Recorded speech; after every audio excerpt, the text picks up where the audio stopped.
talking about it up there. But these are your four.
5:30 p.m. and all items to be continued until they're all complete. I'd like to call the meeting to order, and at this time I would like to lead you in a pledge of allegiance to our country, and following we'll have a moment of silence to honor our veterans, members of the armed forces, and our first responders. I pledge allegiance to the flag of the United States of America and to the republic for which it stands, one nation, under God, indivisible, with liberty and justice for all.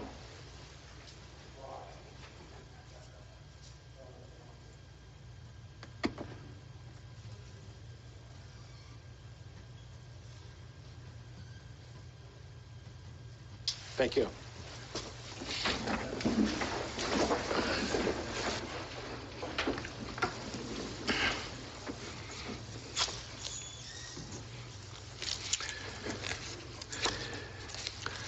Okay, the first item we have is proclamations and awards.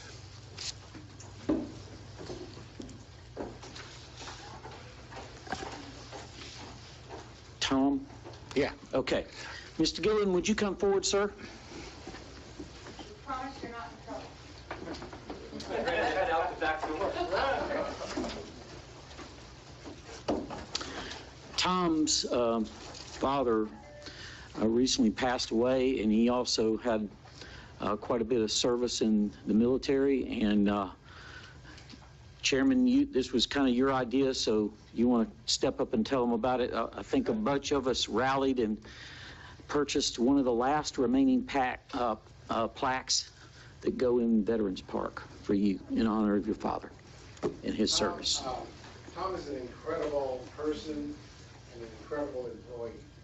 And not too long ago, unfortunately, he lost his dad and his father-in-law, both within a very short period of time. So we thought that the commission and city manager and staff here, we'd like to do something for him. So we only had 2 spaces left on the benches in Veterans Park. And since he is such a dynamic individual, we all pitched in and we bought some plaques for your father and your mother. So we'd like to present those to you and let you know how much we appreciate everything you do for the city. We thank you, Tom. Thank you so much. All I can say is thank you so much. I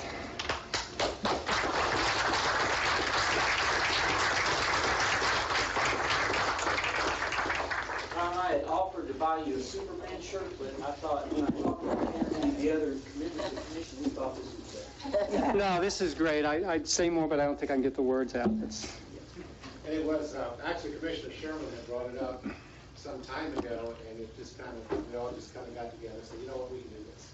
So anyway, tomorrow I will personally try to put those on the benches myself. And thank you so much again for everything. Thank you. That's-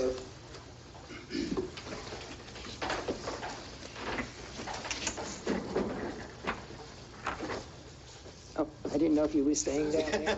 I'll just 1, 2, 3, cheeseburger. You can give them back so I can plant them on the bench.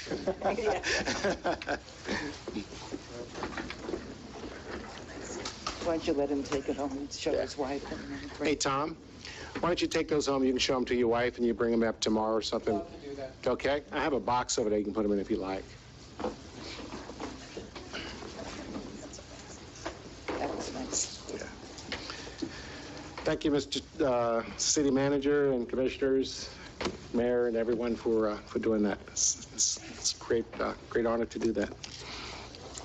Okay, Mayor, do you have any other proclamations or anything? Okay, we're going to move on to number 4, which is deletions and changes to the agenda. For the applicant on variance 230101-212, which is the shed variance. One of the applicants broke her leg while they were traveling, so she is not in the state to be here. So there's been a request that item be continued. I recommend you grant that. And so in case anybody is here for that item, rather than it being the last item on the agenda, would ask that we move that up to the first item of general business so we can go ahead and get that motion disposed of if you're inclined to grant it sooner rather than later. Okay, what we'll have to do is we're going to go ahead and go through public comment. Okay, If you have other things, then we'll call you back up and we'll address that particular item at that time. Thank you very much. Okay, the next item we have is number 5, and it's public comments regarding items not on the agenda. Citizens are encouraged to speak. However, comments should be limited to 3 minutes. A 30-minute allocation of time for public comment on items not on the agenda. I'm going to repeat. 30 minutes will be allocated for public comment, and at that time, hopefully we'll have them all done. If not, you can stick around until the end, and then we have another period of public comment, but it will be for 30 minutes, as we've always had, but just didn't follow that particular practice. Each speaker has up to 3 minutes to address the chair, and at the opportunity to speak, no time can be allocated to another speaker. So at this time, I'd like for whoever would like to come speak for public comment to come forward, please, and give us your name and your address.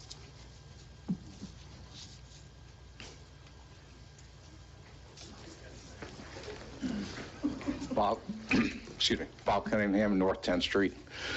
I've been asked by a couple of people if there were any plans on what to do with the lumber that's not the memorial planks that's going to be removed from the pier.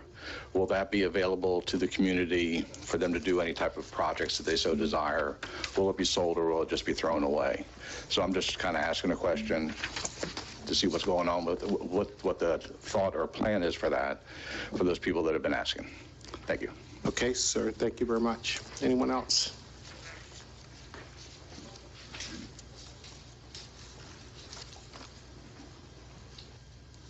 Susan Price, South Daytona. With the money that's been allocated to Flagler County for flood mitigation, is it possible that the city is able to purchase any of the easy dam doors that are out to put in our doorways and garages and things like that? I don't know if we can request a bulk purchase or something with some of the mitigation money for everybody that's flooding until it's fixed. Do you mean the Tiger Dam, Susan? Yes. There's a product called Easy Dam Doors. Okay, but it's the And same idea. No, it's a floodgate. It fits inside, and you pump it up somehow to seal off the edges, and I think it's about 3 feet of flood mitigation. Thank you. Okay, thanks.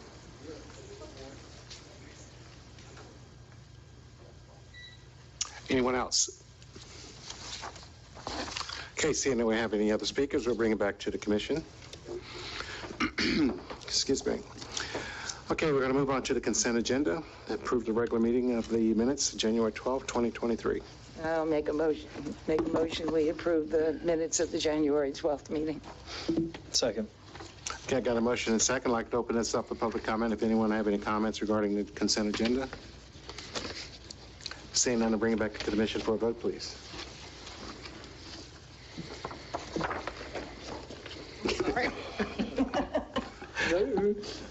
Commissioner Sherman? Yes. Commissioner Phillips? Yes. Commissioner Mealy? Yes. Commissioner Cooley? Yes to the motion. Chair Bryan? Yes, and the motion passes.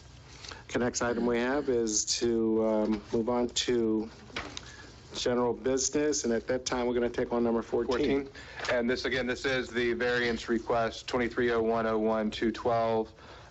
The applicants are Mr. and Mrs. Jeffrey Ronan, property address 212 Lambert Avenue. You've already heard me state that there's been a request for continuance, and the reason they are stuck out of state due to a broken leg. So there is a request table. If you're inclined to grant that motion, I would ask for a motion to table to a date certain. That saves us from having to have additional advertising costs so that everybody who's here and aware can hear when to come back. That's to have that item heard. And also, before we get too far into it, I know Commissioner Mealy has a voting conflict that she also needs to make the record with on this case. Do I do that now? Yes, ma'am, you may do that now. Okay.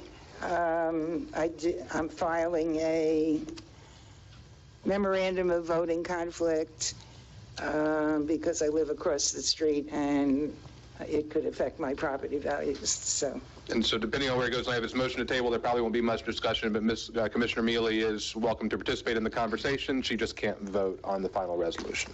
Okay. And you have some comments, sir? Just briefly, Dennis Bear, I'm here on behalf of Mr. and Mrs. Ronan. I have not been participating as their counsel in this process. They went to the variance proceeding with the planning board by themselves, but I did get a call this week.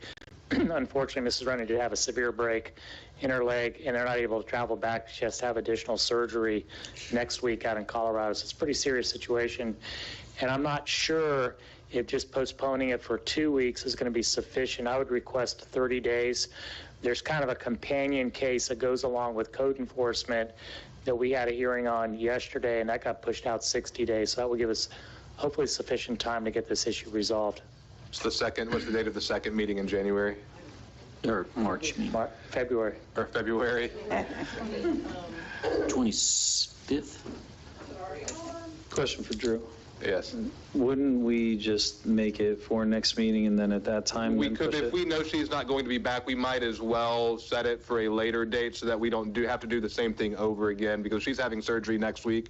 I agree with this. I don't think she's going to be ready. Even if they're back, she's going to be ready to be. And that'll get us out of having to repost it. Correct. Well, that's the purpose of this tabling the date certain, is so you don't have to re-advertise it. And yes, we could do it for next meeting, but if it's unlikely she's going to be here, I just soon not have to have it on the agenda and have people come out just in case. This way people can have a little bit more certainty that when they come out that it's going to be heard. 23rd of February or March 9th, if you want to push further. Which one do you think? Shoot for February 23rd and see, and if we have to, then we can bump that'd be fine. it. If something, if there's still an issue, I think February 23rd should be fine. And I do appreciate your consideration on behalf of my clients. Thank you. Okay. Okay, I have to bring it back to the commission here for a vote to... Or motion. A motion to table. I'll make a motion to table application VAR number 23-01-01-212 until February 23rd. The meeting starting at 5:30? Yes. Thank you. Second. Okay, I got a motion and a second. Penny, please call the roll. Commissioner Phillips? Yes. Commissioner Mealy? How do I? I'm sorry, she can't. I'm sorry. Conflict. She recused. Starting off great tonight. Yay. Commissioner Cooley? Yes, the motion. Commissioner Sherman? Yes. Chair Bryan? Yes, and the motion carries. Okay, next item, we're going to move, get back in line here with number 7, is consider a request for a temporary waiver.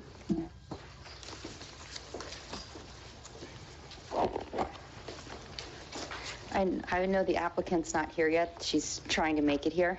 I got a text message. Oh, is that right? She's picking up her daughter from dance. She was Okay. hoping those longer. Well, 2 minutes away from adjourning into CRA. Yeah. Should we just? Well, 8 might be short. 8 might be short. You want to just go ahead and take 8? That's fine. Okay. All right, we'll just go ahead and, in consideration of that, we'll just go ahead and take number 8. Authorize city attorney and city manager to negotiate a contract. As you know, we've been working on the rebuilding of the wastewater treatment plant, and the recommended method from the task force was to pursue a CMAR delivery method instead of the traditional bid build. And Mr. Fries is here, and I'd like to invite him to come forward and explain what this is all about. With the bottom line is it's about saving money. Okay, so good evening to everyone on the commission. Dan. So we've gone down this long road. We decided to go CMAR to work with a contractor to do some value engineering, try to get the cost down, because we know how all the costs for everything are going up. Ben, I'm sorry to interrupt you, but for the benefit of the public, can you explain what CMAR is? Construction management at risk. Okay. It is an alternative delivery method other than just doing a hard design bid and build. There are some ways we can reduce the timing of construction and hopefully reduce some of the cost without losing value. That's sort of the idea behind it. And in the economy we're in, costs are just out of control, so this is a good delivery method to do that. We received RFQ submittals. I was part of the task force that helped do some technical advising. We have the firm, and we'll have them introduced in just a minute so you can put a face to who's going to be doing this large project for you. I have personally worked with both of the firms. There's a joint venture between PC Construction and Sawcross Engineers and Contractors. Sawcross is actually working on 3 jobs for me right now, very highly qualified. PC, actually, we worked with, they built the Palm Coast membrane wastewater treatment plant. So I think you have a really good team here that we can use to do some value engineering and get this thing up and running very, very quickly. So I'm comfortable with it. We had a good meeting going through all the recommendations, and that's what's in front of you tonight. Okay, Commissioners, do you have any comments, questions? Mr. Cooley? Just some general questions. So this contractor has other projects going on. Do we have any potential for conflict that would affect our timeline? That would be no. They'll have separate groups of superintendents and workers, laborers doing this project that are on the other projects. So you should be in good shape. In fact, I believe one of the groups that's coming up, they're actually working on a job that's closing out that I'm a part of in Sanford. They're building a water plant. That's gone really well. That group is part of the group that's coming up here. So we should be in pretty good shape by the time we start the construction. Okay. Any other questions? Ben, I have a note here. I can't find it in your document, but somewhere in here it says develop a price for task order number 1. Can you talk a little bit about what task order number 1 is? Okay, so there'll be 2 task orders that were in the RFQ. Task order 1 is once you have approved this team, then we have to develop a cost to do what's called pre-construction. So task 1 is pre-construction. Go through and look at constructability of what we have designed, go through a value engineering program to see if we can get the cost down a little bit without losing any value. So task order 1 will be their fee to be able to do that type of work. Once they've developed a guaranteed maximum price to build the plant, then we'll be back in front of you once we've got a price that we think is reasonable, and then you'll want to then execute task order 2, which is the actual construction at that guaranteed maximum price. So it's sort of the pre-work to get to the construction part of it. Okay. Thanks for that clarification. But it's all staying within our budget? Sure. Okay. And ice cream and PVC prices aren't going up either. All right. And how fast can we navigate that process to get this thing rolling? I think we can do it pretty rapidly with the team we have. I'm very confident in the people that they have. They're estimating people. We have both the presidents of the company are going to be here. I'd like to bring them up just so you can put a face to them and let them talk in a minute. I think we can get them done pretty rapidly. I'll let them sort of tie in what they think a time frame is to get to a GMP. But I think it can be done pretty rapidly. We're all wanting to get this thing moving. And I talked to you, Eric, a few minutes ago, but there's some good news I wanted to bring to everybody tonight. I talked to DEP earlier today on our SRF loan, and I went back and read through the language on the SRF loan, and they were telling me that we're going to be somewhere around 0.9%, which is still good. I was thinking they were going to tell me it's going to be 2.5%. But as you read through the language, and I'm parsing it, I'm like, well, we actually developed this back in December of 21. So I said, technically, you should give me the interest rate in December 21, whatever it is. So they had their little meeting. They called me back and says, you're right, we're going to give you that. I said, I'll take it as long as it's not above what it is today. And the interest rate on what we've already executed, 0.33%. That's awesome. Which is almost like getting free money because the interest is going to be very, very low. Should we get to the point where we get the value engineering down and we're still a little bit above where we need to be, then we need to decide whether we're going to chop stuff out or you're going to borrow that additional money. That additional money will be at the 0.9%. But what you have now, 0.33, that's pretty good. But when you say chop something out, what are you specifically talking about? Just at that time, it depends on what stage you're at? Delay something, re-engineer it. We make something a phase 2 that happens 3 or 4 years from now. Okay. Well, and they discussed previously working in value engineering into the equation. There was a bunch of options that were on the table of things to go with in the RO system as well. Yeah, we're hoping to be able to build it all but you know how prices are right now. So the thought would be, you could say, all right, let's take these two items and move them into a phase 2 years from now. Maybe in that 2 years, we get some additional funding and you can bring them right back into the project. That's sort of the idea. Do I want to do them? Yes. If I can find money to do them. So that's sort of the idea with the value engineering. And, you know, there's some things that we can do to hopefully get the price down to where we're close.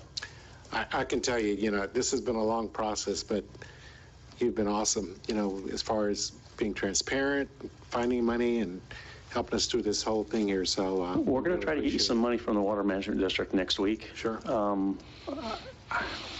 The probability, I don't think is high, because they like to give money to people who are trying to fix wetlands and spring sheds, but we got to get out of the intercoastal, and that's the tack that I'm going to take. And we need to develop a regional reclaim system, and that regional reclaim system with, you know, Palm Coast and Flagler County and even Bunnell, I think that regional system may help us to get some money. If not, then we're going to go to the state and say, hey, we got to get out of the intercoastal. This is a regional issue, so help us. And it's easier not to help a smaller community. It's up 4 communities at one time. That's an easier sell. Yeah, everything I read from the district says more regionalism is better. Yes. And so if we can do that, yeah. I mean, you know, if we could develop maybe a water park where you got a big storage reservoir for reclaim, when we don't need it, you park it out there, and then during the dry times of the year when we need it, everybody pulls out of it.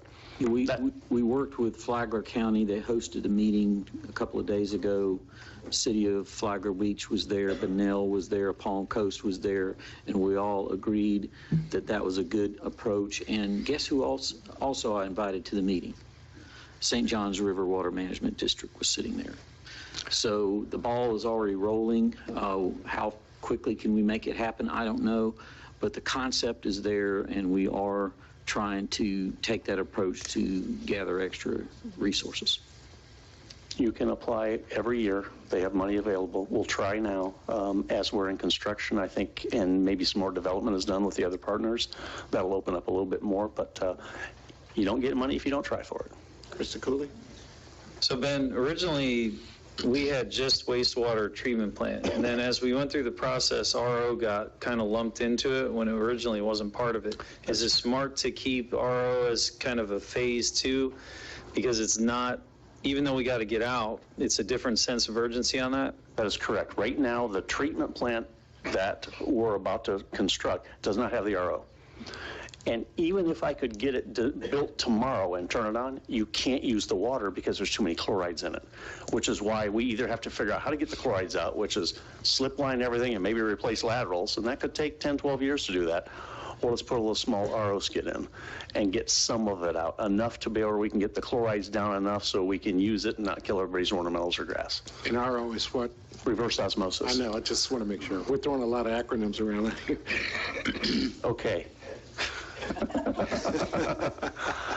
But Eric, that is a offset project, and we're looking for money for that. Whether that's from St. John's or that's coming from the state, I mean, that could help us. I could put the RO on the end of your plant you have today, and we'd have reclaim today. It's just stripping out the chlorides. That's it. The new treatment plant will take care of everything else.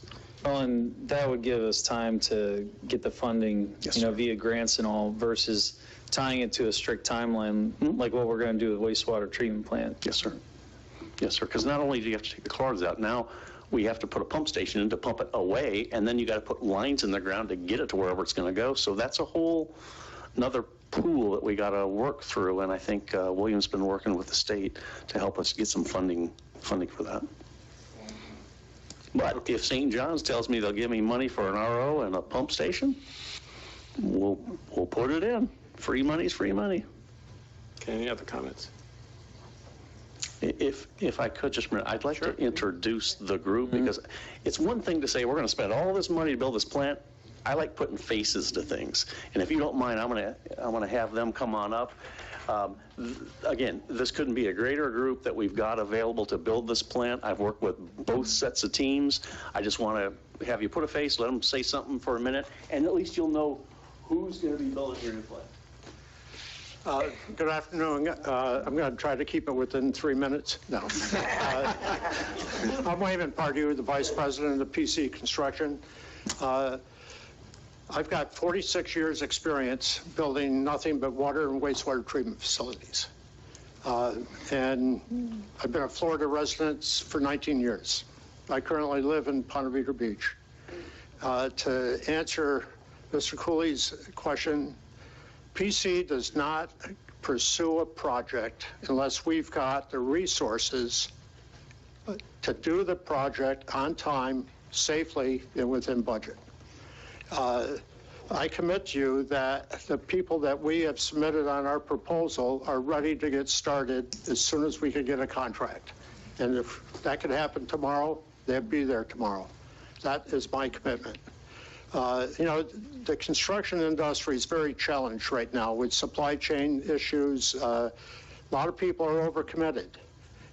Subs, vendors, and that's really why we decided to join forces with Sawcross. We've got a long relationship with them. We did a job, I think, Mark, 92 together on one of the first design build projects in the state of Florida. You know, we've been working in Florida. We did our first job in 1975, actually, for the city of Gainesville. But we've worked in Jacksonville, in Tampa, Orlando, and really most recent, we've got projects in South Florida, as well as we're finishing up 4 different contracts for Daytona, and we built the Palm Coast. I think it's important to also note that the key management people that will be on site are all Florida residents, and 3 of them live in Palm Coast. Our effort is to really maximize the use of vendors, suppliers, and crew. We will do our diligent efforts to keep the monies locally, and you've got my commitment on that as well. So I could go on, or, I mean, our company does, just real brief, we do $1 billion worth of construction a year, and that's from Maine to South Florida. We stay on the East Coast. Half of that is in water, wastewater. The other half really is in building facilities, and that's really concentrated up north, but we're going to do a condo in Delray Beach build out. So we've got a lot of different operations. We typically would self-perform 75% of a project, but really what we do is add the value, because with that capability, we know our prices. We can work diligently with CPH on establishing true value. And really the big merit of CMAR, quite simply, is, you know, if it's a design, bid, build, you know, you don't know where you are until the bids come in. In today's market, there's a lot of problems because the prices are high. What we could do is help CPH during our pre-construction, provide constructability reviews. We could analyze a lot of different options and really try to work within the budget. That's the best opportunity, and we've got talented resources to facilitate that. So anyways, I'm going to give you my cards. If anybody has any questions, please feel free to reach out. Again, we're Florida. We got Florida resources, and with that, I'd like Mark to say a couple words. So I'm the president of Sawcross. I've been working in this area, or my company has, for 32 years. We've built plants all over this. What's your name, sir? Mark Hickenbotham. Okay, thank you. I'm sorry. And so we are looking forward to building your plant and making it something really special. We want to earn your trust, and we want to do a good job. We're going to get up in the morning, we're going to put our pants on, we're going to go to work, and we'll give you 110%. We're going to make it happen for you. This is a real strong team. It's a great group of guys and women, and it's going to be really a lot of fun. We're going to make sure it's going to be something really special. I promise. Thank you. We appreciate that. Yep. Okay, any questions? Just one question for the builder. Ben committed to a 60-day turnaround on that. You guys okay with that? If you got the budget, we could try. Yeah, right. All right, thank you, gentlemen, I appreciate that. Thank you. Anything else? Nope, if not, we'll open up for public comment. Anyone from the public like to make any comments or questions on the item that we just addressed here? If not, we'll see it back, bring it back to the commission. Make a motion to to authorize the city attorney and city manager to negotiate a contract with PC Construct. Yeah. Good with that? Drew? Second. Okay, I got a motion and a second. Please call the roll. Commissioner Mealy? Yes. Commissioner Cooley? Yes, the motion. Commissioner Sherman? Yes. Commissioner Phillips? Yes. Chair Bryan? Yes, and the motion carries. Should we adjourn and convene the CRA? Yes, sir. Okay. All right, at this time, we'd like to adjourn the regular commission meeting And convene as the and CRA convene board. as the CRA board. And Karen, you're on. Thank you, Mr. Chairman. You go ahead. It's The first item is the minute.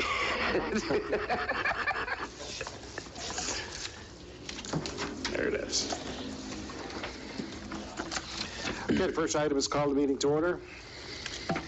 And we have the consent agenda. Any comments on the consent agenda? Motion to approve minutes from December 8th, 22. Second. You have No, wait a minute, the consent agenda. 6 is items all on the of consent these. agenda.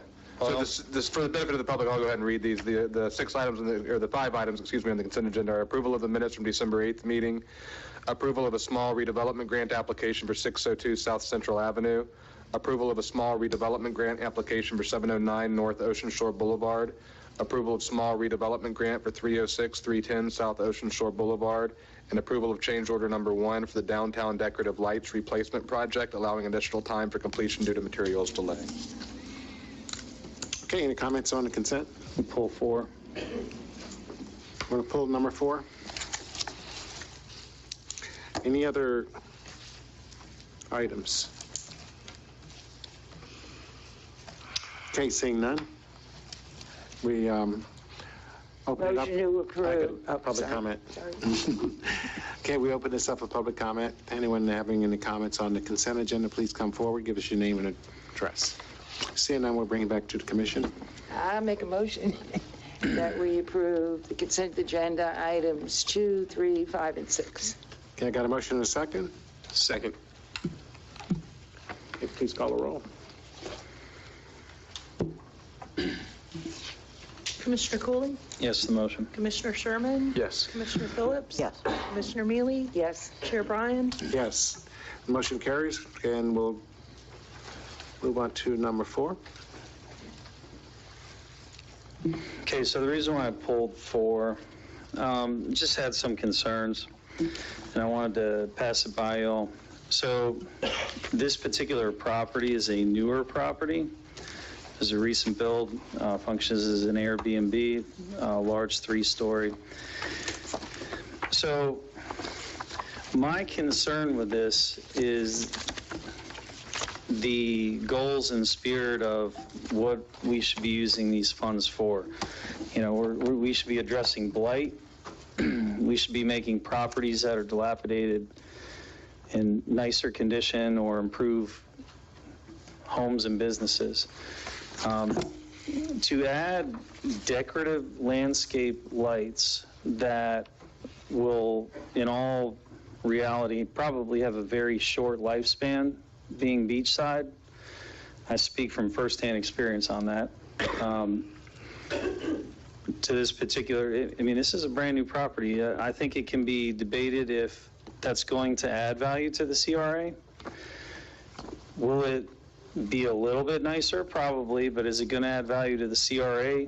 And, then we have the issue of, is this really what we want these funds to be used for? My understanding is we should be addressing stuff that needs fixed versus making brand new properties even better. So that's why I wanted to table it. Those are my concerns, and I wanted to get y'all's thoughts. I'd like to hear Karen's reaction. Yes, ma'am. I agree with Commissioner Cooley as to the intent of what the CRA stands for, and that is an elimination of blight and bringing properties up. But with these grants are available to any property owner within the CRA, regardless of whether it's a brand new building or whether it's a 30-year-old building. The grants are created to enhance the aesthetics of the properties. And in this particular case, it is enhancing the aesthetics of the property. So that's the reason why I brought it forward. If it was not doing that, I would have probably not even brought it forward. Is Mr. DeVico here? Or Yes. Maybe his father's here. He couldn't be here, but his father's here to represent. Maybe we can hear from them. Yeah. Greg? Mr. DeVico, could you come forward, please? Would you have some questions?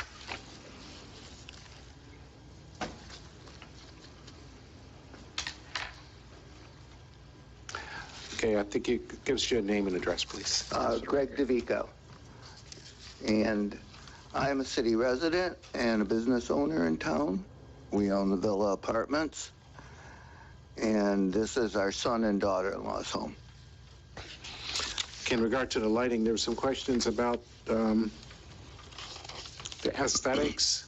And I guess one of the questions I have is in response to the comments that Commissioner Cooley made as far as the salt tolerance of equipment and these kinds of things here, can you just kind of describe what you're putting in?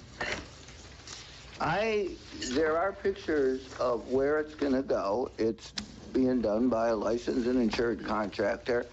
I was just asked by my son if I could come here today. So I really couldn't answer that question, so I know that's not much help. Well, it's okay. I mean, I'm looking at it. It does say solid brass, so, that helps some. And you have a picture of it. And okay, I didn't see that one. In your packet. It's the last page of that. Oh, it should be the last page on that particular item. They're like bucket lights in the ground. Yes. He tapped it. There's a lot of beautification going on in that neighborhood, and you only have one chance to make a first impression. The grants are there, and there's no reason why we shouldn't want to make every property beautiful, not just...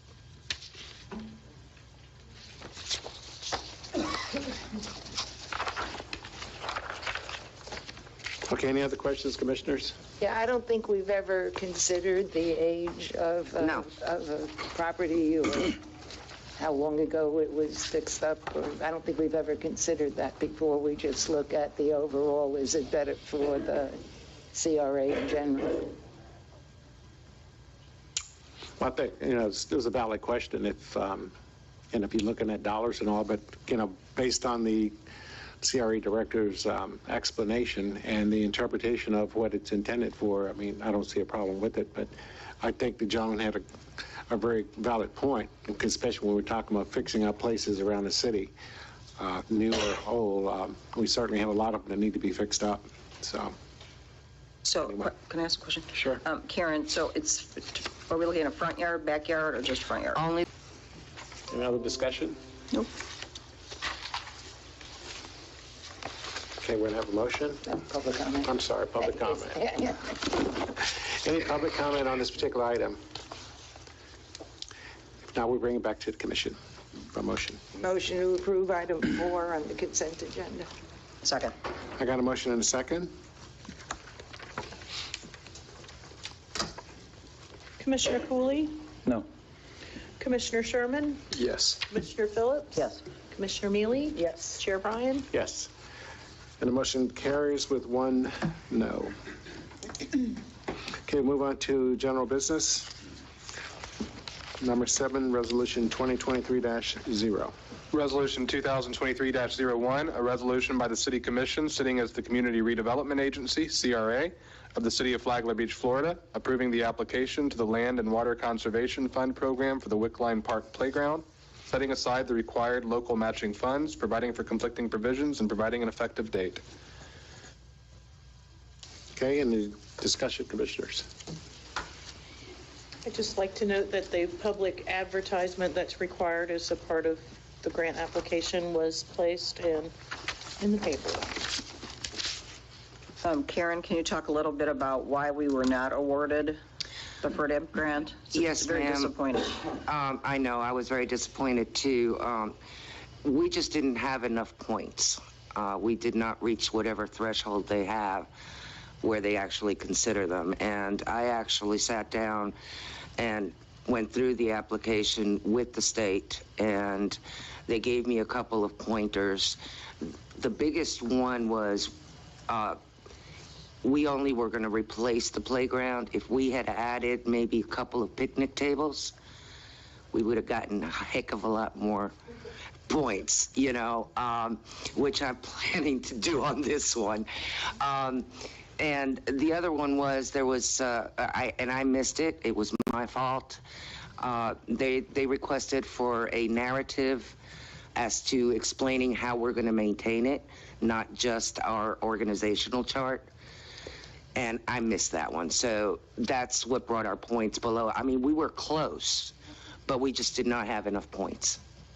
Okay, and it looks like we have a new option to apply for another grant that's due by next week, January 31. Yes, ma'am. Prepared, or have you started that? Oh, gosh, grant? yes. Okay. I figured you did, but I thought I had to ask. I've been drowning in it. Okay. And and I would have never known really about it because I always thought the Land, Water, and Conservation Fund program was more to actually acquire land. And when I had the talk with the state, they're the ones that suggested go ahead and do it.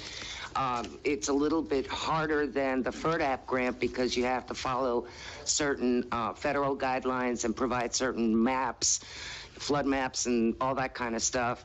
But thanks to Lee, who sort of navigated me through all of that stuff, we've been able to put everything together. So I really, really feel that this one is going to go through. Okay, I know you might not be able to answer this, but do you know what the time frame is for them to respond? Is that in the... No, I don't. Okay. I don't. Okay. Not at this time. Well, I'm obviously very, very disappointed because I want to get this project going, but it's nice to know we have an alternative grant to And go at least after. we don't have to wait till next year to apply again. Exactly, exactly. If I might add, this is the same agency. It's just a different pot of funds. Okay? And the same people that are involved in FERDAP are also involved in this, and they were also, it's the same agency that was at the Powell Parker ribbon cutting, and so that didn't hurt us either. And Edgar's been working on this, and we plan to follow up. So it just seemed like the natural thing to do is take another swing. Do we? Just had, Oh, go ahead. you go ahead. You were first.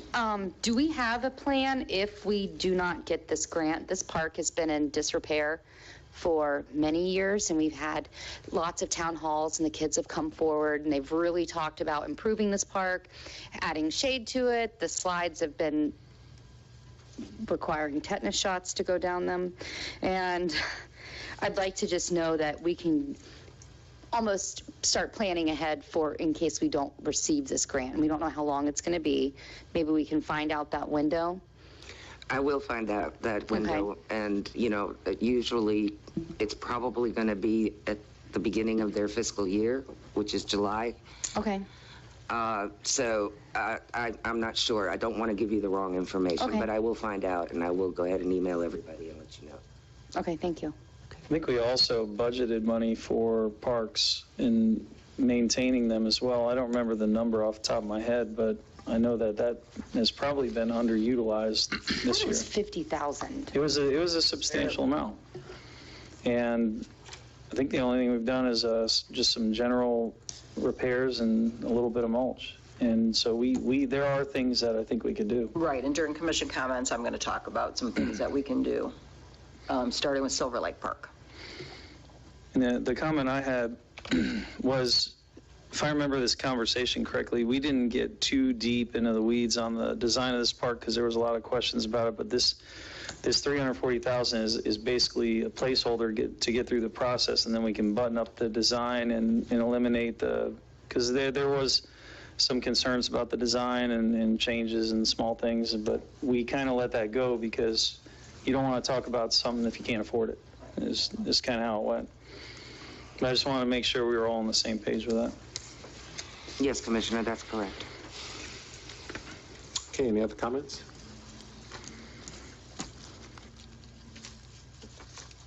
Karen, you have any other comments? No, sir. All we're doing is saying we're going to put in for this other grant. That's all we're doing. It's the same exact thing. Yeah, the resolution is required by their grant criteria, and of course, you're responsible fiscally for the match, saying that, yeah, if you give us the grant, we have the match money, and that's what the purpose I mean, we're not designing the park today and all that. No, ma'am, that has to go out to bid and the whole bit. Right. Mm-hmm. Just wanted to clarify. Yes, ma'am.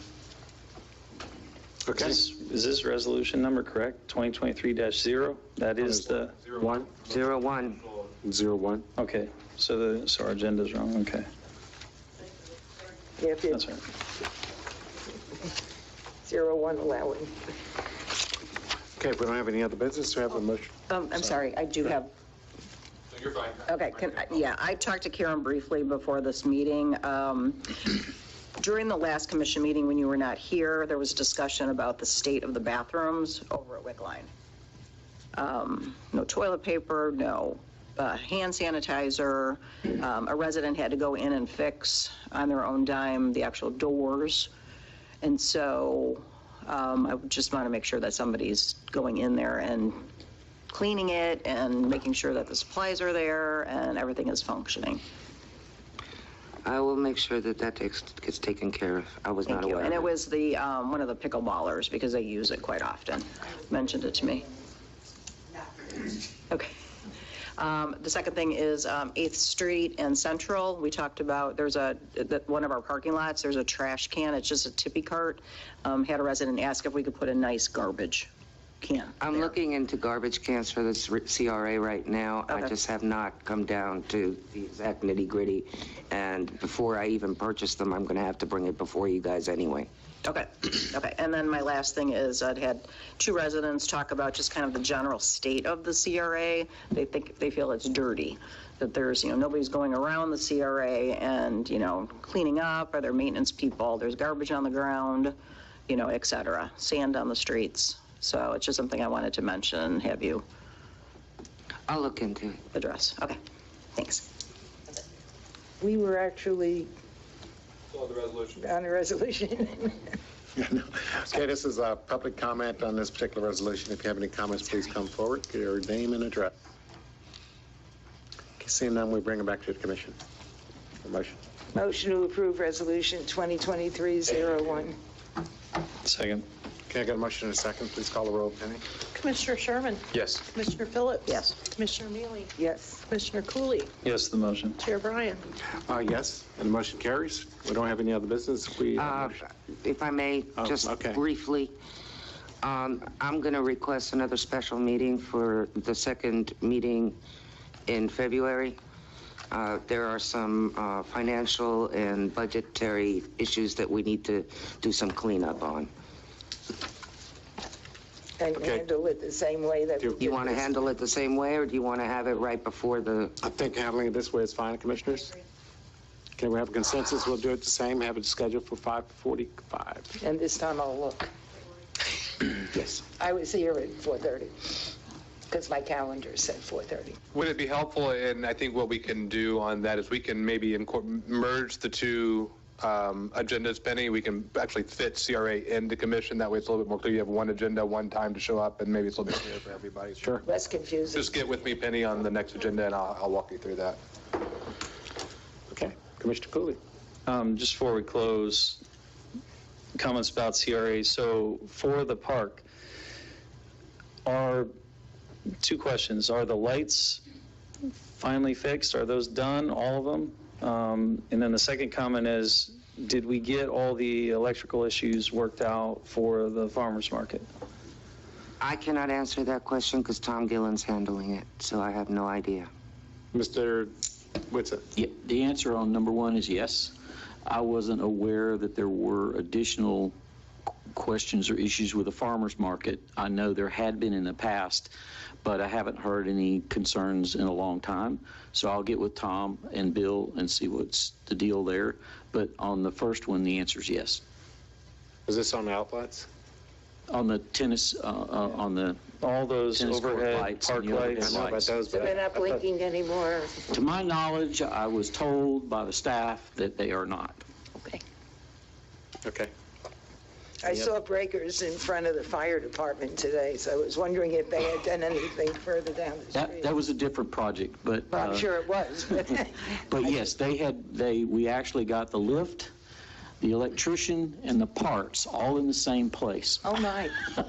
And I also asked about the shields on the lights, and I was told everything was good to go. And again, that's the latest So the report. light is not shining into the neighborhood? It's not supposed to be. I had asked that it be shielded and directed so that it didn't do that. Right. Okay, any other questions, comments? I just have a comment, kind of piggyback off of Commissioner Phillips a little bit here. So, we're approving these grants to improve the properties in our CRA district, which is great. But, I think we got to look at the overall aesthetics around our portion of the CRA. So I was just curious to know what everybody's thoughts are as to trying to come up with work with Karen to get some sort of master plan on, when things are going to be getting done. Because, just right over here by Sunbros, there's some overgrowth by the stop signs and, just by garbage and sand. And, I think we need to take pride in our property as well. And I know we're short-staffed and different things, but, what can we do to build something into the schedule and have some sort of maintenance schedule around the CRA district to, again, I think to do our part of, beautifying the CRA district as well. When you say our part of the CRA, I don't know what you're talking about. Like the plants and the bike racks that are rusted out, just different things, the benches, The lantern lights that have fallen that aren't repaired yet? The property that the city is the city-owned responsible property, for. yes, like pressure washing the benches. That's the whole CRA. I mean, that's Well, right. What are our plans to clean up this? To have like a maintenance schedule to try to maintain some of these things around the CRA district. I know that Bill has a rotation, and I think Karen and I need to sit down with him. We are short on that crew, but we will come back with a written plan so that you can see what the schedule is. Right now is our catch-up time in the winter when, we don't have as much grass and other growth happening. So it's a great time to ask the question, and, I think we can follow up on that. Okay, and I'll just add to a few things that Commissioner Sherman addressed here. I know Karen has been working with Flag That Creates and some of the folks there in order to work on some design, some different kinds of bike racks and things like that, lighting, which is all consistent with the plan that she has, and trying to put together a theme and something that's all consistent with fixing up the entire area. So I know that Flag That Creates, which I'm a member of the group as well, I've been coming up with some designs as well. So, we have some proposals we're going to be working with her as well. So, because that's what the main mission of Flag That Creates was try to come up with some designs and things like this, and working with Karen, I think we can come up with some pretty good stuff. Even took a trip down to Daytona to look at some stuff they had down there. So, okay. Karen, you have any more comments? No, I'm just saying,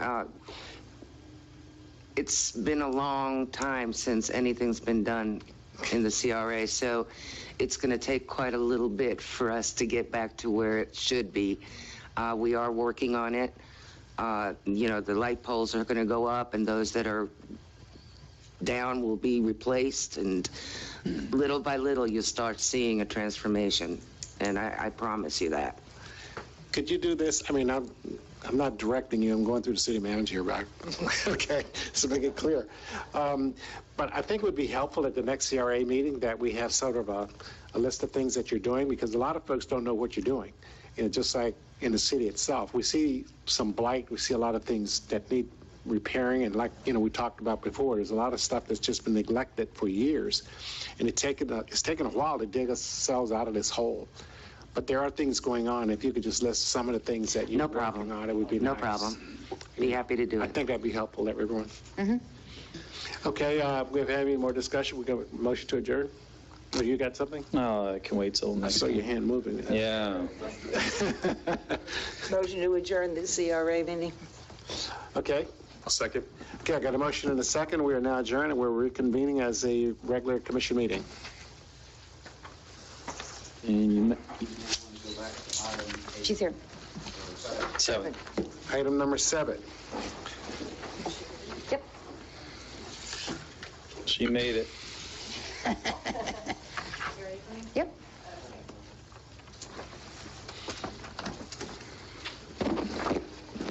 All right. Good evening. Thank you for having me. My name is Kelly Brazel. I'm the executive director for the Flagler Board Riders Club. What we are is we are a community group, a chapter of the Florida Board Riders, and we just serve the community kind of through the sport of surfing. Whether you're an enthusiast or you're a participant, we're kind of open to anybody who wants to be involved. One of the things we do is we have our city's surf team, and we compete against other cities throughout the state.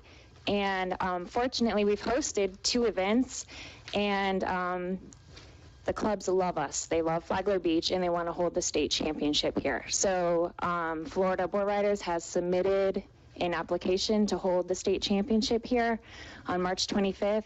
One of the sponsors for the series is Fat Tire Belgian Beer. And so as a sponsor, what they would like to do, and what I'm here to request, is they would like to set up what they call a beer garden. And it would just be a fenced-in area. That way it's, you know, regulated to a certain area. It would have a person kind of in the area to make sure no one underage enters.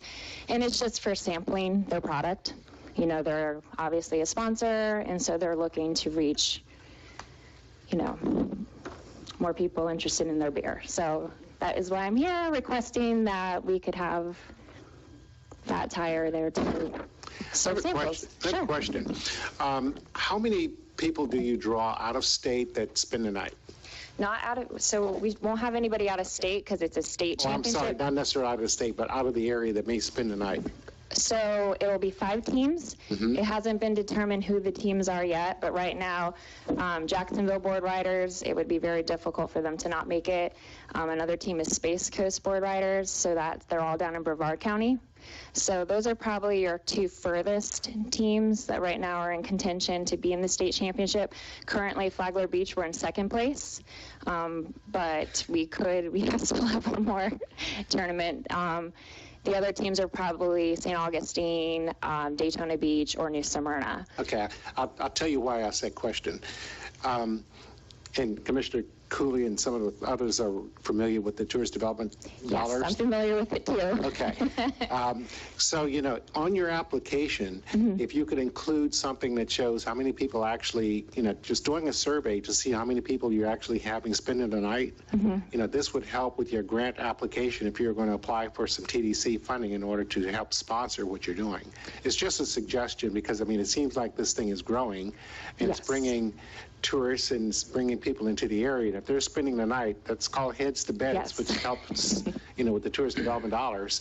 And we're always looking for that. So if you can just kind of track it a little bit, that would help with the grant application when you go before the Tourist Development Council. It's just an idea. Yeah, and it would definitely be fairly easy to track. My only thing is I think that we're technically not over 2 days. I feel like when I sat, because I sat through the presentation, and I think the event has to be 2 days, but I'll reach out to them and maybe I'm misunderstanding because people will need to spend the night. They're either going to want to spend the night Friday night because we start at 8 a.m.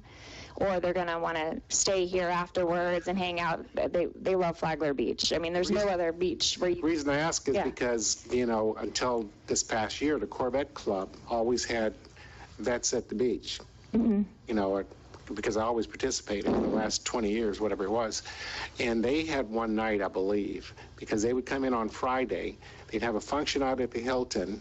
A lot of the guests came in from Space Coast, Corvette Shores, and different places like that. They spent the night, then the next day, they had the car show. So that was one night, but you may want to check into it, just an idea. Yes, and is that something too that we would work with the city? Because my understanding of it is that that money is used for marketing. So, you know, for us, I don't know necessarily, you know, anyhow, if there's a way that maybe it works with the city where, you know, we're bringing in more people that way, just because it's like already like assigned, like who's coming. But if there's a way that we can help you guys and we can all work together, I would definitely, you know, I mean, we're here to serve the city. It's not just limited to surfing. I mean, I'm listening to you guys talk about your different projects of the city.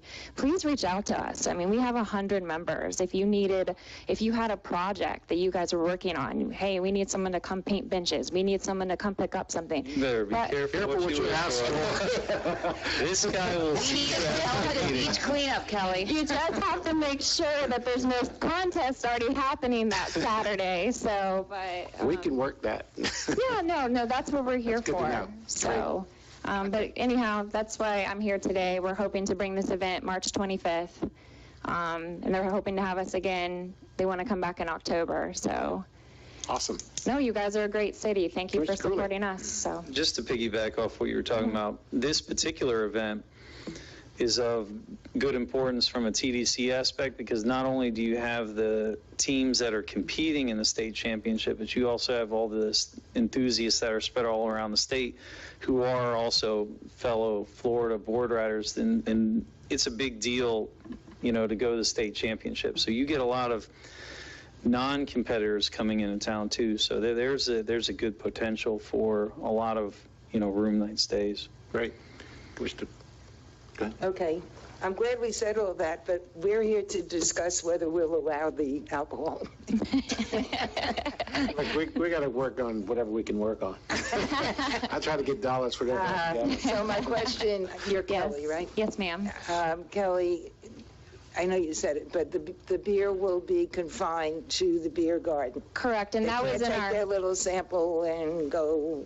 Correct. We were, you know, when I spoke to the director of Florida Board Riders, they plan to have like a security guard standing there and not letting it leave the beer garden. Okay. Hence why they're going to put, and we put that in our application, that it'll be fenced off. Yeah, I saw that. That way we can have somebody standing there to make sure it doesn't leave. Okay. Because we do have underage children that are participants, so obviously we don't want them going in there, and so that's why it's going to be set up that way.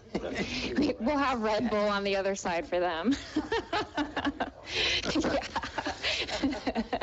So I just wanted the public to be aware that. Of course, no, thank you. Mr. Phillips. So will Fat Tire be selling any beer, or it's just samples? Samples, Samples no only, okay. selling. Mm-hmm. Mr. Chairman, Mayor? Okay. They can go to their local Flagler Beach restaurants and buy themselves Fat Tire if they like it. Okay, Cal, we'll open this up for public comment. Yeah. Okay, we'd like to open this up for public comment. If anyone has any comments they'd like to make.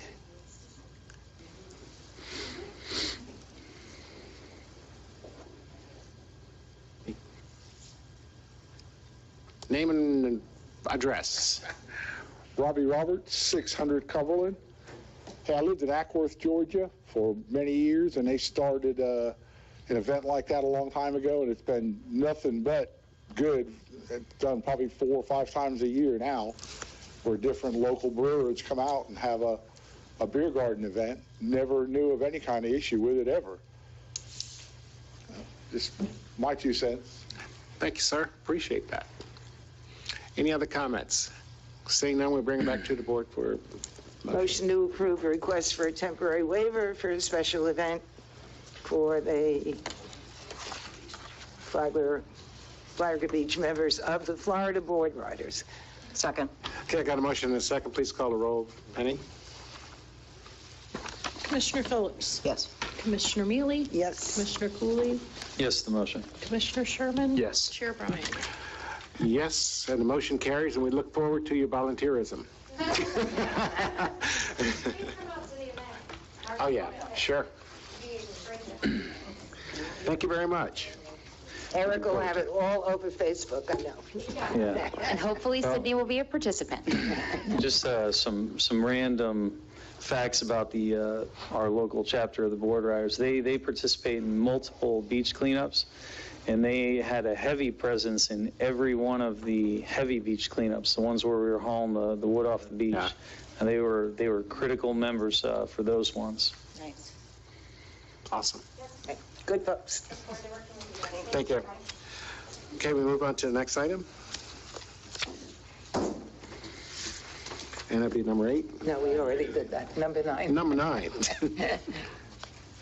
Cross eyes.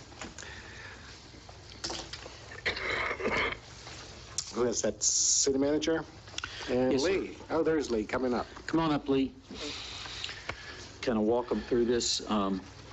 This is all part of our efforts to reduce the I&I, the inflow and infiltration into the system. So Lee, kind of walk them through this. Good evening, sir. Educate us.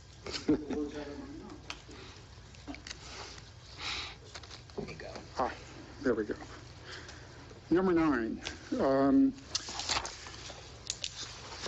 Number 9 and 10, I'll talk about 9, then I'll talk about 10, but these two are related to each other. They're sort of part of the same project, if you will. And as Mr. Whitson said, these are going to directly affect and help us with the I&I situation we have right now. These address manholes. Many manholes throughout the town are the old cast iron things, and some of them have, many of them are loose, and they're not sealed. And as roads flood, these things flood as well. So a lot of water comes in, infiltrates through these manhole covers that are loose. Not only that, but a lot of residents have been complaining that when cars, vehicles drive over these things, they make a big clunk noise, you know, because they're not seated properly in the manholes. In any case, what this does, number 9, is for the installation of these rings and covers. And I believe you may have seen the blue composite example of what they are. Mm-hmm. So they will replace the old cast iron things, but they have to be, the old cast iron ones have to be taken off. They have to be well pointed a little bit. And then the new ones, which will be almost indestructible and kind of last forever. And they're made of a composite material that probably is stronger than the cast iron, frankly. I have a question on those because I know there are a number of residents that actually have those manholes in their driveways. Yes. So what can we say to those residents that are concerned that they may not be put back properly or something? I mean, because they're in cement or pavers, they just obviously will reseat them and repave them or cement them or whatever they have to do? Yes, they have to be flush, and they have to, that's the whole point, is we're going to have a professional contractor install them so that they're done per the specification, and then, of course, there's certain warranties and guarantees that go with that. Yes. Okay, I just want to answer that question. As a paver driveway, if any pavers get messed up somehow, Well, these are the will same. be replaced. I'm sorry. So the driveway or sidewalk will look the same. They're exactly the same diameters. Right, so it should fit right back in the same area. Yes, and obviously there may be some damage, peripheral damage in getting these things out. They will be repaired to equal or better condition than they were before. Okay, I just asked so that it'll answer any questions that we may have and reduce the number of calls. Most of them are concrete driveways, but there are occasions where you have these decorative situations, and our commitment is to put them back as, good as they were before. Thank you. So again, this is this was bid. It was already budgeted in the FY 22-23 year, so it's no additional. We're not asking for additional money or anything like that.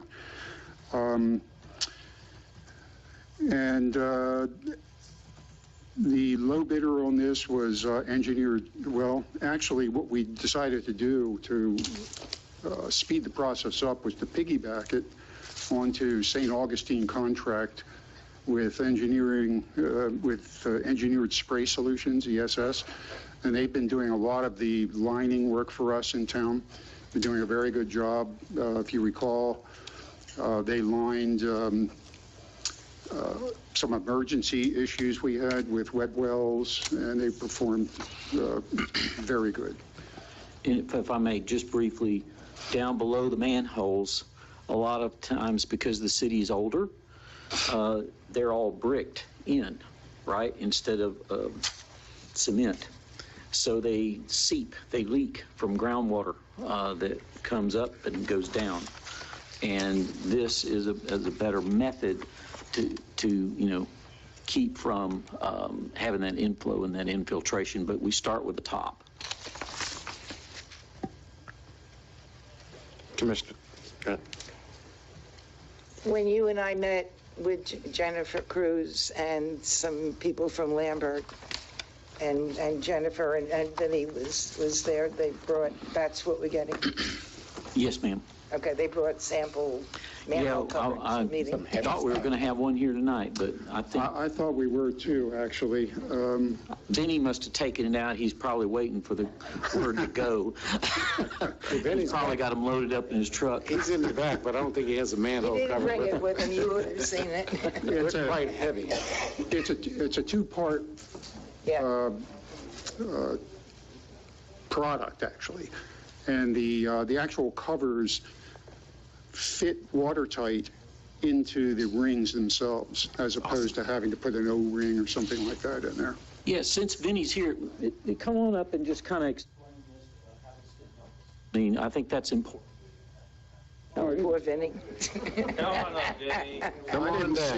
I didn't see you. I didn't see him back there. So. I saw him come in. Vinny is the man. Just for the record, Benny, we need your name and your address. Vince Mahadev, 29 Blythe Place, Palm Coast. Okay. It's bolted down. It's not. It's a bolted down manhole lid. Vinny, can you pull the mic down a little bit? There you go. Yeah. Yeah, it's a bolted down lid, so you could tighten down during storms, so no infiltration goes in.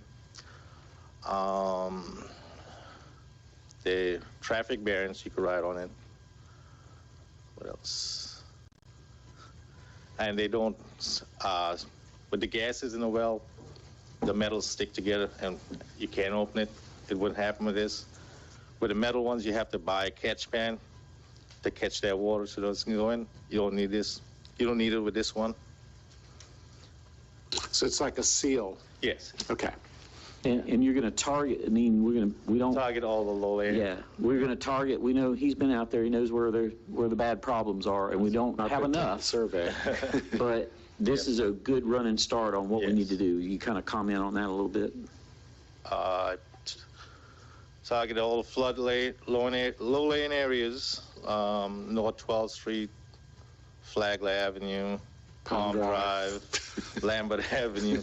But it's only 50 I got so far, so. Well, yeah, we're getting there. There are hundreds around the city, so. 360. So this is just the start. This is a start. Exactly. Yeah. Okay. All right. Thanks, Vinny. Appreciate it. Thanks for all you do as well. Commissioner Phillips? Lee, if this is approved tonight, when do you expect to start? I could give a notice to proceed tomorrow, actually. And what ESS has to do is they're going to have to do overnights. That's one of the reasons why the price is what it is. They bring a crew down and they try to, you can only do 4, 5, 6 of these at any one day. So, we have 50 of them.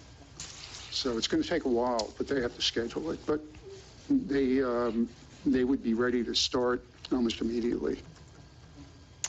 And just last question or comment, being the penny pincher I am, there is a salvage price for the old ones, correct? Salvage. Yep. We're going to collect them, and we actually have a process where we're going to make sure we get the salvage value back, and we actually have other older manholes, because we're doing, now that you've given us the go to on the wastewater treatment plant rebuild, there's a lot of older manholes and pipes and things like that that have been strewn around the wastewater plant area for a while. We're going to gather all that up. We're going to organize all of that, so we'll get salvage value out of what's laying on the ground plus what we take out of the people.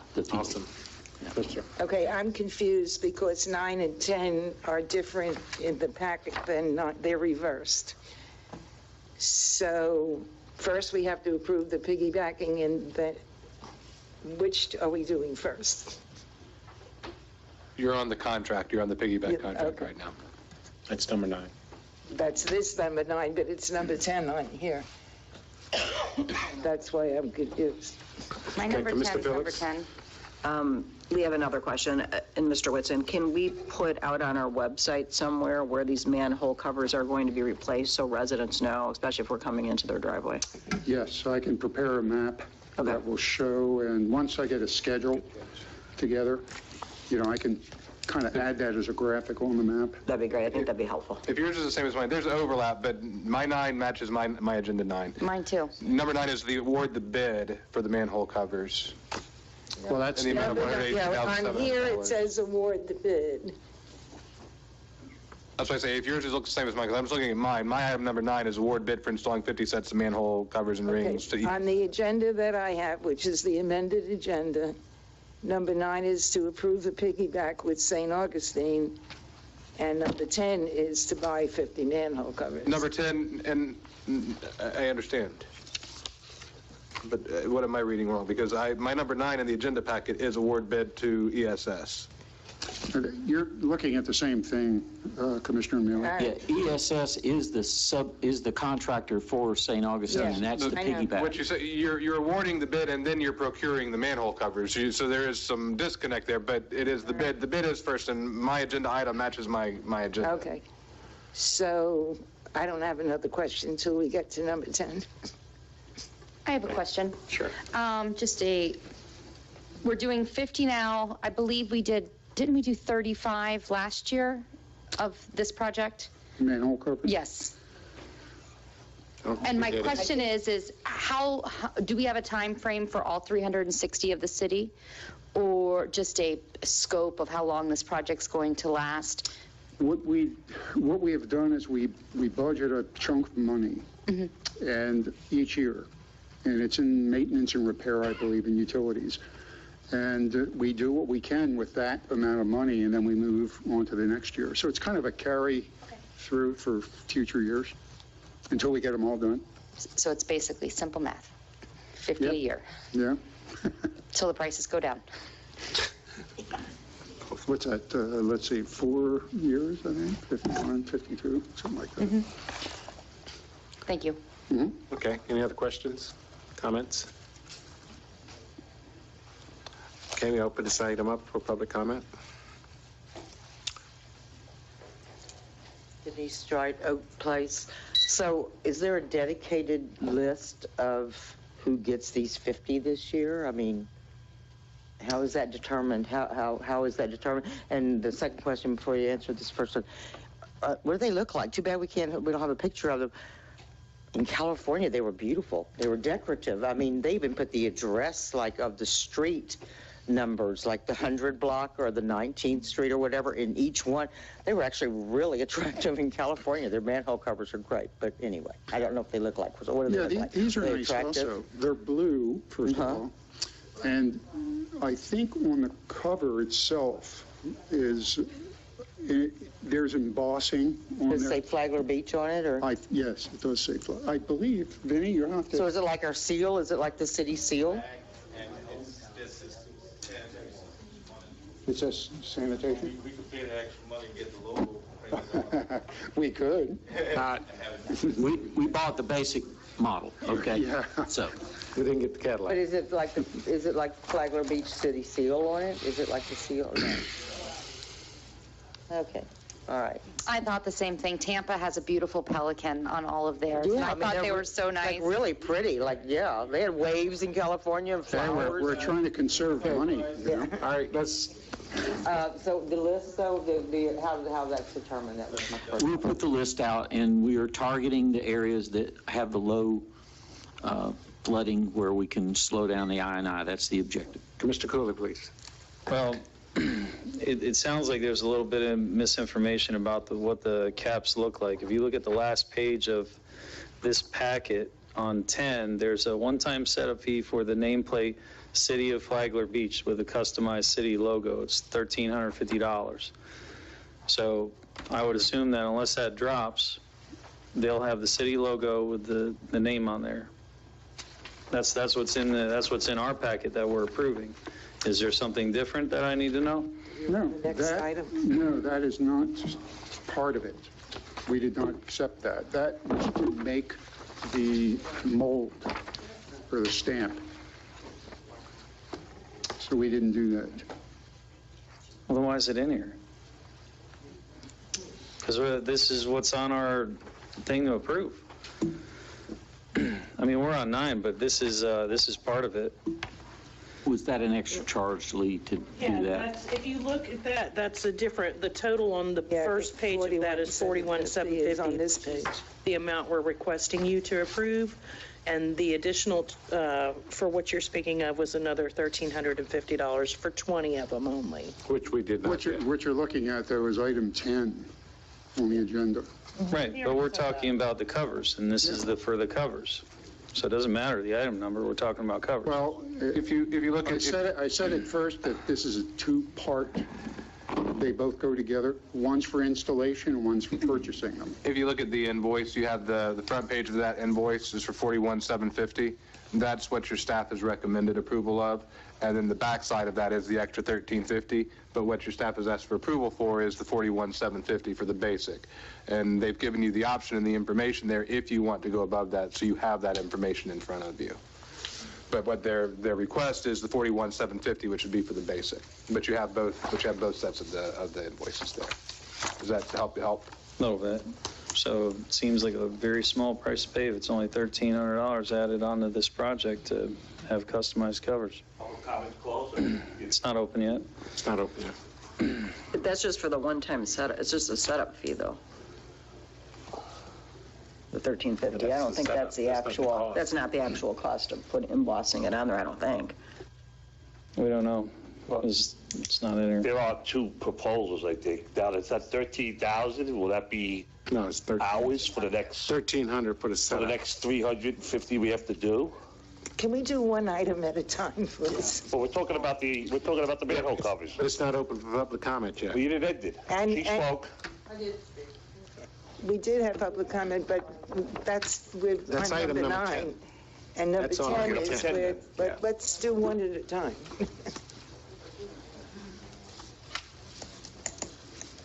That's what happens when you get too many people talking. Yeah. Okay, commissioners, any other comments? Okay. We're closing public comment on that particular item, unless someone else has another item, another issue or comment on item number 9.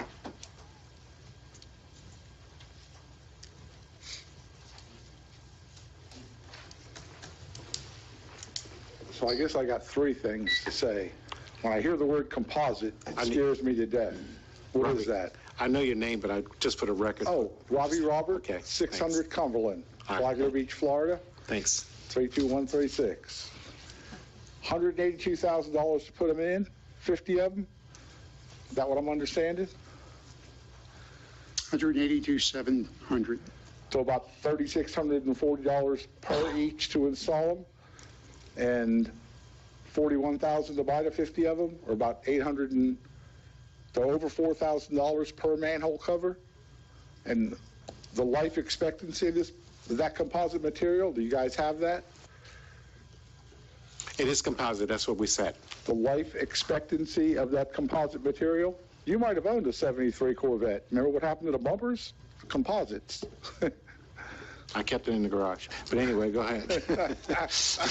Well, I understand. I will go ahead and ask you a question, Robbie. Well, that is the question. What is their composite? What's it made up of? What's the life expectancy? Okay. And, I mean, I think we're talking about over $4,000 per manhole cover. Correct. 75% of that is labor. 3,640, and you can do 5 or 6 a day. That's a pretty good chunk of money. I wouldn't mind bidding on that myself. Okay, once you finish your question, we'll answer. So that's it. I'm finished. Okay, all right, thanks. Just answer it.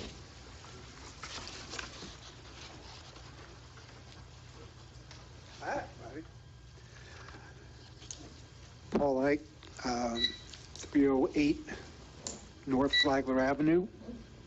And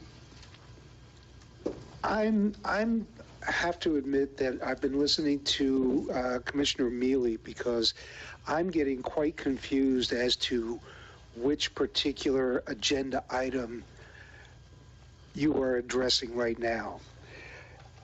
What I can say to you at this point is, in looking at this, what I'm looking for is a clarification so that I can understand what it is that the city intends to do. My understanding at this point is that there is an amount not to exceed $182,700 for a contract for installation. And the installation is for 50 of a total of 360 manhole covers. And is the intent that we're going to replace all of the old ones with these new ones that this item is addressing? Okay. And that's the question that I have. Okay, all right. Thank you. Okay, Lee, would you like to respond to that, or Mr. Whitson? I know the intent is to... Let me take a crack at this. Okay. The first item is to award the contract for installation. Of 50. Of the 50. Right. We're going to piggyback the contractor from St. Augustine. There are 50 manholes that we are purchasing for a total of $41,750. Okay, don't do that. That's the next item. So we're just only buying 50, installing 50. We have over 360 manholes throughout the city, but we cannot afford to go out and replace them all now. So we're doing it as we typically do in a capital phased program, 50 at a time. And as Lee mentioned, this is in budget. He's not asking for any additional money. Correct. We planned for this. So is this our first 50 that we're doing? We didn't do any last year, correct? Correct. Okay. I believe reline the slips. I think That's a different, the lining is a different, slip lining, I think. that's a different process. Chair, will you close public comment, please? Okay. All right, public... Just a question. Donna Schneider, 2412 South Daytona. I just did the quick math. It didn't even occur to me until we just started talking some numbers. But if you're talking about doing 5 a day, I don't know how many minutes it takes to do that. Maybe 5 at the most. You can only do so much. That's $18,000 a day in labor. That seems pretty excessive. Wow. I think I had the same question that this guy had, but I guess you guys don't like me. My question is, the mayor talked about it, the young lady talked about it, when you put the emblem or embroze it, into the thing. Is that 13,000? I think there was 2 bids, 13, 15,000. 1,300. Would that be good? I mean, that would be good for the next 250 of them too, isn't it? Once they make the mold? Okay, that's still on the next item, That's because the we're next still item, talking about the Bruno. installation. But we can take Bruno's question. Well, I'm just asking, does it pay to have it done to beautify the city? 1,500, if it's 1,500 or even 5,000, when you do 300 of them, it seems like it's penny. Let's make the city look good with these covers. We can hold Bruno's question. I mean, you can hold Bruno's question until you get to item 10, and you'll come up to the podium again. That's a one-time setup. Chris Novak, 2005 South Central. Pull the mic down, Chris. Thanks. Chris Novak, City of Flagler Beach, also resident, 2005 South Central. So the first line item is the installation. When you break that down, they are not only going to install, but they have to remove what's already there. So it's a twofold installation. The cost per installation is $36.54 each.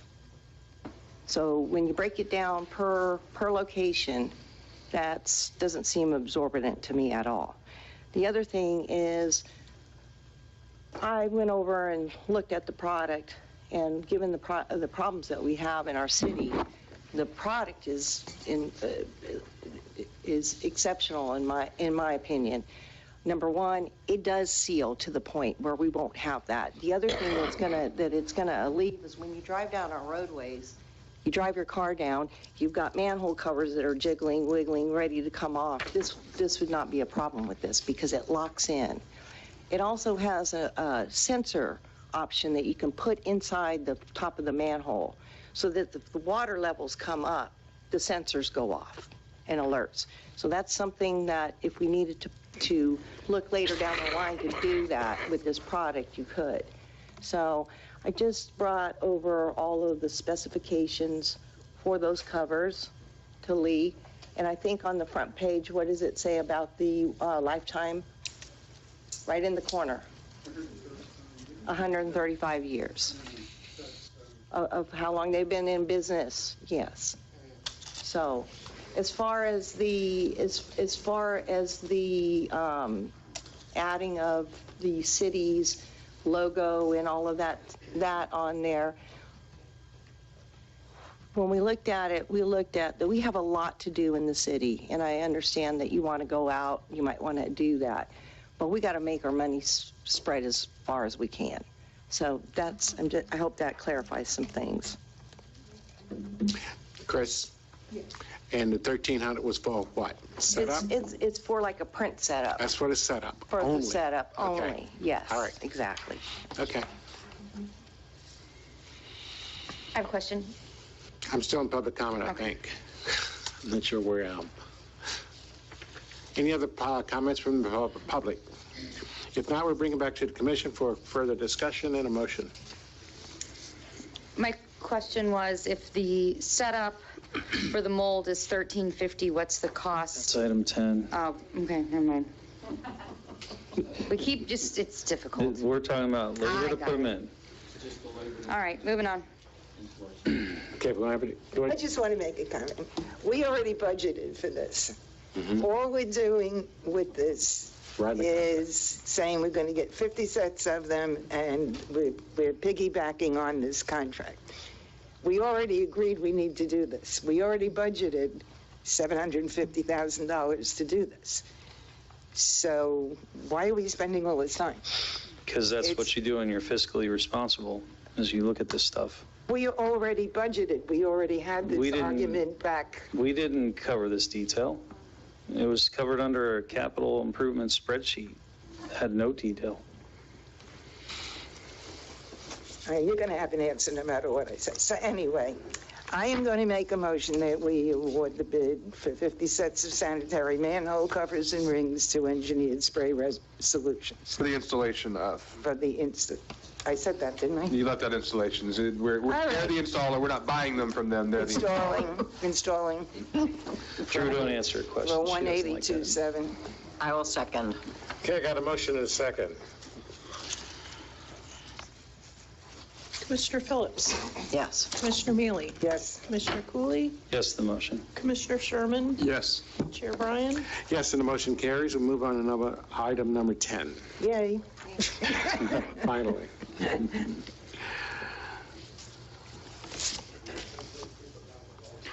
Okay, so this is the 41,750 to buy 50 sets of these things, correct? Yes. Okay. My question is, with the way prices are going up, if we don't move forward with this right away, what do we do? We'd have to go back out and seek, new pricing, and it'll probably go up if the trends follow that we've seen. Okay, we had budgeted $750,000. This is $41,750.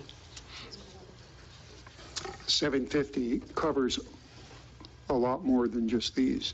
Yes. Different projects, different Other maintenance, projects. I see. different I see. maintenance. Yes, this is coming out. Valves, everything. I understand that. Okay. Okay, but are we going to, I think Commissioner Phillips brought it up before, I think. Somebody did, about when are we going to get going on it so that we don't fall into the prices are now twice as high as they were before. Yeah, if you so approve, we could issue the notice to proceed as soon as this week. And then we, as Lee said, we will put together a map showing the citizens where we would be putting the first 50. Again, the staff has been out looking at the issues in the field. We know where the leaks are. We know where the low waters are covering the streets more often than others. And so we would target those. They would go to the top of the list. And then as we budget the next year, then, we would follow on in a program. So barring no special logo or anything like that, I would assume that these are already made and ready to be delivered? Well, I don't know what the lead time is, Lee. Yeah, That's what he's asking. in other words, when could we expect delivery of these particular manhole covers? I'm going to defer to Vinnie. Chris is saying next week. Next week? Okay. Next week? Yeah, okay, I'm just asking, so we'll have an expectation Yeah, of when it they're can start. already in stock. They Okay. don't have to order. All right, them. that's why I say, so barring not putting any special logo or anything on it, they should have them in stock all ready to go. Correct. Okay. When you start customizing it, then Exactly. that's what you. And there are a lot of options on these. No, we can't afford customization. Oh, I can help with that. So, looking at the invoice, if y'all flip the page over, that's item 10. The cost difference between a plain cover and the City of Flagler Beach fancy cover is $25.57 a cover, minus the one-time setup fee of $13.50, which applies to all of them. That's $1,300 we can put towards something else in the city. I'm sorry, it's a manhole cover. I don't see the need for a special seal or Flagler Beach emblem on a manhole cover. That's just my opinion. So I'm talking about being fiscally responsible. We have a lot of the stuff we can spend for $1,300 on. Yeah, and I think a lot of the other towns that do have them are more areas that people walk around. These, especially the first ones, are going to go in areas, strictly residential areas, not out-of-towners coming and saying, oh, isn't that a nice... I have one one is right in front of my house, in the street. I don't want a logo. Well, how many people are going to see it? No one but me. Yeah, so that was my point. So anyway, that's my comments. But if you guys decide you want logos, it's also going to extend the lead time, correct? Okay, so that's going to be pushing it out. Lee, how much would it extend the lead time? What was the question? The question was, if you customize you do the mold, you set up the custom Flagler Beach on it, how much more lead time would you need to do that? Because you're talking about the difference between they already have those ready to go in stock versus having to remake them with the logo. That's the question. And unless Chris has an answer or you have an answer, I don't know. I don't know. I think what we need to clarify is in the original obtaining of the quotes, the $1,300 is the setup. The plane, the $41,000 is for the no setup manhole cover.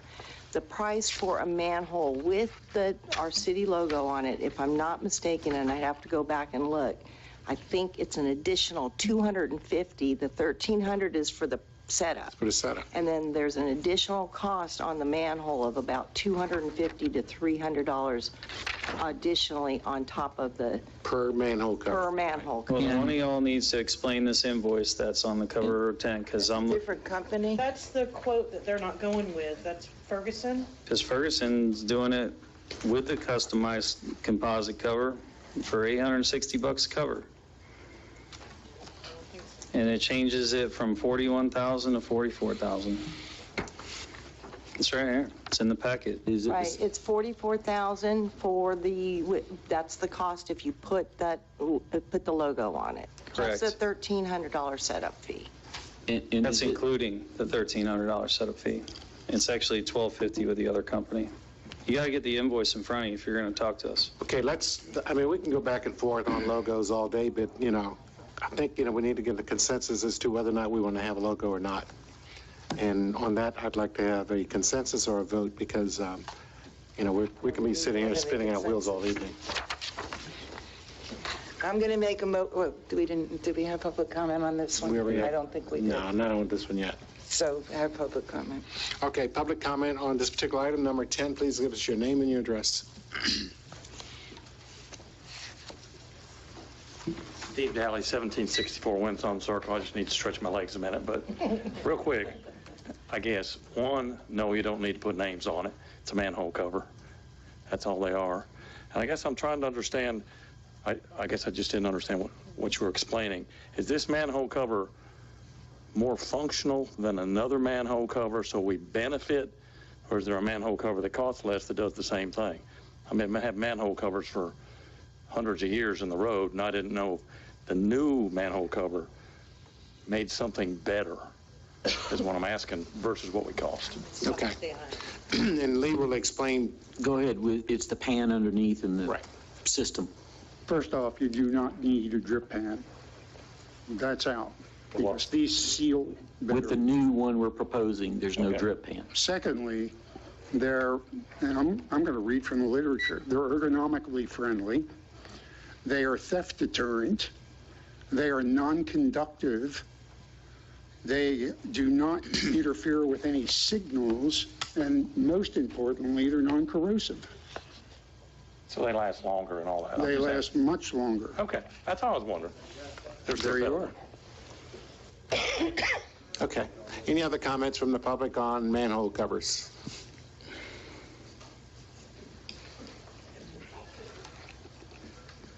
Paul Lake, North Flagler Avenue.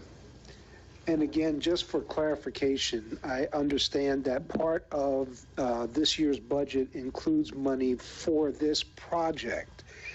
But because number 10 says approve the emergency procurement, which means that we're buying these 50 manhole covers. First question is part of our budget set aside to purchase these manhole covers? And second, just for my own clarification, the first go-around of 50 means that there's probably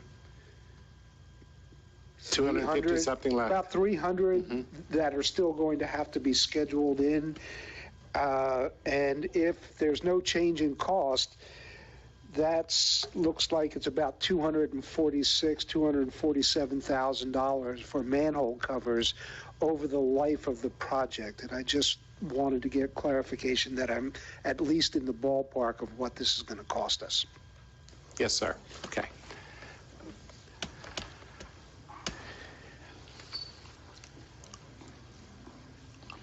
Rick Belhumor, Flagler Beach. We're doing this to try and deal with the I&I, or the saltwater intrusion. They don't need to be up on Central Avenue. So may not necessarily need to put all 350 of them in. Just get the ones where you're worried about when the tides come up, or you get a tidal surge, then the water can't get into the sewer system. Or otherwise, the manholes stays, rainwater may get in, but it'll be minimal when it's not underwater. So if you're going after the salt, then you're not going to have to put 350 of them in. That's my thought. Okay. Any other comments?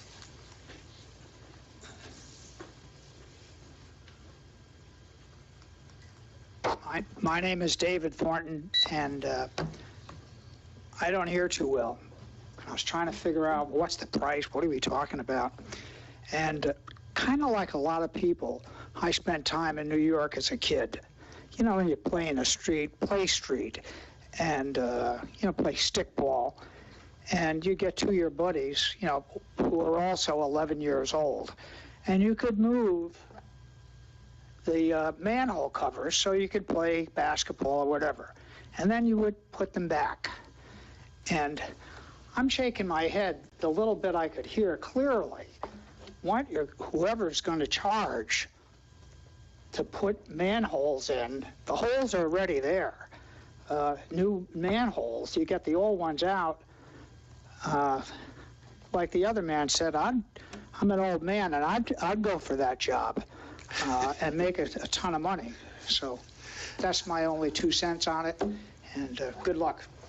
Okay, just in response to your question, now you said your hearing is a little bad. Yep. But it's a little more than just taking out one and putting in another one. They actually have to do some work on the inside of it, and it does seal tightly, and it's also theft-proof, correct? So you're not going to be able to take it off and play basketball or anything with it anymore. I have a manhole cover in my street, Oak Place. I pick it up half the time myself because I have a car which is very low to the ground. You'll appreciate this. And I don't want the bottom of the engine to hit it. You mean the one that you have the V8 in? The one I have the V8 in. So the point being is all this stuff about manholes, and they're sanded down to make them really fit close. A manhole is a manhole is a manhole. And that's my take on it, but I'm not an expert. Okay. Are you the expert, or who's the expert? Manhole expert? What's that? We have a manhole expert. What you can do is, if you want to sidebar and talk to him in the back about how he's installing it, I'd appreciate it. I would like that. Thank you, sir. Take care of that Jaguar. But not during the meeting. Not during the meeting. Any other public comment on manholes? David, not during the meeting unless you go outside. He's going to go outside.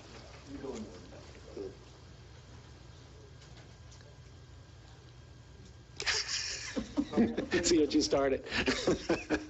Okay, any other comments? Well, we can just close the door. Any other comments on manhole covers?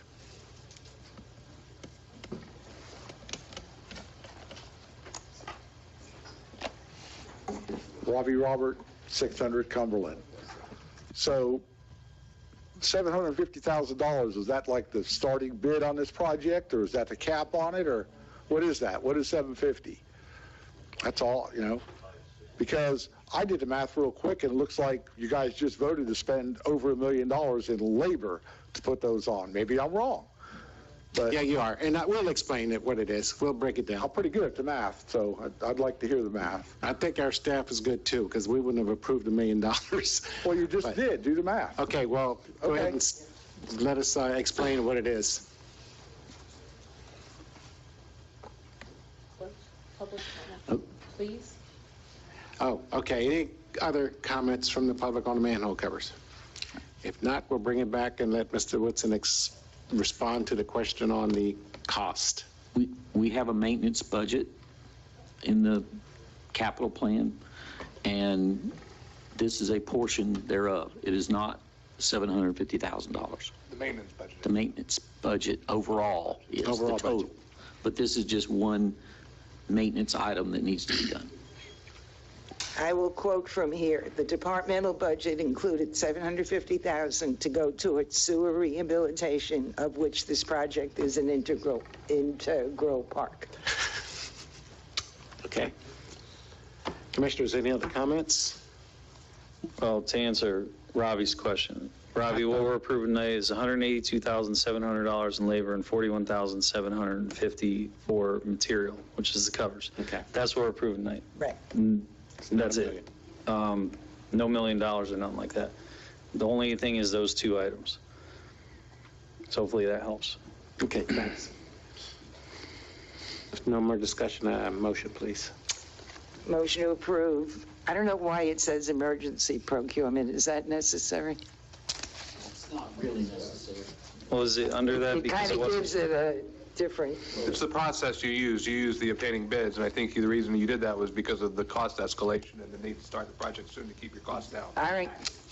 It just seems to take it to another level, but if that's what we need. Approve the emergency procurement of 50 sets of sanitary manhole rings and covers from Florida Line Incorporated, and the amount of $41,750. Second. Okay, I got a motion and a second, then please call the roll, Penny. Commissioner Mealy? Yes. Commissioner Cooley? Yes, the motion. Commissioner Sherman? Yes. Commissioner Phillips? Yes. Chair Bryan? Yes, and the motion carries unanimously, so we move on to number 11, which is approve the submission of St. Johns River Management District, the Water Management District. Yes, this, excuse me, this item is for Phase 4 of lateral slip lining. We had discussions with St. John's at the beginning of the cycle for this current grant that we have, and it was agreed that we could sort of produce a year-by-year phased-in project to slip line all of the laterals and mains in the city. So it's being done over the course of a year within the, a course of years within the same dollar grant range of 500 to 50 cost share. So this merely is another phase for next year to do exactly the same thing in other areas of the city. And I should add, the window to put this grant in is January 31st. So we have the grant all ready to go. It's just a question of putting it before the commission. Okay, and we've had this before, and I remember it. This would be Phase 4. So we've done 3 prior. Well, we're doing number 3 right now. And just for the information, just very 1 minute, explain what slip lining is, just because there's some people don't understand what it is, and I'm not being condescending, I'm just sure. You know. Slip lining, first of all, when you build a house, there's a sewer main in the street, and what's called a lateral is what takes it from the street to the house. Okay. The city is responsible for the main up to the right-of-way line. And then from that point on, that's where the plumber for the home would connect to it. Well, we have some very old laterals in the city, and they're old clay, and they tend to deteriorate over time. And there's tree roots and things like that that get into them. So what this project will do is first televise. They send a camera up the main, and then they can actually get it to do a right turn and go into the laterals up to the right-of-way line and actually see what the condition of those pipes are. And if they're broken, if they're leaking, and they are a source of I&I, a tremendous source. What they do is they have this impervious material that they can actually push up the line and then inflate it, and it sort of adheres to the outer edges of the pipe, and seals it completely. So you're essentially creating a new pipe inside of an old pipe? More or less, yes. Okay. Okay. I just want just a brief description, because a lot of folks are not sure what we're talking when we talk about slip lining and what they're paying for. Okay.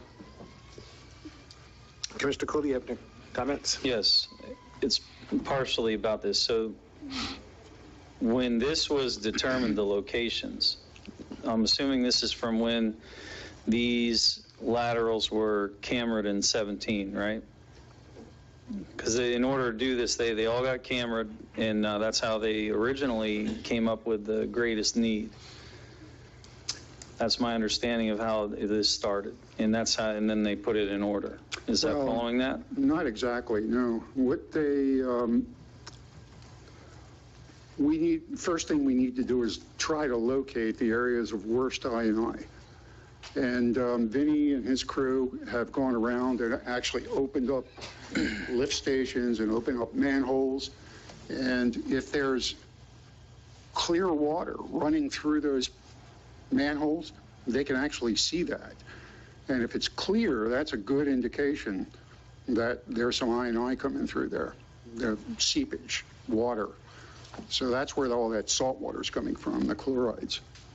So it's actually a investigation by opening up manholes, looking in them, and seeing where the worst areas are in the city. So it's a visual inspection? At first, it's a visual inspection. Okay. Yeah. When we did the smoke testing, what was that for? The smoke testing?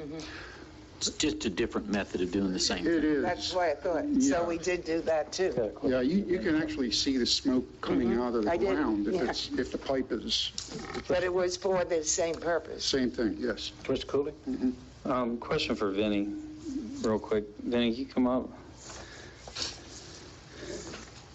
I know you love this. He does. He's taking tomorrow off, by Yeah. the way. This guy never takes off. Vinny, Vinny, sometime around 17, was there not a camera project done where we cameraed at all the laterals? I most believe so. I don't know if it was all of them, but there was. Most of them? There were several, some were done when Bob Smith was here, and some later on when Fred was here, but it might have just been certain areas, not the Yes, entire it's thing. been a little bit over time, is my understanding, here and there. There's been no comprehensive look at everything. Were they mains or? But, I'm not an engineer. oh, do you know what it was, Vinny? I gotta look. Okay, so we would have to go back and look. I know you had a camera project, but I don't know if it was laterals or mains, and I suspect it might have been mains, because that's cameras to the laterals, that's a lot of work. Yeah, it was more, I think, more laterals, main laterals. Okay, the reason why I asked is because just the other week, we're talking about putting a camera down all the drain pipes, and that, pulling that old data might potentially save us a lot of money on going through and putting a camera down stuff we already have data on. But if that was done in 17, I mean, it could probably still show some deterioration. It'll show you the bad spots. Yeah, the bad spots. Right, but I was just wondering, for item 11, I didn't know if what rationale we were using to target what lines is kind of where I was getting confused. I didn't know. It's mostly visual inspection. Vinny, man, he's out there every day. He knows this system like the back of his hand. And so we just trust him to target the high probability areas. That's my only question. Okay. Commissioners, Mayor, any other questions? If not, I open up for public comment. Okay. Yes, my name is Renee Raymond. I live Renee, pull the... Oh, Renee Raymond, 15 Ocean Palm Villa North. You were saying that all these lines are clay, they're not cast iron? It's a mixed bag. You have some out there that are iron, but a lot of them are clay. I've even seen PVC systems where, they're all kinds it's a mixed bag of, depending on when the development took place. Yeah, I had all cast iron. I had to have mine replaced. But Yep, so. okay, just asking. Yep. And then this this, you're saying this line Phase 4. Do you know where Phase 4 is going to be, or you haven't identified that yet? And it is? Well, there's one area that, turn that on, sorry. There's one area in the north, and then there's one area in the south. And I should have brought the maps if I Okay. could have. I'd be happy to post them somewhere. Right. No, I was just wondering if you had identified those areas. Yeah, So we if have. you have identified, it must be from when you had done some sort of looking at them with cameras or? Yes. Yeah. Okay. Well, visual inspection. Yeah, visual. Oh, visual. Okay. Yeah, and this project also will include lining two wet wells, lift stations. Okay. I mean, because there was no way I could have lined anything. Mine had completely collapsed, and I had to put in new. So that's interesting. Yes. All right. Thank you. Thank you. Any other comments? Seeing none, bring it back to the commission. Motion. I'll make a motion to. Hold on. Go ahead. So you just said something that's not listed here. So you were talking about it, we're going to do something with wells?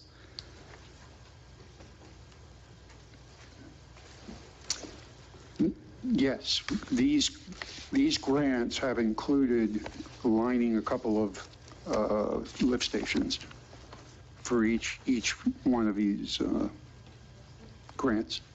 We're doing that now for this Phase 3, and we're going to do it again on Phase 4.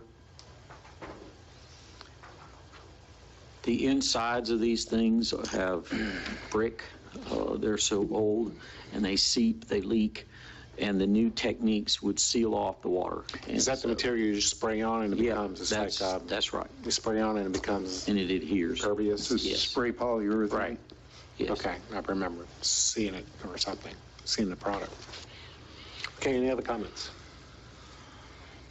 I will make a motion to approve the submission of a St. Johns River Water Management District cost share grant application for slip lining of lateral sewer lines, Phase 4. Can I get a second? Second. Okay, I got a motion and a second. Please call the I roll. just wanted on this, Discussion. on the personnel involved, I know this has been around for a while. We still listing Kathleen as the finance director. I don't know if that doesn't affect the rest of it, I guess. Yeah, the paperwork's been in the pipeline, so we'll correct It that. doesn't affect the. Yeah. Yeah. Okay. I got a motion and a second.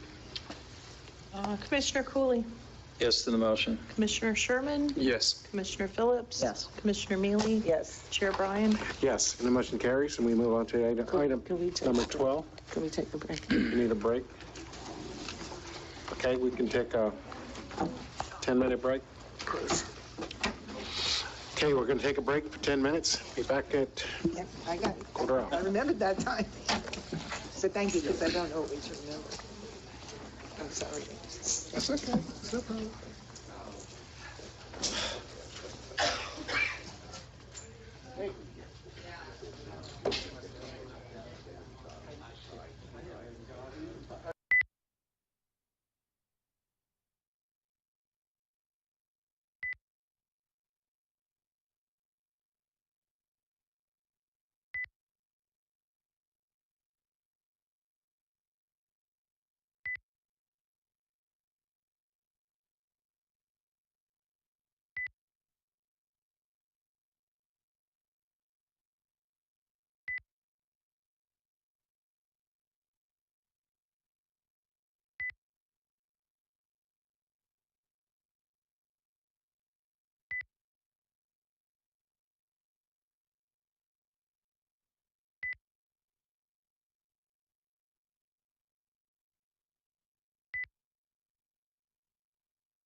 Next item on the agenda, excuse me, is number 12. 11, I'm sorry. 12. 12? Oh, yeah, we did. We're having so much fun. Number 12, Rhonda's on. Yes, good Welcome. evening, everybody. Just to kind of give you an update, since we did have our first quarter end at the end of December, a quarter of our year is already gone. I know, I don't know where the time has gone. It's gone by way too fast for my liking at this point. So I just wanted to kind of go over a few things with you, kind of go over this first report in regard to some notes, and then we can kind of go over some of the backup behind there if you care to. I did make some notes, so hopefully I can answer any questions that you may have this evening. So like I said, overall, December 31st marks the end of the first quarter, or 25% of our fiscal year. For the first 3 months, this is all general fund I'm starting out with. For the first 3 months, revenues in the general fund has actually exceeded expenditures by about $3.1 million. This is mainly due to the collection of the ad valorem taxes, as well as sales and use tax. So that, which makes up 90% of the quarter to date of the general fund revenues. So through December 31st, we've actually received 88% of our ad valorem revenue, or $4.2 million. Rhonda, can you pull your mic down just a little? Absolutely. Maybe bring it a little bit closer. Is Yeah, that that's better? fine. Okay, Thanks. great. Thanks a lot. All right.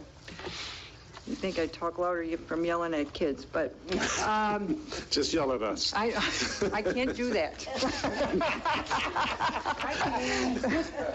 Freddie can, I can't.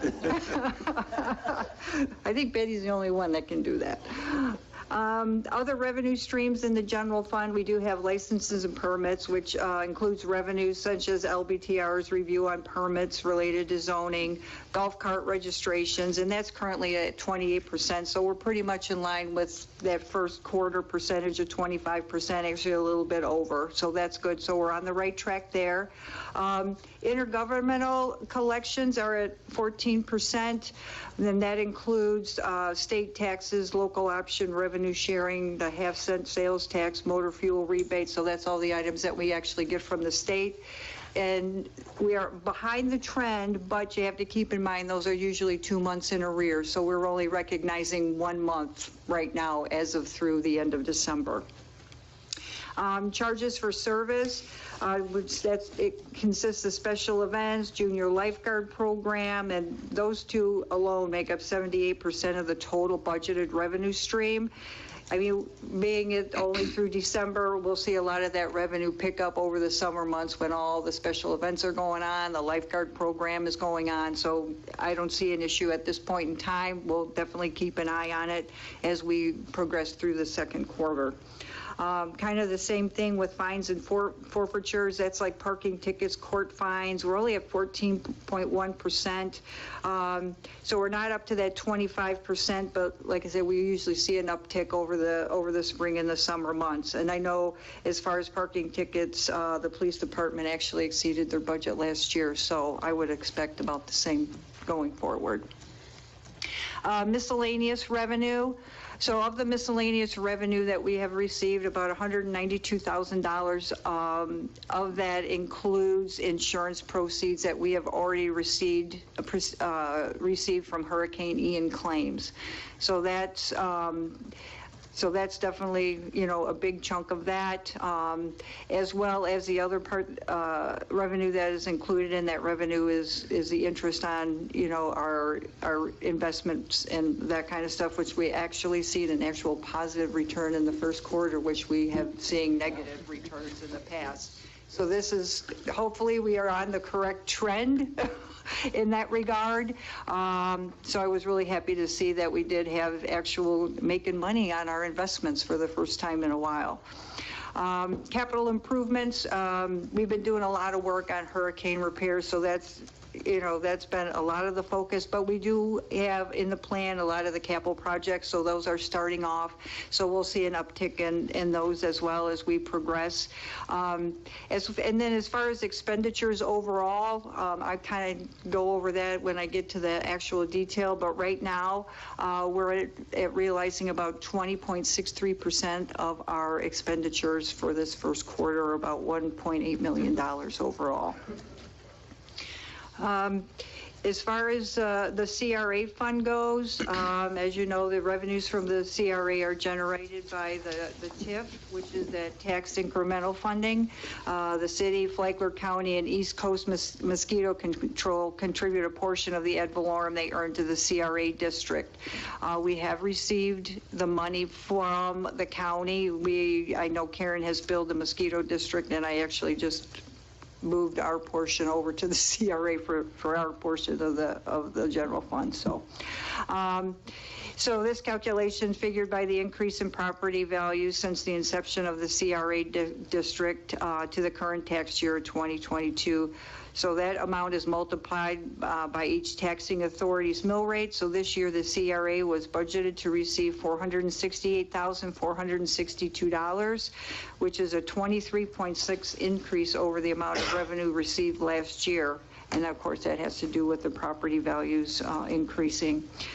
So in 21-22, we actually received $379,033, which was an additional $4,260 over the plan for last year. So right now revenue is exceeding expenses in the CRA by $220,000. As far as some capital projects that the CRA plans on doing, they're going to be, of course, working on the decorative street lining, the Wick Line playground, and we've got the small and large redevelopment grants. So let's see, the next fund is the Building Code Inspection Fund. So with them, the revenues are actually exceeding expenses by about $63,000. So the department has collected 35% of the anticipated $444,000 of budgeted for licenses and permitting fees. And we'll probably see that it increase as well over the next balance of year with all the development and building that's going on within the city. As far as expenditures in the Building Code Inspection Fund, they're about $87,000 spent the first quarter, or about 16.75% of the budget spent at this point in time. The Pier Enterprise Fund. So as you know, the pier is operating hours are not as long as they had been in the past. They're only open from 6 a.m. to 5 a.m. and 6 days a week, so they're closed on Mondays. So with all that we've been through with the 2 hurricanes, the revenue stream from the Funky Pelican, the pier passes, the bait shop, I mean, it is, well, you can see on the detail, I mean, we're actually not even close. I mean, I think I don't even think we're even making any money quite yet, except for, because we had budgeted for, the pier to be opened, and of course the bait shop and all that, and then so now we're giving refunds on the pier passes too. So, so we're definitely behind in the revenue. So I'm going to keep a really, really close eye on that to see how that looks, because we're going to have to address it if we're not even going to come close on that. So that's definitely a big watch out is what's going on over there as far as the revenues. Sure. Sure, Commissioner Cooley. So a couple of questions. So the insurance money from Ian, you put under the general fund page. Yes. And then you have Department 3600, but why wouldn't the insurance money go on under the pier fund page? Because that's where the money to pay the insurance comes out, doesn't it? Well, this particular insurance proceed that we received had to do mainly with repairing the golf cars, which is general it's fund. other areas that the insurance proceeds paid for. Oh, so the 192 is lump sum for the city, not the pier? Correct. Yes. It's for general fund. Yes, it's other things, not, we haven't gotten the money back on the insurance claim for the pier yet. Oh, for And some we're reason I working thought I on heard that was for the pier. All And right, we're so- also working on FEMA, so. Okay. it means- Right. Yeah. So the miscellaneous revenue, the 192,000 was non-pier insurance money? Correct. Okay. And I guess the other question on the pier fund, the bait shop, if I look at actual year-to-date, the 213, 278, is that what was spent year-to-date? Okay, so that's as far as expenses, the 213, 278, yes, sir, that has what's been spent. But of the $213,000, almost $130,000 of that has to do with Hurricane Ian and Nicole expenses. There was the dive team, and then the armoring of the Funky Right. Pelican. Yeah. All of those items nothing's guaranteed, but they have all been filed. We're going to be filed with FEMA, and they'll be reimbursable. So we had to lay out. Under the bait shop, though? I'm sorry? Bingo. Why would they be listed? It's the. Why would they be listed under the bait shop? It had rather to than do with the pier. Yeah, it's all the pier. That's just how that, if you were looking at the actual printout and the fund itself, it's called the bait shop, but it encompasses everything at the pier. I think we really need to. Yeah, we need to. We got to Okay. expand those line items. Separate it, yeah, Right. because, Okay. most of those things had to do with FEMA claims for repairing the pier and the damage assessment we had to do. That and all those, makes sense, but I know I got blown away by that number too. That's Yeah, I that's was a lot like, of did y'all fish. buy a new bait shop? That's a lot of fish. No. So, okay, so we can break that out. Yeah, because right now we have no visibility. You were talking about the bait shop, possibly, maybe not making money, but with grouping everything under that umbrella, we have no idea of what's what with that expense, because there's so many different things going into it. We probably need a finer breakdown on that, because Absolutely. that Yeah, which includes I a lot can of do. other things that aren't related to the bait shop at all. So I was going to bring this up during, do you want me to save this for No. commission comment, what I kind of found on the bait shop? I mean, it's up to the commission if you want to. Do you want me to cover that item that I found myself right now about the bait shop, or do you want me to cover that during commission comment? Yeah, I was going to ask about that. That'd be great. but Okay. And Do you want to we cover it need now, or Rhonda you want to for that, wait? too. I mean, she's here now. I mean, Yeah. we can go ahead and cover it. So, I've been holding off on addressing this, and, so let me preface this to everybody. This is not an attack on the bait shop, but we talked about earlier that we got to be fiscally responsible with our monies, right? We talked about that. We pounded that into the ground about the sewer covers, right? That, we want to be fiscally responsible. So my concern is, if you look at the expenses, that, in labor wages, and I discounted out the pier ticket sales for the month of December, which we had to refund about, it looks like here on this sheet, $864.94. So after everything's said and done here, we made, in sales at the bait shop, we made just over $562.57. Then if you look at, it was mentioned earlier, or one of the previous meetings, about labor expenses. And so, took a deeper dive into labor expenses, and labor expenses at the pier were in the ballpark of about a little over $15,000. Being fiscally responsible for our taxpayers, I think we need to come back to the drawing board and have this conversation. I think Rhonda had kind of already. Not to interrupt you, Commissioner, but a lot of those areas we're going to turn into FEMA and are reimbursable because they were security. Because we had risks of the public going out there and getting hurt. So we're going to be turning, I get it, it was a lot of money, but we've cut back those hours now for that very reason. And the bulk of those hours are going to be turned in, and we're going to argue that to FEMA that they should be reimbursable because we had to secure the site. So I appreciate that fact that you brought that up. So I guess for January, though, now that we have the pier now, I would assume secure.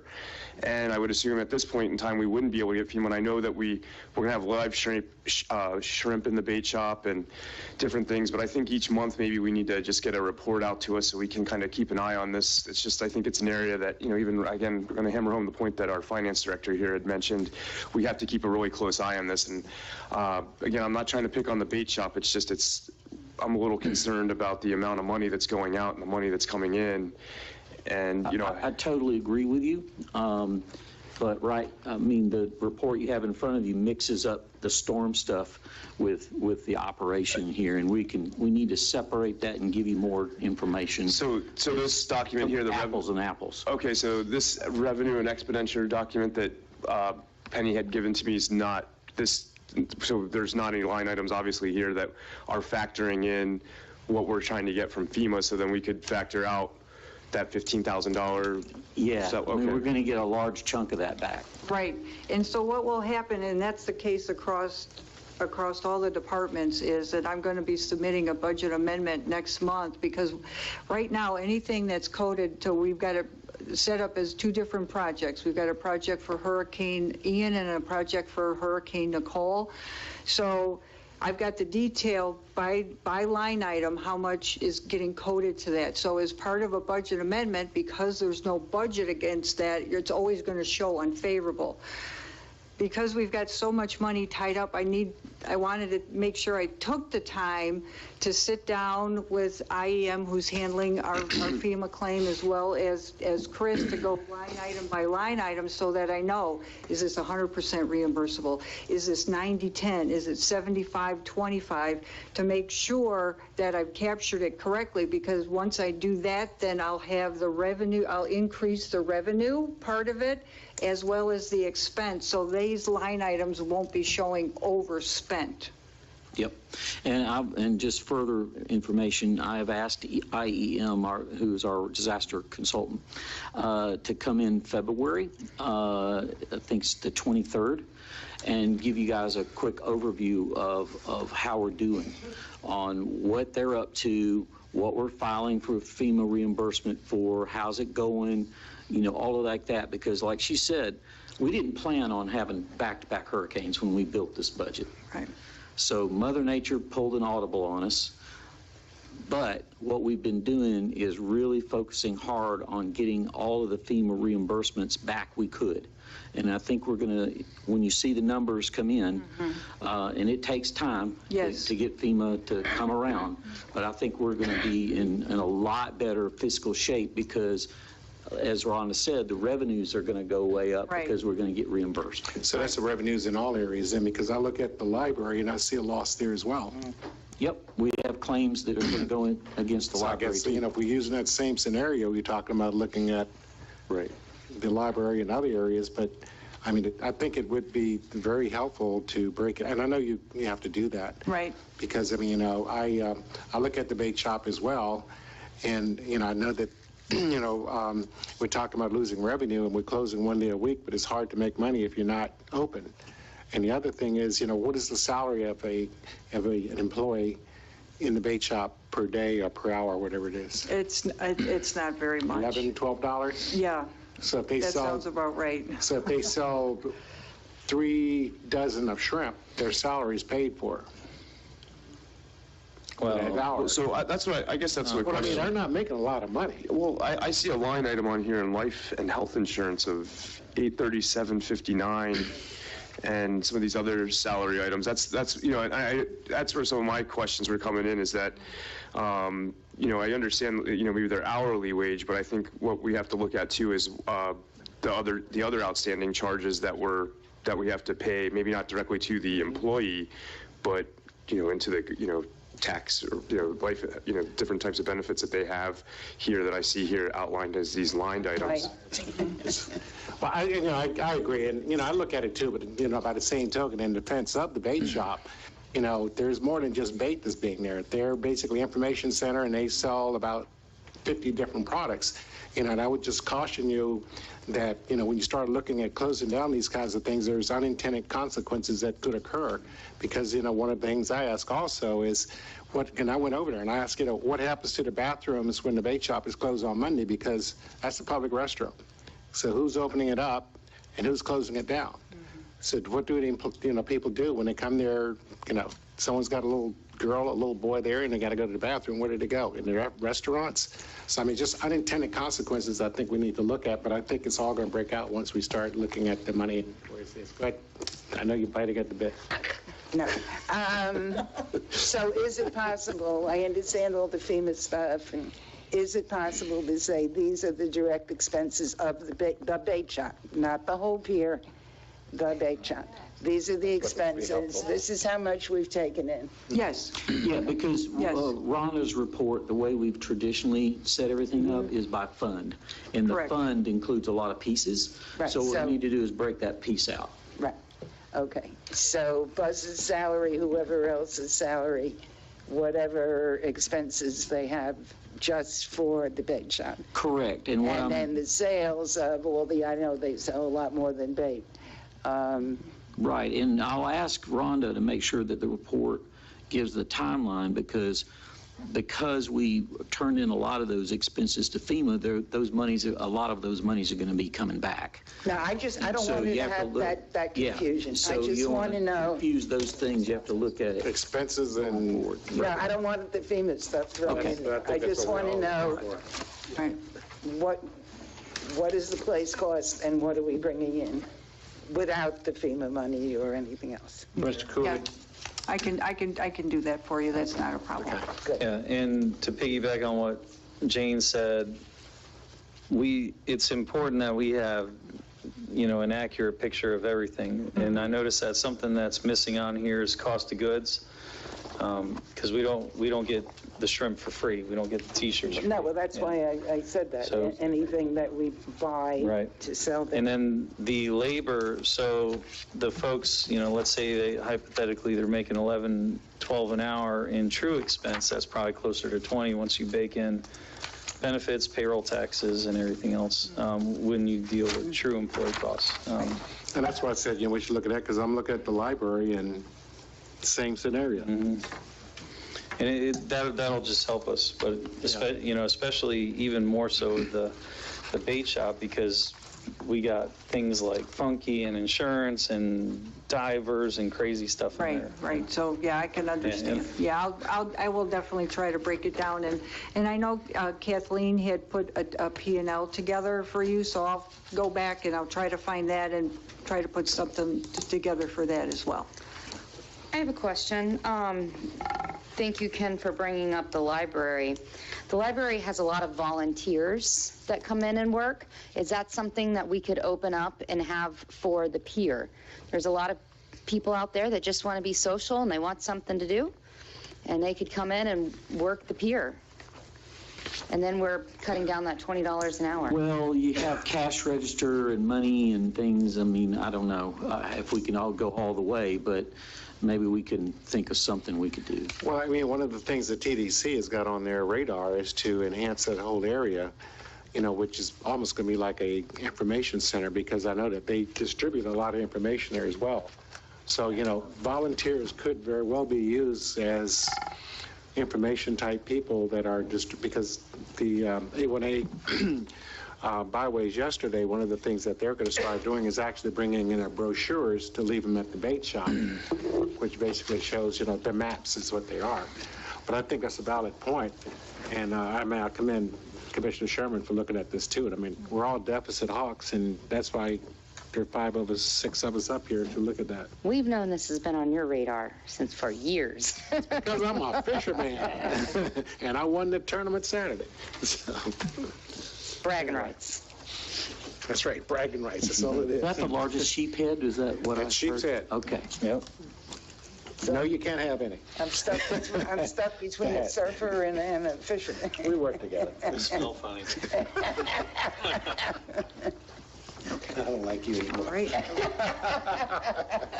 Anything else, Rhonda? Okay, Roger. Not on the pier. I'm sorry. Not on the pier. Okay. Are we good on the pier? We're good. I know I've got some homework on the pier, so I'll definitely do that. And the library. And the Well, library. let's wait till we get to the library. Right. Okay, utility fund. So the utility revenues are currently only at 7.55% compared to the 25%, but I want to preface by saying we haven't recognized any grant revenue at all, as well as we haven't received any proceeds from the SRF loan. So if we take those two items out, we're actually trending about 21%, so not too far off. The one thing we need to keep in mind is that utility billing is in arrears, and then because we didn't adopt the utility rate increase when we should have, but we should make it up because we were budgeted at 3% and we went up to like 8.5. So that should definitely come back. But this first quarter is a little bit skewed because of that. Revenues are actually exceeding expenditures by about $216,000, even though in the utility fund, there's about $152,000 of hurricane expenses that are actually hitting the utility fund overall.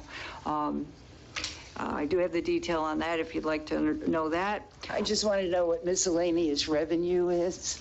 Miscellaneous revenue. First page. Oh, I can look. Hang on. Let me look. I'm sorry, Penny, where is it?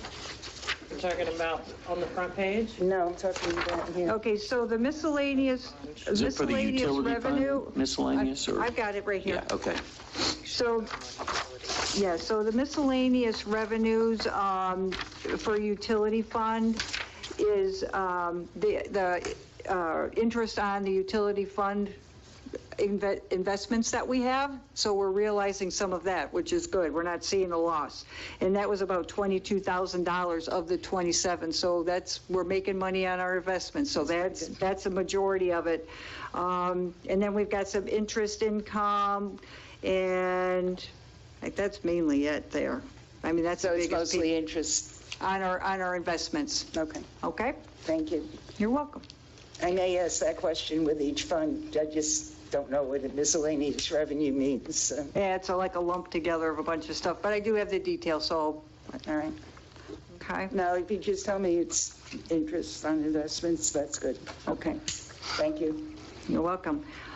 Sanitation fund, sanitation revenues are slightly under the 25% threshold, which are at 23% right now.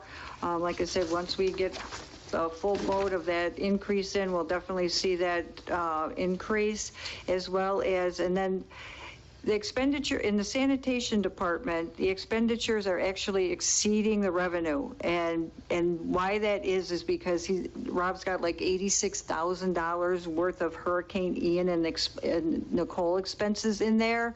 Like it's explained earlier, we're over budget right now. I need to do the budget amendment in order. So once that gets all worked out, then he should be on the right side of the track. So his revenue should be exceeding his expenses. Just a quick question. Yep. So it would be helpful if there's a way to get just like a one-pager of all these FEMA expenses, you know, just whenever you can, so we can bounce it off this. Okay. We can do that, and again, like I said, I anticipated this concern because, you know, everything's skewed, and I've asked them to come forward with a report, a PowerPoint and a brief report on the 23rd of February. So, yeah, it's just. I know it's very skewed. If we're covering it, and then there's things that are not on this page, then it gets kind of wonky because we're almost working off just, you know, assumptions, and so it'd be good to have that. Okay, so let me ask you this. I know, because this basically kind of lumps a bunch of stuff together. I mean, I could run reports that have the detail. Would you like that as a supplemental when I do like a quarterly report, or do you want me to break it out by line item? I mean, all I would need is just a one-pager just showing FEMA stuff. It's the hurricanes, y'all. Yeah. They're skewing all the expenses, and we're chasing every dollar we can get. Yes. So I guess maybe a supplemental would probably be sufficient. Okay. And then if any of us want to break it down even more, we could just go from there. I like that. Okay. Yeah, because we have, as Rhonda said, we've been very meticulous about setting up the accounting so we can recover all this money from FEMA. Right. And Ian has its own code, and Nicole has her own code, so we can separate what was spent for which disaster. Yeah, and I can break it out by fund or however you want to see it. Well, just, a simple one pager. If you say sanitation's over by 83,000, if you look at your supplement for FEMA, you'll see that 80,000 of that 83 is potentially reimbursable, and then we can just match it up. Okay. Okay, All right. not a problem. I can do that for you. Would you like me to do that as soon as possible, or the next report, or when would you like to see that? I mean, if you do it in the next report, it's going to be better data, right? I mean, because some of the... Well, next report, that would be all... Yeah, that'd be everything. Well, like I said, if it's okay with you, the 23rd of February, we'll have everything lined up. Okay. And we can provide everything, and Nikki and all of those folks are working directly with Rhonda and her team to get it all right, and we'll have a complete breakdown of what we've asked reimbursement for. All right, then we can match it up with the, okay. Right, and that's when I plan on doing my budget amendment at that same meeting, so you'll be able to tie the budget amendment all together with that. Will that work? That's fine. Okay, sounds like a plan. All righty, so we talked about sanitation, stormwater fund. In the stormwater fund, revenues are currently at about 18%. Let me get over to my stormwater page here.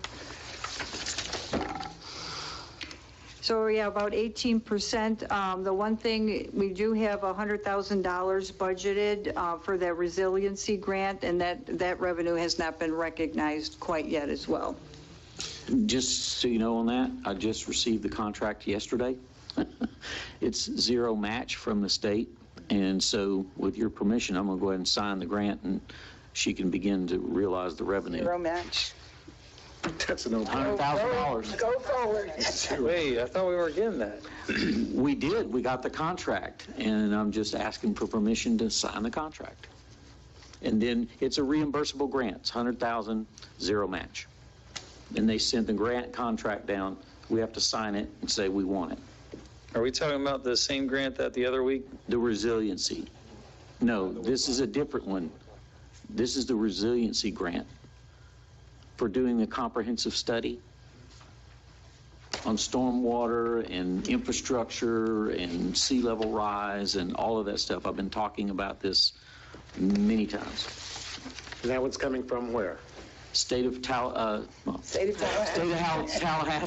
from the DEP. Okay, all right, I think that may help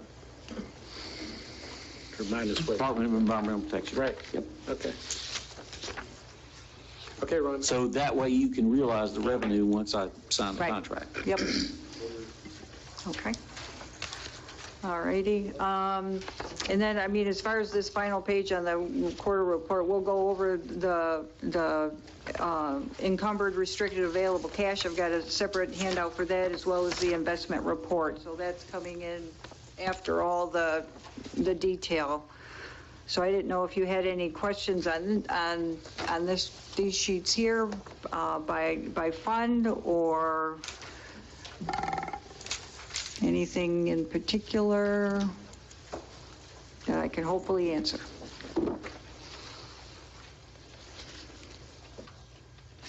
Okay. We're good? Okay, you can proceed. All right, Go ahead. sounds good. All right, so there should be in your handout, after all the departmental and fund budgets comparisons. So we've got the encumbered, restricted, and available cash balance. As you can see, it's broken out by fund here. We've got the total cash balances, as well as funds that are restricted, debt service, and then budgeted capital projects. And then so taking all of that into account in the general fund for our rainy day fund, or our unrestricted cash balance, we have a little over $6 million. With the American Rescue Plan Act, we got about $26,000 left over.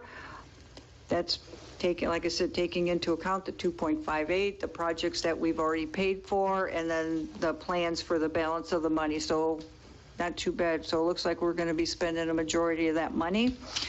Building code inspection, we got a little over $200,000, so $206,116 of the pier. You can see that right now we're actually unfavorable to 561, but please keep in mind that we haven't received that money from FEMA to offset the design of the pier, and that's over $800,000. Okay.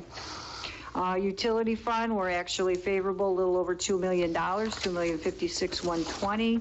Sanitation, $398,567. Stormwater, $189,406, and then the CRA, $154,117. So unrestricted cash balance, our rainy day fund, $8,631,509. Could we call it something not rainy day fund? That sounds very sloppy. Call it whatever you all want. I'll just keep it unrestricted cash balance. How does that sound? Okay, you got it. Oh, it's our reserve, right? Yes. Okay. Yes, it's your savings account. I would probably recommend just calling it that. Yeah. Okay. Just one quick note on the American Rescue Act plan money. We have to spend the money by December of 2024. Right. So we're on pace to, do that, but I just wanted to let you know there is a firm deadline with that. So while we're on the ARPA grant, the 26,490 that we haven't allocated, we have to do something with it by next December. So are we just waiting for that thing to come along, or? Yeah, I'd like to kind of get into the projects a little bit more, make sure that we're all going to be hitting our targets, and then, yes, I'll come back with a recommendation probably in the summer to how to tie a bow on that, because we need to spend every dime of it. Yep. I had every faith we would. I just. Yeah. And just a comment, and of course, I won't be part of the process, but as far as budgeting, and one of the things that Commissioner Cooley had spoken about once before, a couple of weeks ago, and that had to do with some of the stormwater issues that we have. I would assume that, we should be in pretty good shape to be able to address some of those severe stormwater issues that we have throughout the city. With the, because we talked about the reserves, and would probably budget accordingly. Because those are serious concerns that, we don't take them lightly, but it's just let folks know that we're not just sitting on money just to sit on it, plan on spending it. Okay, that's why I didn't want to call the rainy day fund. You want to call it a sunny day?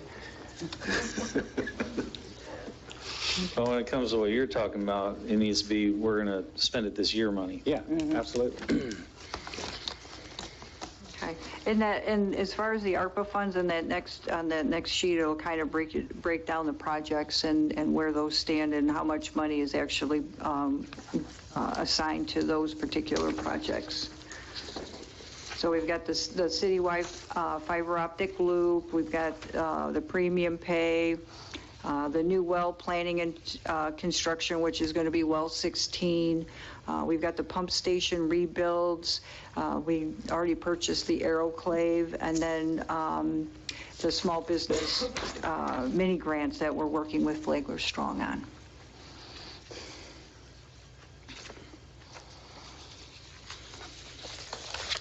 Oops. Okay, and then the last sheet here is basically just a listing of our investment accounts and then our operating accounts, the rate of return, and where we started and where we ended as far as the beginning of October and where we ended up the end of December. So I was very, very happy to see this, that finally we are making money on our investments. Nice. Yes. Absolutely. So in the Florida Prime, we made $88,000, and the Florida Municipal Investment, we made $58,000, and then Truist, we won't talk about that one. Can I ask a question? Rhonda or Mr. Whitson, our investment committee, are they still meeting regularly? Have they made any? Recently. They did? Have they made changes? We have one coming up. Okay. I need to follow that better. Are they making changes? Did they make changes? Because these are good numbers. Yeah, we received a report from them, and they liked what we were doing, and you're seeing the numbers reflect it. So, Okay. yeah, the mayor and Commissioner Cooley are on that. Okay. And we've been meeting quarterly, and I think there's another one coming up February in- 7th at 8 a.m. Feb 7, and where do you guys meet? Right here. Okay. Right here. I'm gonna, okay. 4 thank feet you. away. Okay, awesome, thank you. I know that they just met, and I probably saw what they did, but I can't remember now. Has there been talk about leaving Truist? No. No? No, but I think that's a fair question. Because lots of people are going to the credit union. I just went to ViStar. There's Yeah. certain, You can't go. there's to- certain requirements that are by statute that banks have to meet for us to put our money there, so. Yeah. We've looked at that before, it's been discussed before. It's a question that bears looking at, given the change in interest rates, so we just have to check the criteria. Okay. As long as there's some thought about that. Okay, I don't know if credit unions are legitimate for cities, I don't know. Just a thought.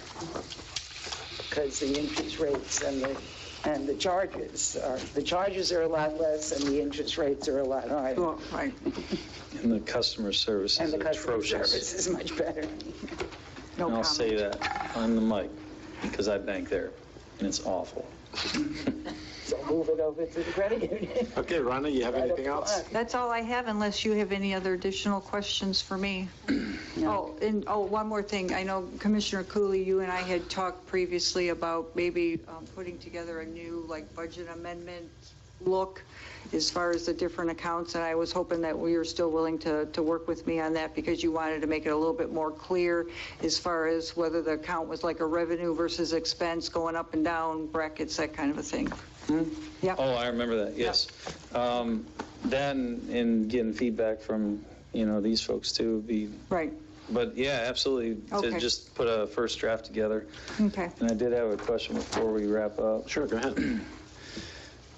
So we put together a draft for the year end and all. But the question is for city manager, when are we going to do a year end wrap up, which would cover projects, budget and all that?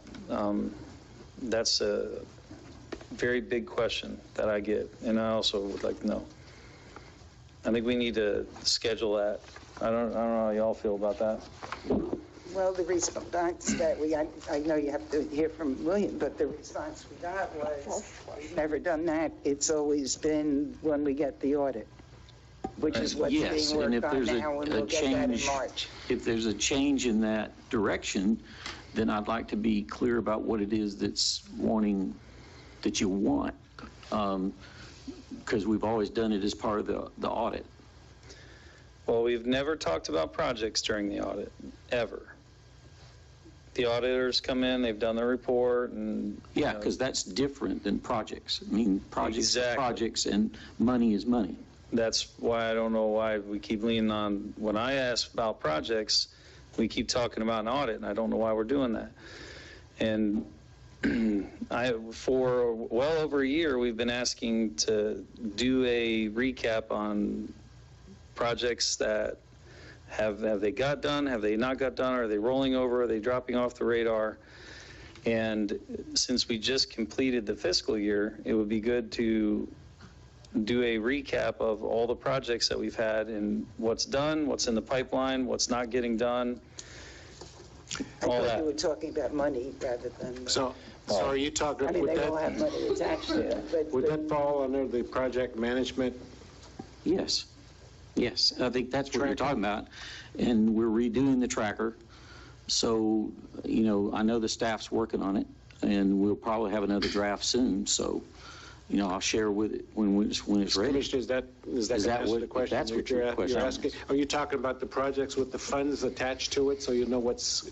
Whether we've spent the money or not. Yeah. Right, That's so what I'm talking about. this is, we've talked about this on and off over the last 2 years about, we have all these projects, and some of them seem to go into The following limbo. next year or whatever. Right, some go into next year, some are in the pipeline, some drop. And to recap So at the beginning of the year, we set aside what we're going to do and we budget for it. But then at the end of the year, we don't do anything. And we should look at, here's what we're planning on doing and with the money we set aside and budgeted for it. And at the end of the year, you should look at what got done and what money's got spent. Is like a recap. Yeah, right.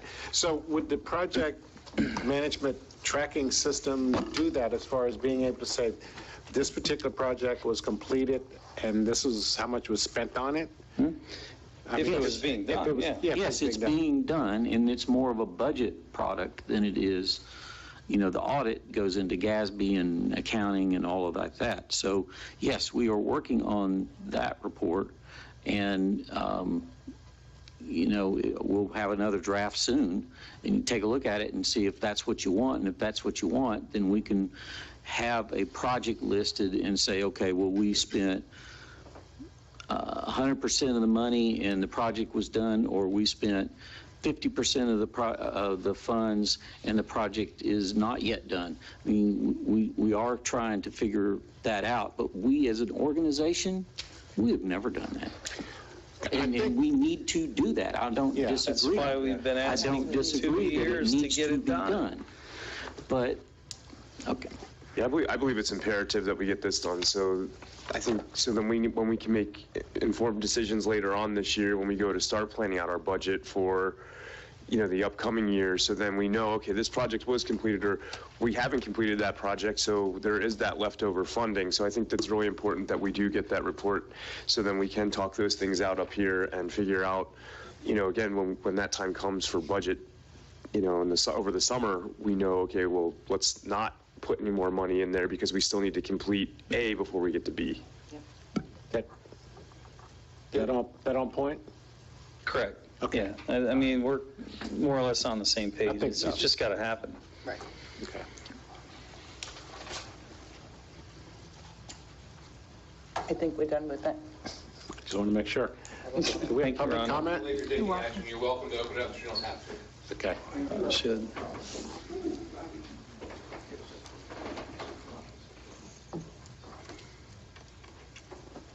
So I'm still Robbie Roberts from 600 Cumberland. I want to talk about fishing.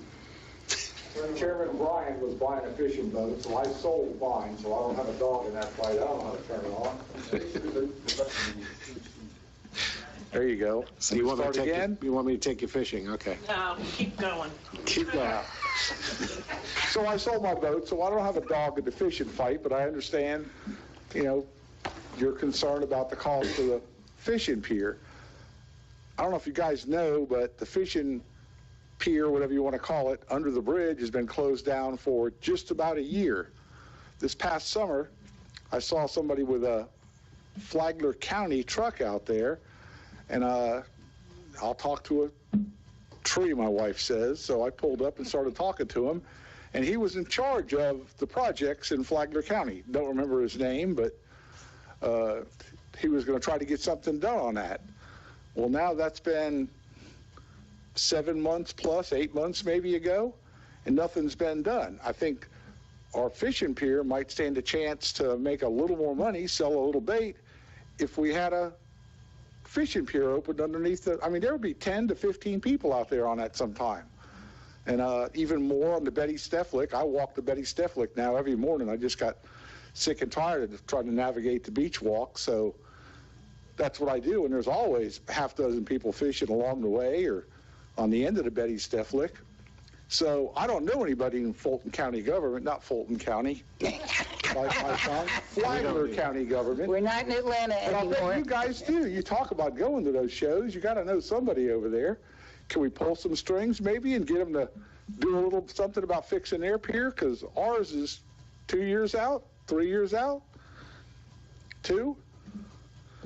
All right, we'll see that. Anyway, just a suggestion. You all know the other politicians in town. Motivates. I know AJ and Bunnell, but that's not Flagler County. Him and my brother are both from Hollandale Beach. They kind of grew up together. Anyway, that's it. That's all I had to say. Thanks, Robbie. And You can correct me if I'm mistaken, but I think that's under Parks and Recreation, and I think they may be waiting for some of the same funding that we're waiting for to repair some of our stuff. I know exactly, I mean, I'm on the other side of the bridge, so I know where, I know people used to fish there all the time. They are using one of the other little docks there, but yeah, I think you're spot on, and we can put a call in to find out when they expect their funding, but it's probably the same position that we're in. Thank you, Robbie. Rick Belliumer, Flagler Beach. I can probably give a little bit of clarity to that. We had our Parks and Recreation Advisory Board meeting yesterday, and I asked that question as well. And the western part of the county sustained a lot of damage due to storms. So they got boat docks out there and things that they're trying to put back together as well. But that was something that was budgeted already to do, and they had funds for it, but they spent way more up at Varn Park or not Varn Park, where Captain's is. Bing's Landing. Bing's Landing. They spent a lot more there rebuilding those docks than they expected to. So it's money. That's why they haven't gotten to it. And I saw today that they have to knock down the Fish Camp restaurant, Bull Creek. Yeah, it was sad. So I don't know if that comes out of Parks and Rec, but it certainly comes out of the county budget. Okay. Any other public comments? I can see McCraney's face with the big Okay, smile. seeing none, we'll bring it back to the board. And there's no action on that. No. So we move on to the next item. And thank you very much. Yeah, thank you. Thank you, Rhonda. Next item is Commissioner Me. Commissioner Me. Commissioner Phillips. you have Okay, it. I put this item on the agenda a couple of weeks ago, and I've got a lot of thoughts, and I apologize if I'm going to read a lot of it, but I didn't want to forget anything. So this agenda item is to consider direction to the HR director to distribute city management evaluation forms to officials for 90-day follow-up. And I'm saying, please bear with me as I have a lot to say, and hopefully at the end, my logic regarding this docket item makes sense. Everyone on this dais formally reviewed Mr. Whitson in August of 2022. To be transparent to our residents, 4 elected officials stated city manager meets his job standards. 1 elected official said the city manager needed improvement, and 1 elected official stated the city manager exceeds job standards. At the meeting this past summer where we discussed the review, I recommended we reevaluate or at least have a discussion 90 days later about his review and to see if any more evaluation was needed. While we are a little late in our discussions, here we are today. My recommendation is not to do another formal written review, but to have an interactive discussion amongst all 6 of us for feedback on our city manager's performance since the review, and then move on to having annual city manager reviews per the contract.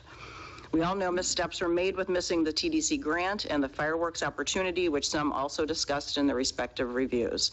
While I am not discounting, they were significant errors. I look at one-time missteps as an education, but if it happens again, we have a problem. It is time to move on because we as a city have a lot of work to do, and I feel like we are sometimes going in circles. Many times, and I'm going to talk a little story about myself, which I typically don't do, but many years ago I made a large mistake that impacted one of my customers. I was very upset. I was 21 years old, but my boss told me, Debbie, everyone makes mistakes and we will get through this, which we did. I will never forget that man, and I worked another 35 years for that company. Your job, Mr. Whitson, is not a game to me. We are your bosses and want accountability and to have our city manager be successful. So glad we are having this discussion this evening. For public knowledge, we all meet with our city manager in his office before commission meetings where you can't help but see a list of projects he has displayed on a large board that he is working on. Our one-on-one meetings can last hours, and there are 6 of us he has to meet with. I am sure we also add to his plate of work with our individual discussions at those meetings. We also go over top priorities that he and staff are working on, and there is a lot. I often think to myself, how does our city manager and our staff with no middle management do what they do, as there are only so many days in an hour, or so many hours in a day, sorry. It does feel like days and hours. I know. I want you, city manager, to be proactive in your job, not reactive. in your day-to-day. So I'm going to bring up something. While you could argue our city manager makes a decent salary, and you could also argue he has been doing this a long time, could you, Mr. Whitson, need help? There's nothing wrong with asking for assistance. Someone at your level who could work with you for a period of time on possible projects. I would like my fellow elected officials to speak after you, as I don't know if anyone is interested, as there would be a cost, but would like to hear your honest thoughts. Some cities have assistant city managers. I'm not saying we need to do this, but not only do we have large projects happening soon, we also have smaller projects that have been ignored for years. And then I just don't want things to slip anymore. We have residents who are not always getting their answers timely, and if you had such a person that could work out some items, it could free up your time to work on the larger projects. So I want you to talk next because I don't know if this is something you're interested in. And always, Katie would be there to support you. This is just my 2 cents, but I would like Mr. Whitson's thoughts on this first before the review and comments begin. Before Mr. Whitson speaks, I went by what it said here. I'm not prepared to make any comments today. I haven't had time to think about what I would say. Okay. I was prepared to say, yes, Liz, please give me an evaluation form. Right. Which I could take home and think about. Okay. That's what I was prepared to do, according to. Right, and that's kind of why I wanted to talk through my logic, because it doesn't match. And that's fine. What the agenda items state. So if that's something we want to table, that's fine. But I'd kind of like to hear everybody's thoughts on what they want to do there tonight. Okay, I'd like to hear what he said in reaction to your question, but don't expect me to say No, and that's fine. tonight. And I think just I really want to know, do we want to talk about this? Do we want to do another written review? My suggestion is not to do another review, but I'd also like to hear what people's thoughts are after Mr. Whitson speaks on whether it makes sense to, Well, even if we don't do another written review, I would like to have some guidelines as to what to think about. Well, I mean, I know we all have gut level, I love this, I didn't love that. Right. But I don't think that's productive. I think that we all need to kind of be thinking about the same issues or the same kinds of issues. So if we get not a form, but guidelines of what to think about or something like that. Okay, I think I commend the commissioner for providing an introduction to what we have to address here. And I think that because of the sunshine, it's difficult for us to get any kind of agreement with something like this unless we do have it in a forum like this. And I think this was a great way to bring it up. So right, that was my, in fact, discuss how we want to move forward at this particular time. So I'm ready for it. Really, and my comments are, multifaceted. Part of it is, should we be getting our city manager some assistance to help with projects? And then second of all, should we do the review in writing? Should we not have a review? Should we just have a discussion? So I just kind of want to open it up. Okay. Okay, Mr. Whitson, you're on. Thank you.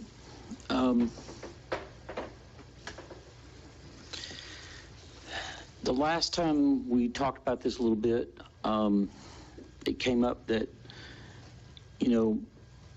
there's like 60, 70 projects plus what I get. If you go back and look at every commission meeting and every workshop, you guys add to the plate, as you should. I'm not complaining about that. That's part of your responsibility, is to point out things that need to be done, things that you're hearing from your constituents. But I came into this position in late April, early May 2021, following a pandemic, following the passage of the previous city manager. A lot of things had been piled up that hadn't been done, and we've been kind of rolling as hard as we can ever since. And so I would kind of, from my perspective, there are 6 major categories that I'm sensing are the priorities, but I'd like to know what you think, if you want to add to that or you think I'm on target. And then within those major categories, there's all kinds of things that need to go into doing those things. And let me just read them for you. The wastewater plant, we took a major step tonight. This was a big deal. That's probably going to be the most costly capital project this city takes on in the next 10 years. Then the pier reconstruction, and that includes, the FEMA reimbursement. And oh, by the way, back to the wastewater plant, with all due respect, Commissioner, we have to get out of the intercoastal, and that involves reclaim, and it needs to happen soon. So that also goes with that task. Beach renourishment and the emergency sand placement. The Army Corps project got pushed back out another 8 months or so. And I sit here and I look at the situation and I ask myself, can this city sit back and let our beach be exposed the way it is and not do anything in between this point and when the Corps comes in? So that's a concern, and there are funds available, and I'm working on that. The dune walkovers, those were a lot of the questions I received during the open forum the other night. Those all need to be put back. The drainage and flooding programs and improvements, that includes all the maintenance, all the upgrades to the drainage systems, all the hazard mitigation grants, and the response to Ian and Nicole. And then the last category being the infrastructure, and because we don't have the funds to fix it all at once, and all the grants that go with putting the infrastructure back, and that includes drainage, roads, water, sewer, the whole schmear. So I say all that to say, yes, Commissioner, I could use some help, but on a targeted project basis, okay? If I could get, for example, some real major expertise and somebody that could take on the drainage initiatives, the FEMA, all of that, the impacts of the flooding and those kind of things, or taking on the infrastructure that needs to be rebuilt. There's all kinds of federal and state money flowing for those things. But getting the plans in place, getting the assessments done, getting the paperwork ready, I mean, it doesn't just happen like that. So, yeah, I think the answer is yes, but I think I could use the help on a priority project area as opposed to just every day. Create another position, I don't think we should do that, and I don't think that we could afford to do that. So those are my thoughts. Every time this board meets, we put out a report. City manager do this, city manager follow up on that, city manager take care of this, city manager do that. We track it. I assign it to the department heads. You get a copy of that report. I try every way I know to follow through and do the will of the people which you reflect. And we're behind because I started behind. There was a long, large list coming out of the pandemic, coming out of the passing of Mr. Newsom, coming out of, the expectations, frankly, I think have risen in terms of what people want done, because apparently there were things that were done for a while. I'm not here to make excuses. I'm not here to point the finger at other people. I'm here to take responsibility and get those things done. But getting them done quickly, really depends on the funds and the staff to do those things. And you got to put those in the same place. And man, just the cash we've had to lay out for these two storms and the slowness of the FEMA process, that's a major factor in the speed of the recovery. But it can be done. And I have the experience to do that, and I want to do that. So I want to be your manager. I shared with Commissioner Cooley the other day. I don't know if you heard the story about the ham and egg breakfast, about the chicken being involved, but the pig was committed. Well, I'm committed. I'm committed to Flagler Beach. I want to see us win. But I have to be given the time, I have to be given the guidance, I have to be given the resources to get us a win. And already we're seeing wins. Pal Parker Park, for example. When I walked in here, we had conflicts about the design, we had permitting problems, we had engineering designs all over the place, budgets out of whack. I mean, we navigated some pretty choppy waters and had a great ribbon cutting the other day. But it took time. Right. And that's what I'm asking for, is time and the guidance of this board and the resources to do the job. There's nothing that this team can't do. But over the years, the projects have piled up, the budget has been cut, and there is no middle management in this team. I have supervisors that you expect to report on things, but they're out in the hole digging, working, with the people. There's no administrative support, there's no bandwidth, there's no structure in place to help them give you the information that you're looking for or that the public is looking for. It's not that anybody is hiding that information or doesn't want to give it to you. The same people that are out there, like Vinny, he came up here tonight, he told you he's the man. Tomorrow he's alone. The guy that's with him is probably going to be out sick or on vacation or something like that. And if you ask him to give you reports on things, he doesn't have a secretary or an administrative person to turn to write that up for him. He has to do it himself. Right. So these are the kinds of things that have built up. And yes, I think some extra help, but the right help Yes.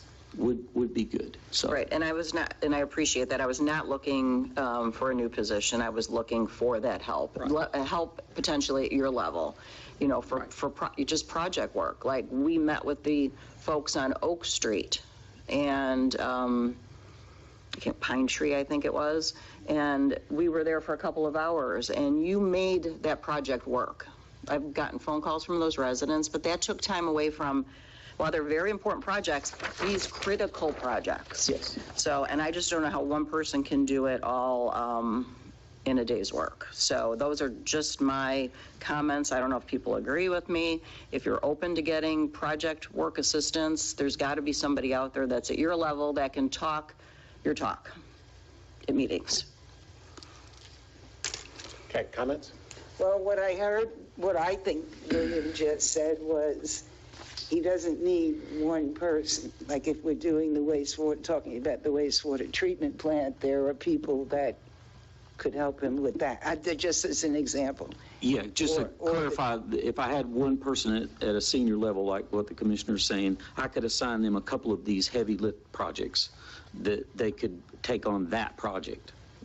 Okay, I kind of heard that there are people with expertise in wastewater that don't have expertise in piers. That's the way I was hearing you. Because when you said project specific or area specific, so you would have to come to us and say, to get this done more expeditiously, I need somebody who can do blah, blah. And that might last a month.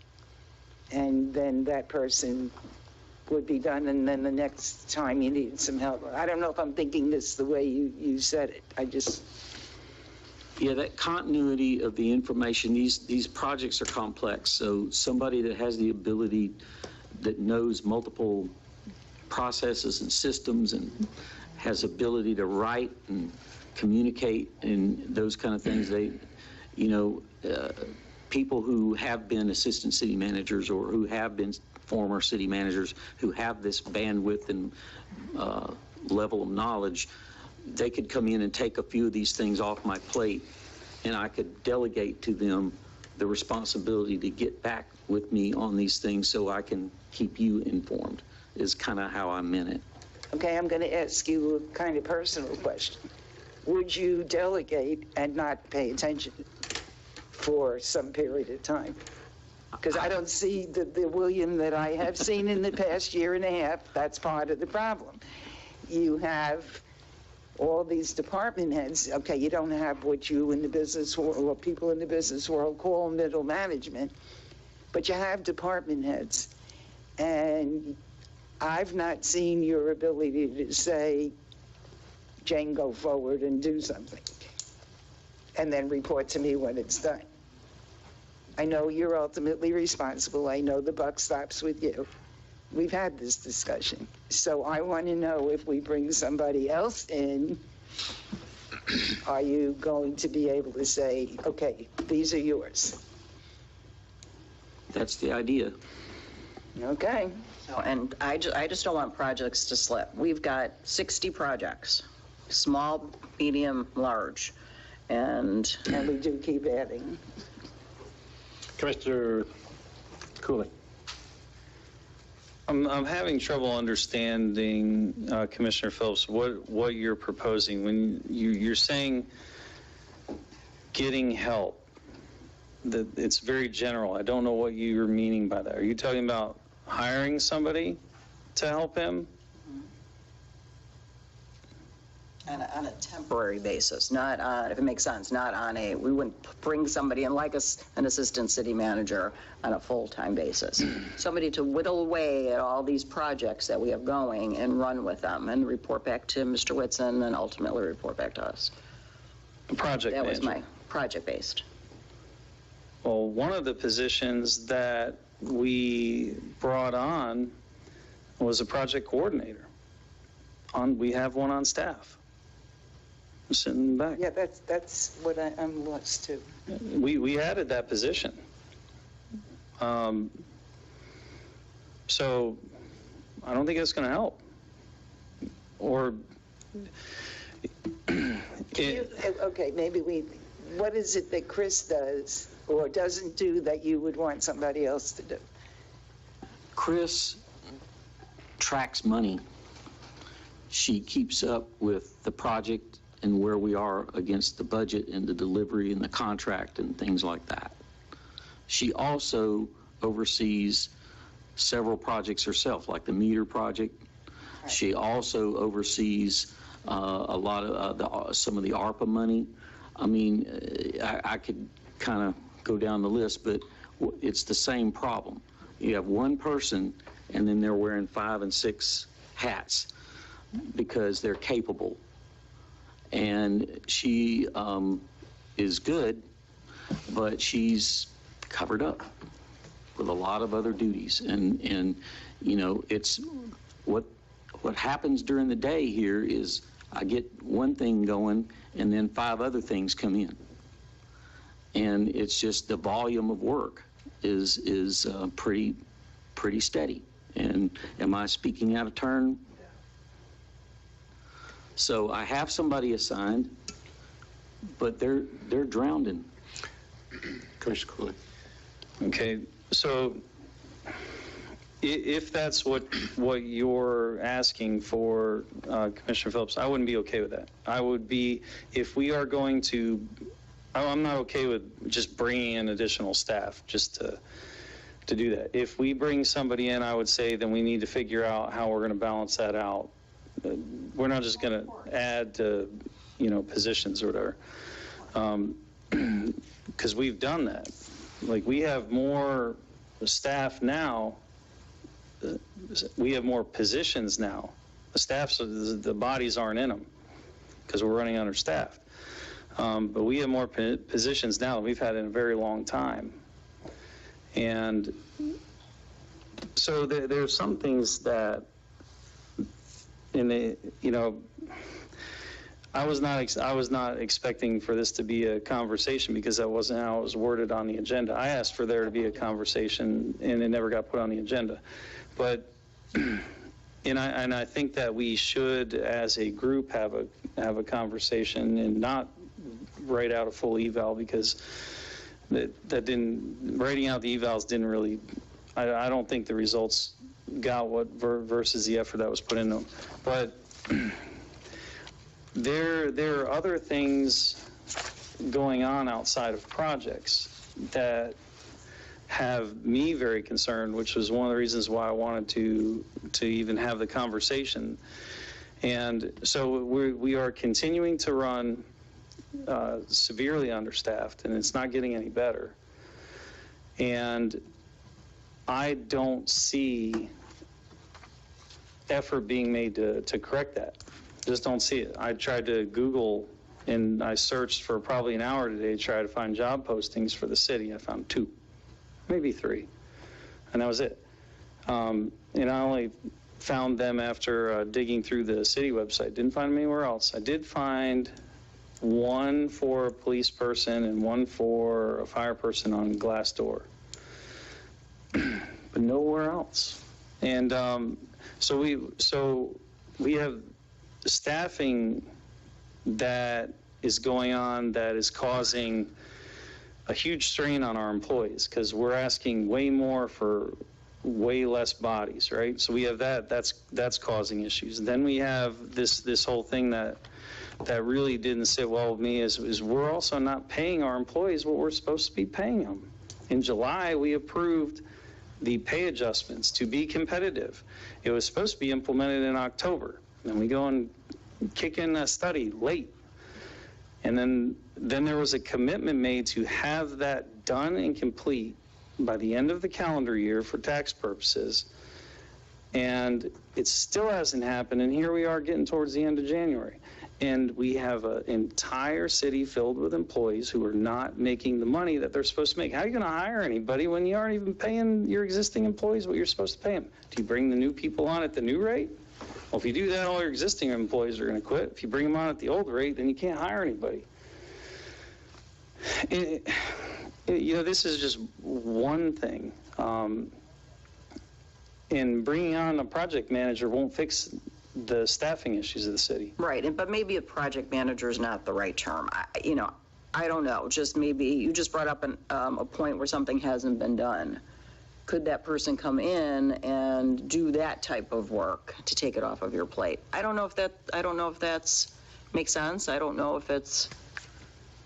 Yeah, I just feel there's so much going on in the city and things are slipping through the cracks.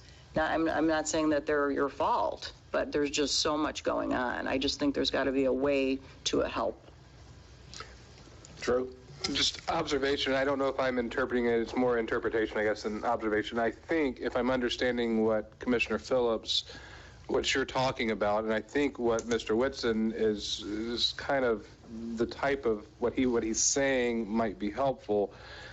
It is a unique type of help, and it's not project management the way I'm hearing it. It is management. And I think, again, a little bit historical, a lot of you up there have been there through this, is that for a long time, starting with Bruce, that people weren't given the term director because directors made more. And so all the directorships got consolidated into this chair. And management, departmental management, all consolidated into city manager chair. And so for all of those years as that was going on and continuing, management focused in, there's one manager in the city. And I think really kind of outside looking in, that's what I'm hearing you say, probably because that's what I'm seeing, is you have one person. When yes. Department head needs a, hey boss, what do I do? There's one person that's getting that phone call. And every department head in the city is calling them throughout the day and making it, boss, what do I do? Boss, what do you want me to do? And I think that's what you're talking about, and I think that's what you're talking about, is somebody to help field those boss, what do I do calls, and that's a unique skill set. That's not a project manager. That's make a decision that's going to stick. But I think some projects could fall into their role, potentially. Well, I mean, it impacts project management, but the point that I'm making is that when you, over a period of years, develop a culture where there's only one person in the city that gets that phone call and gets to say, okay, this is the decision that's being made and I'm making it, that's where we are, and that is consolidated, and that is a little bit unique. I mean, small cities, yes, but we're kind of bigger city than that. And I think that's the real issue that's being discussed, is do we have enough people that are able to pick up the phone and say, okay, this is the decision, this is the direction that we're all going. And I think that's the challenge that's really being discussed, is do we have enough people that are there to pick up the phone when that phone call has to be, when that answer has to be made. Well, I think, the way that I'm interpreting it anyway, and I've been in a lot of different positions, and it's almost, and I know we don't want to add another position, but it's almost like an assistant to the director that has the skill sets to go down in any one of these things here, whatever they are. He's in a meeting, FEMA calls, the lobbyist calls, Washington calls, whoever calls, they have the skill sets and the knowledge and the management skills to deal with that particular issue without him doing it directly. And that is a unique skill set. I mean, you're talking about someone that is almost an assistant city manager. Because, and then I look at the other aspect of it, and, and folks tell me that I love William all to death, and I'm his best buddy and all of this kind of thing. Here, I'm going to tell you something. I chew this man's butt out more than you can think of. I'm just being honest with you. But I do it behind closed doors. I go in and I said, this is what my expectations are. These are the things that I see that are priorities, and I think a lot of it is communication as to what each one of us wants to do, but you have to meet with him in order to determine what his failures are or weaknesses and what our expectations are. But by the same token, I look at all the things that's going on in the city, all the different, the city was in a hole for a while. We were without a city manager, professional city manager for a year. Yes. And prior to that, I'm just going to say, I'm going to be kind, there were some, Mr. Newsom, he did the best he could, but there were some issues. So, if you look in the scope of things, because when I came on, we were in the middle of a pandemic, we had a city manager that was sick, then we had another year without a city manager. The city fell behind in a lot of different areas, and we got a big hole that we're still trying to climb out of. And I think there's a lot of expectations of instant gratification, which all of us have to overcome to a great extent. And I'm not trying to just say, let's just get rid of this guy or let's just keep him on. I think we just need to look at all options here. And there may be some need for some team building. I look at some of the folks around the city working, and I think they're busting their butts, but they may need some more specific direction as well, as far as working with the city manager and all of us working together. And those are some of the holes that I see anyway. Thinking back to my prior life, in a school, you have a principal, and you have 1, 2, or 3, depending on the size of the school, assistant principals. And so to think like a middle school is a medium-sized school, and you have one assistant principal in charge of these things, and another one in charge of these things, and another one in charge of these things. And the staff, the parents, the kids, whoever needs to have questions answered or concerns addressed goes to that person. And then whatever parameters. And then eventually, of course, it falls on the principal, and then it falls on the superintendent. But to keep it within the building, is that something like, I don't know, we're not going to hire 3 new people, that's not what I'm talking about, but if you could, maybe some of the current, it's not within our purview to do this, it's within yours, but are there staff members who are now department heads that could have some higher responsibilities, some more? Absolutely, but what I'm telling you is I have folks that are quite capable, very good, but they have no support. And, you ask me to ask them for information, God bless them. Some of them, I just have to do it for them. They don't have the training, the skills, or the time or the support to be able to turn around the information. That's part of the problem. And the duties and the tasks keep coming faster and faster and faster. When you say they don't have the support, what do you mean by that? Okay, let me give you an example. I'll just give you one example, and there's several, all right, but it's just one. Let's take Miss Cruz. I just promoted her because Alan left. She had a person on the crew who had the responsibility of keeping the supplies ordered, so that if they get a call about a broken water line in the middle of the night, they had the right pipe, they had the right tools, you know, to fix it. Well, that person's gone now. And there's, you know, we need to replace that position, but when we replace them, we need to have somebody that person was the same person that was also in the hole with them. I mean, I need to change what is the staff support for that position so that they can work on the budget, so they can forecast the cost of materials, so they can order the things that need, the supplies they need to do the jobs, so they can check in the morning. We have to do locates. All these companies coming in here wanting to cut our streets and all this other kind of thing. I gotta have somebody to do all that. So Jen right now has to do all of that, plus take on the repairs, plus keep the information flowing back to my office, track the budget. I mean, it just gets to be the point where it is just, I don't want to say impossible, but very, very difficult, and it takes more time for us to turn around these things than the demands are coming for the answers. So you talked about you have a department head, then you have a supervisor and possibly team leaders of what you're talking about. Individuals that are not only workers, but they're also leaders and this kind of thing here. But you don't have that many people to have team leaders and workers all at the same time. Yes. They're understaffed. So Mr. Chairman, I'll touch on some of these other points, but some of the points that Mr. Whitson makes here, and working in higher education, you're a professor yourself. Flagler College has an MPA program, Masters of Public Administration, for anybody who doesn't know what that stands for. So some of the tasks that you're mentioning, these students, you know, we're not dealing with undergraduates, we're dealing with individuals that are looking maybe to get an unpaid internship.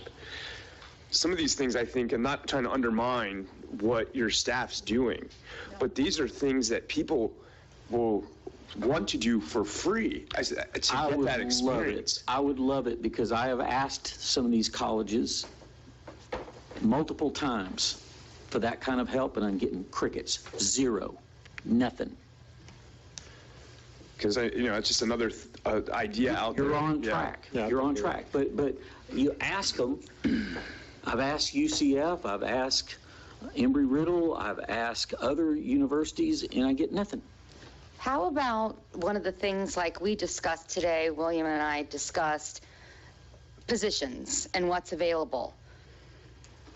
And we put something like that out on blast on Facebook. We put the messages out to our residents.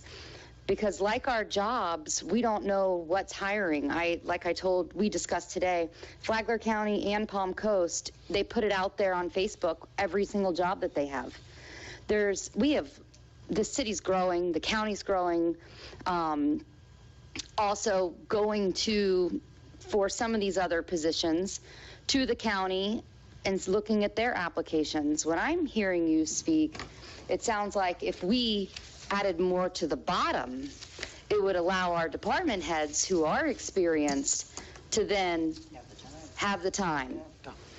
And instead of having someone come in at the higher level on a project status, because my concern is Williams $135,000. Someone that has the knowledge and the experience is going to want to be compensated properly. We don't have the budget for that. An assistant of Katie's $42,000, and we have to bridge that gap. It's going to be in the 80s, 90s, and here we have positions like Larry Torino that we need to fill, and he's part-time, and we need to be having a full-time. We need to start at the bottom and get fully staffed, and I think you would start to see your department heads have a little bit of that pressure alleviated off their backs. But until we put it out there, from here to Texas, all over the place, on every platform, on the front page of the website, have our job postings in the board out front, no one knows that we're hiring on every position. So are you saying that the job posting listing on our website is lacking? Or not up to date? Or I don't Lacking know. would be a compliment. Okay. I just assumed that what was out there is what we were hiring. Yeah, well, we were behind there because the same person that's doing those is also doing all the insurance claims, is also doing the pay study, is also doing 5 other things. And again, Liz is a very experienced individual, but I can just tell you that the duties keep coming faster and faster than she can. She's one person that has to do all the federal reporting is due. That's one of the things that, she was telling me today. So I'm pushing to do all these things, but, it just seems like the demands keep coming faster and faster, and I'm just asking that you all, A, be patient, and B, help me, with getting some capacity and bandwidth in the organization, because the staff is running hard. They're doing the best they can.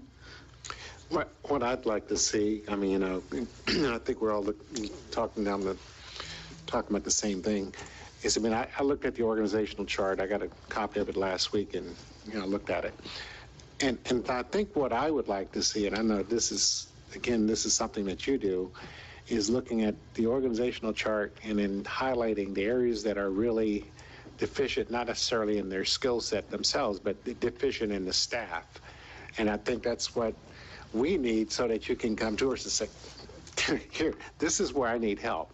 These individuals here, this is the organizational chart, this is my department head, here's Vinny.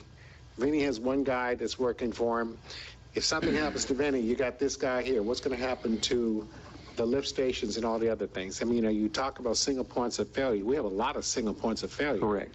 But I think that the prudent thing to do is to look at that organizational chart and tell us, these are the weak areas that I have and I need to focus on. What can you guys do in order to help me get these positions filled? You'd have the mayor making suggestions. We're all making suggestions. And I think that we can also be the catalyst to help get some of these voids filled using the resources that we have. And I know we're competing with Coast, we're competing with Flagler. We're not competing with Bunnell. We might be a step up. We're a little bit bigger. Commissioner Cooley. Y'all aren't going to fix none of these problems unless you get the current employees paid correctly. And it should have been done. And it needs to, when are they going to be done? Do you have a hard date? Commissioner,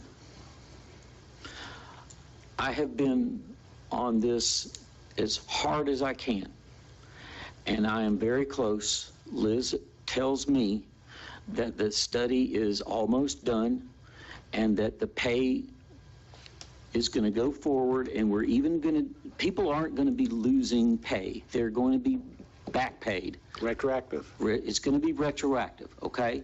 And we have pushed and pushed and pushed, but again, it was the storms that delayed the data we needed to set the benchmarks in the organization. I was not going to go out there and say, okay, Joey makes this, and Susie should make that, and this person should make this. No, I need to have the data, the benchmark of what the market says that position is worth, and there needs to be some regiment to it.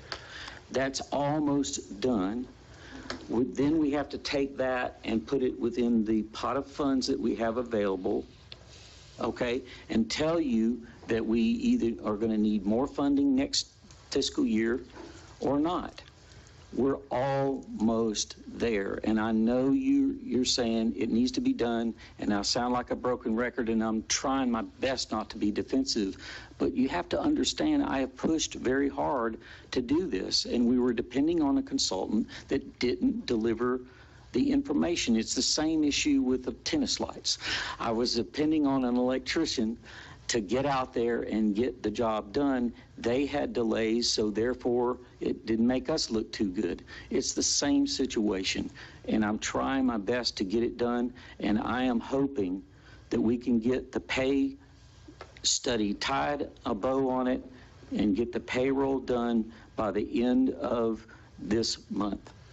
February. I mean, we're almost to the end of January. Sorry. And you're right. It's behind. You're right. I admit it.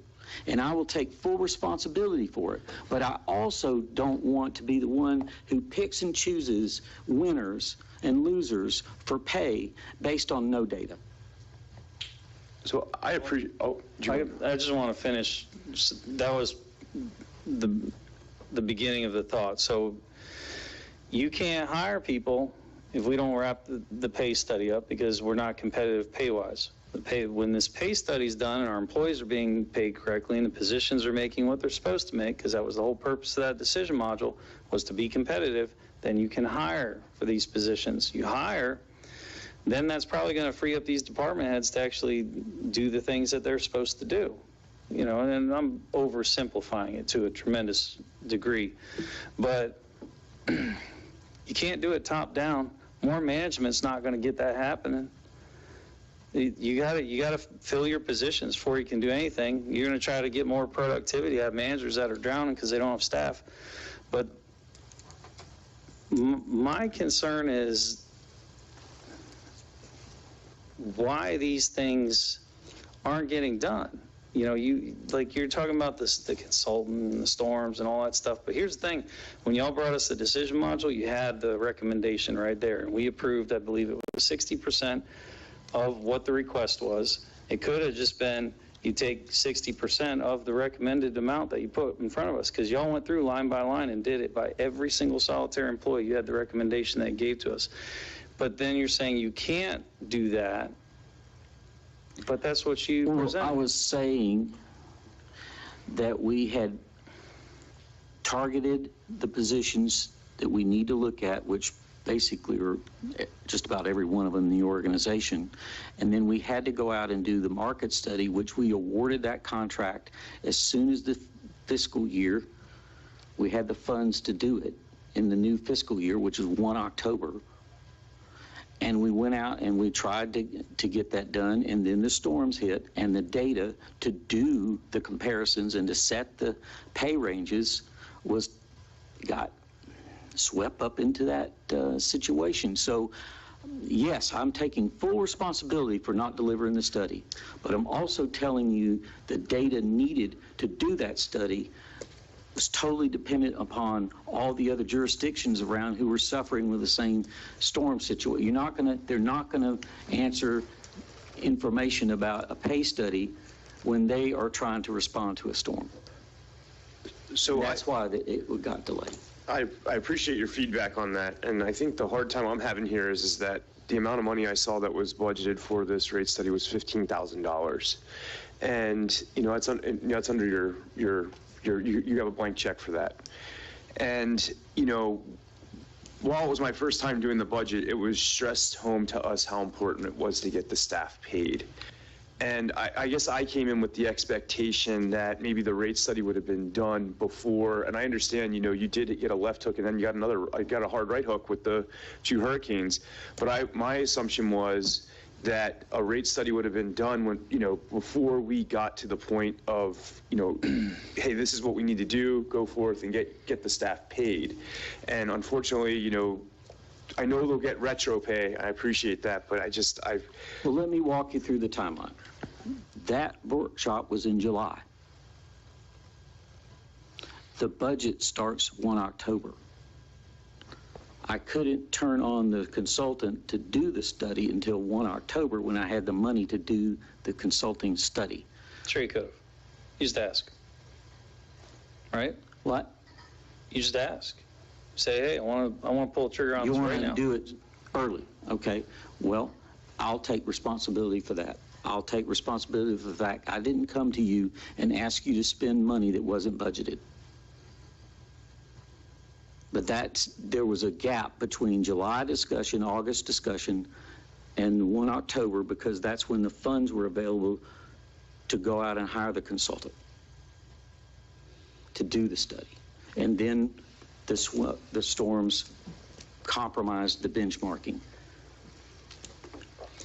You're right, it needs to be done. I have pushed Liz to the max to do this, but Liz is also doing all of our insurance. Liz is also doing all of the end-of-year reporting for the federal government. She's also doing a lot of other things, and that's the problem with the organization, is we have single points of failure, people wearing multiple hats, and your expectation of when you want things done doesn't exactly match up with the workload. Well, and Liz did ask for assistance. She asked for a body to help her. Yes, and it was not granted. And it was not granted, so.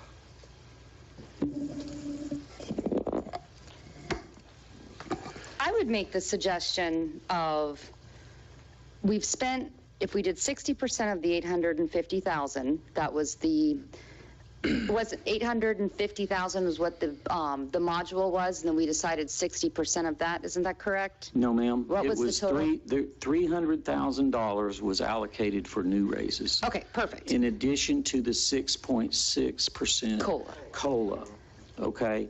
And so the study was to make sure that if we gave a firefighter a raise, or a police officer a raise, or a utility worker a raise, that we benchmarked what our competition was paying for that function. And that's why the study was so critical in setting the pay ranges and what people would actually receive in their paycheck. We're almost to the end of that. I realize that it has been a delay. I apologize. I take responsibility for that. But at the end of the day, I just wasn't going to go out and say, well, William says this guy gets this and this gal gets that. I understand. Y'all have a nice day. That's just not fair. Just for clarity, everybody got the 6 point. Everyone has already gotten the 6.6. Okay, so here would be my suggestion, before we just keep spinning our wheels. Tonight we had a theme of being fiscally responsible. We have $300,000 that's sitting ready to be allocated.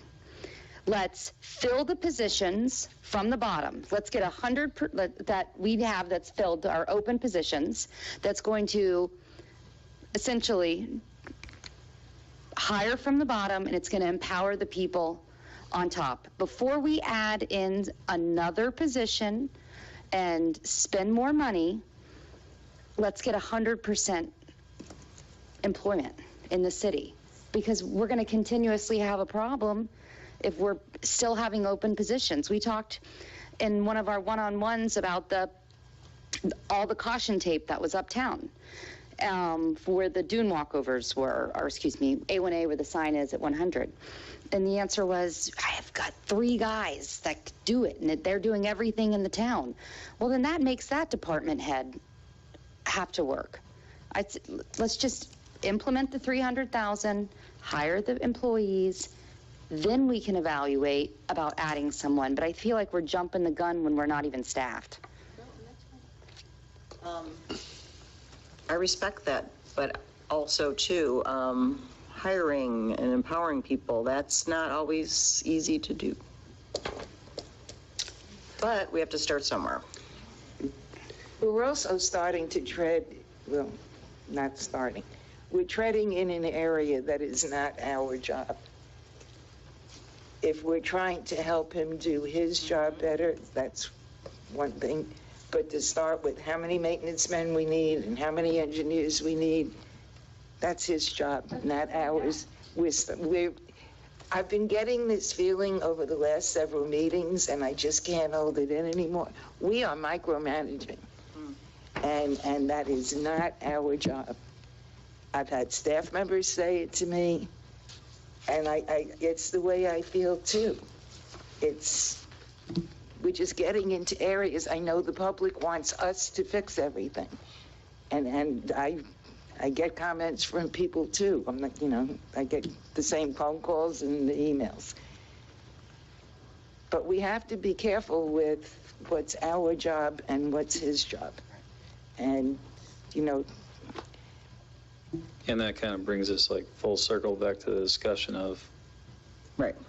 you know, City manager reports to us. right. So you kind of mentioned having a discussion. Jane doesn't have her thoughts together on it. I know I was not expecting to have a full-blown conversation on it. Should we just say, let's plan on talking about this next meeting? Well, I Does that work? kind of like what the mayor said. If we had full departments, we don't have to decide how many, that we know what's in the organizational chart. If we can hire people, advertise more widely, and see if I'm not convinced we can hire people, but let's try. Because we had one person put in for the wastewater treatment plant for lack of staff. You know, you see it over and over and over again. But okay, let's advertise more widely. Let's get the money to the workers so that they can say what their salaries are legitimately. And then that would free up the upper level people, and let's see what difference that makes before we make any other decisions. I think makes sense. Well, that was what I thought too. Huh? I said, that's what I thought too. Well, I appreciate that you did, but, you know, to try and tie it together. Mr. Sherman. Yeah, so try to maybe scrape some of this stuff off your plate too. You know, you do have a pretty full plate here that we're working with, and I guess one of my questions would be the beach renourishment and the emergency sand placement. You know, I'm trying to find what our role is here versus the state, the county, and FDOT. Well, the state, FDOT. So, because we had that meeting with them on, was it Tuesday night? We had the town hall, and so. Yes, it's the beach. It's a Flagler County beach. It's and that falls in Flagler Beach. But do we have a seat at that table? Like we kind of had that conversation before. You have a seat at the table. Make sure you're heard. But do we say, we need to focus on our bones of this city more so, and let the maybe the county that has a full-time engineer, that has a chief of staff, that has the bandwidth maybe a little bit more, obviously a little bit more than we do. I mean, they're the county. So not to say that I don't want you not to be a part of this, but part of me is wondering if, if we can scrape a little bit of that off your plate and let the county take the lead on that. And you do have that seat at the table. You have your engineer. That's my, thought on that. Maybe, not that I don't want us to be involved in that process, but it seems as though the Army Corps has already made their mind up with some of what they're going to do for us, and it seems as though FDOT wants to hear us, but essentially they're going to do what they have to do to protect the road. I mean, obviously they want the public's input and different things, but they have their invested interest in A1A, and they're going to ultimately do what they think's best. Well, we hired Moffitt Nickel to join on the strike team to cover some of that. The Army Corps has their point of view. The DOT has their point of view. The county has their point of view, and the city has its needs. So you're saying just let those folks just do what they want. No. Somebody has to coordinate the consensus on what's best for this city.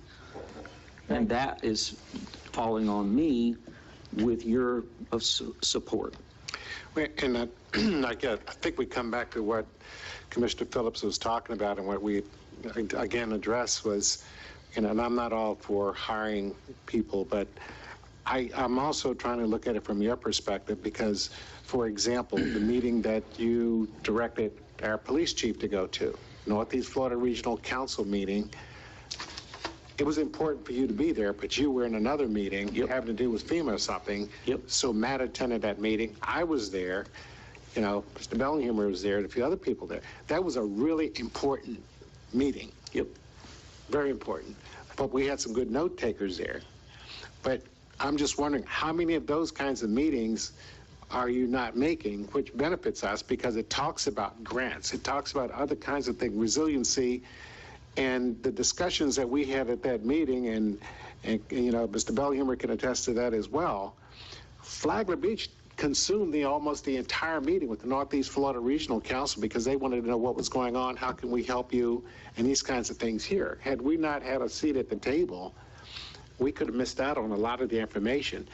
Tracy was there from Flagler Strong, and she took some very copious notes as well, too. So, I mean, I must ask that. So I guess what I'm trying to say is that I understand where we're all talking about from the bottom up, but by the same token, I know that, and we all know that this sheet is just part of a lot of high-end projects. And if you look at the pier, for example, we talk about the building of the pier, but there's probably 15 different things under that pier. Correct. That you have to stay on top of. Beach renourishment, same deal.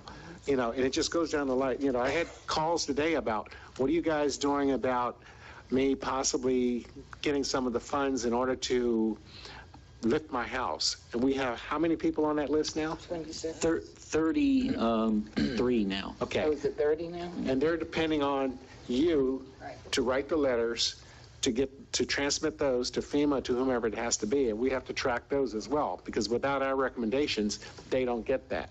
So I guess I'm just trying to explain that there are so many different projects that are going on, and so many different, everything's a priority right now.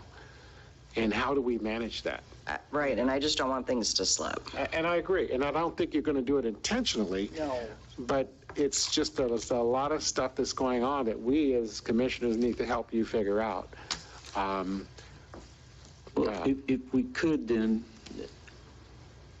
I realize you all need a little more time, okay? And I've really appreciated the conversation.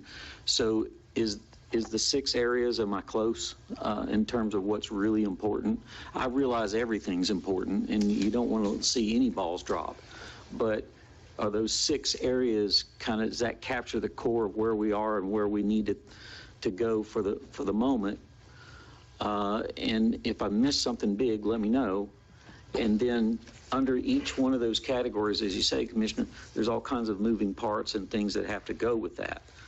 And so I was just trying to group them in terms of what is important, and then I could try to deal with 6. And to your point, you know, trying to make sure we are fully staffed, that's really important. That needs to be the 7th bullet. Okay. I would recommend that. I think that's a way of getting to it. these. I don't think that's another priority. I think it's a way of getting to it. That's the whole problem with this priority stuff. You know, I've always had trouble with that. Yeah. There are ways of getting to these things, one of which is staffing, money. Yep. And again, to the credit of the commission, you did allocate the funds. I'm just trying to make sure that when those funds are allocated, there's a process and a system, and it's fair as it can be, because I'm still going to get criticism. I'm still going to get pushback that, okay, you didn't take this into account, or you didn't do that. I mean, but at least I can go to sleep at night and say, no, we tried to look at the value of the position and assign the right compensation to it. Are these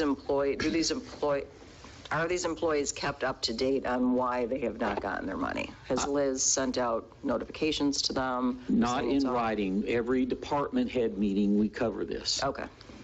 Yeah, but is it going down to the employees? Every department head is told. I have the baton that we talked about. When I tell you something, I want you to pass the baton. I want you to tell the other people what's going on. And I know, for example, Matt with the police department, he writes out the notes of what happened at staff meeting and sends it out to his whole team. But he has an administrative assistant to help him, right? Other departments don't have that. Well, I think we're all on the same page here, and I think that, you know, the number one priority, as Commissioner Goulet said, is the pay itself. And I understand that there's some things that you didn't have any control over, but if we can expedite that, you know, it should be a priority, because, you know, pay is important, and compensation, that kind of thing there. So I think we're all on the same page here, is that, and just get it done as soon as possible. So let me get back with another kind of grouping of this. How you want to do the evaluation is your thing, but I will share that back with you and see if I'm kind of getting it right about what you think is important. And, you know, we'll add that to the list and we'll keep going. Well, I think we agree that, I mean, evaluation is an individual one-on-one thing. I have no trouble telling him when I have a problem Well, I don't with what either. he's doing. I know, but I'm just saying, you know, you talk about a forum such as this, are you talking about an individual one-on-one and then having a public forum, or what? I mean, I think we need to have some guidance here as to what the commission prefers. Just my 2 cents is, we did the evals, the written evals. I don't think we need to be doing that again. Okay. Well, not that this is a direction to go, but I was doing some research, okay? Here's how the original conversation went. This is a quote from Commissioner Phillips. My recommendation is to do an immediate evaluation of William and review his progress in 90 days. And if there's not proven results, the commission can take a vote to terminate his contract or not after the 90 days. And that's what we agreed on. So that is more of just a discussion, is how I took it. And that's what we agreed on. To do a whole eval process and stuff like that after, I don't think that's a good use of time. So what are you suggesting? Well, just what Commissioner Phillips originally talked about is not do an eval form. Let's have a conversation and kind of just say, all right, well, this is our post-eval. Here's what we gave you to do. Here's what the results were. And then all we do is just, here's where we go from here. Rather, you know, at least that way the post-evaluation part on our end is done. Does that make sense? Mm-hmm. So I'd say this is kind of my thoughts on the job that you did versus what I asked you to do back 90, 120 days ago. So you're talking about a conclusion with the evaluation and then make a determination as to whether or not we're going to retain or terminate? Well, that depends on what the evaluations come back as. I'm not saying that even needs to be a discussion, but we need to have a conclusion. Yeah, we need to have a conclusion to the evaluation process, which is what we talked about, and then a discussion on, okay, so let's say he meets criteria for all the evaluations, right? Then how we move forward is, all right, well, how best can we support this person? If he fell short, then it's, can he remedy it? Can he not remedy it? And how do we move forward with that? You know, it just depends on what comes out of the conversation. Does that make sense to everybody? Except that I still would need some guidelines. What are we going to be talking about? What you wrote in your evaluation back then, and Commissioner Phillips, this is your thing, so tell me if I'm wrong. So it'd be what you wrote back then and presented versus the results up to now. Okay, Would so that it's be not correct? just an open. No, not an open thing. Okay. No, that would be, that would I be, was having. All right, yeah, that That's doesn't, what I was having problems with. yeah, that would be Okay. too hard and doesn't make But sense. the way I kind of look at it is, we gave marching orders for the evals, and what was the summary of it? We have the one-on-one individually with them, and then based on the criteria that we used before. So can we get copies of those? Well, I think I have it on my I computer. don't know if we need to be doing one-on-ones. I think it's just a simple conversation up here. Well, we had one, I think what he's saying is we had one-on-ones with. After You did we before. after we Yeah. did the written, we had one-on-ones. So, and my recommendation was to do the 90-day eval. I mean, if you don't think that it's necessary at this point, or I just wanted to kind of bring it back up again and kind of bring out things that I'm seeing that this man needs assistance with. That was the purpose of my discussion. So are we talking about scheduling a period when we just discuss what we pretty much been doing that all night anyway? Pretty much. I think we just need to tie the bow on. Just tie the bow on it. And quote either, just which way we're going to proceed with things and just let's move on with it. Yeah.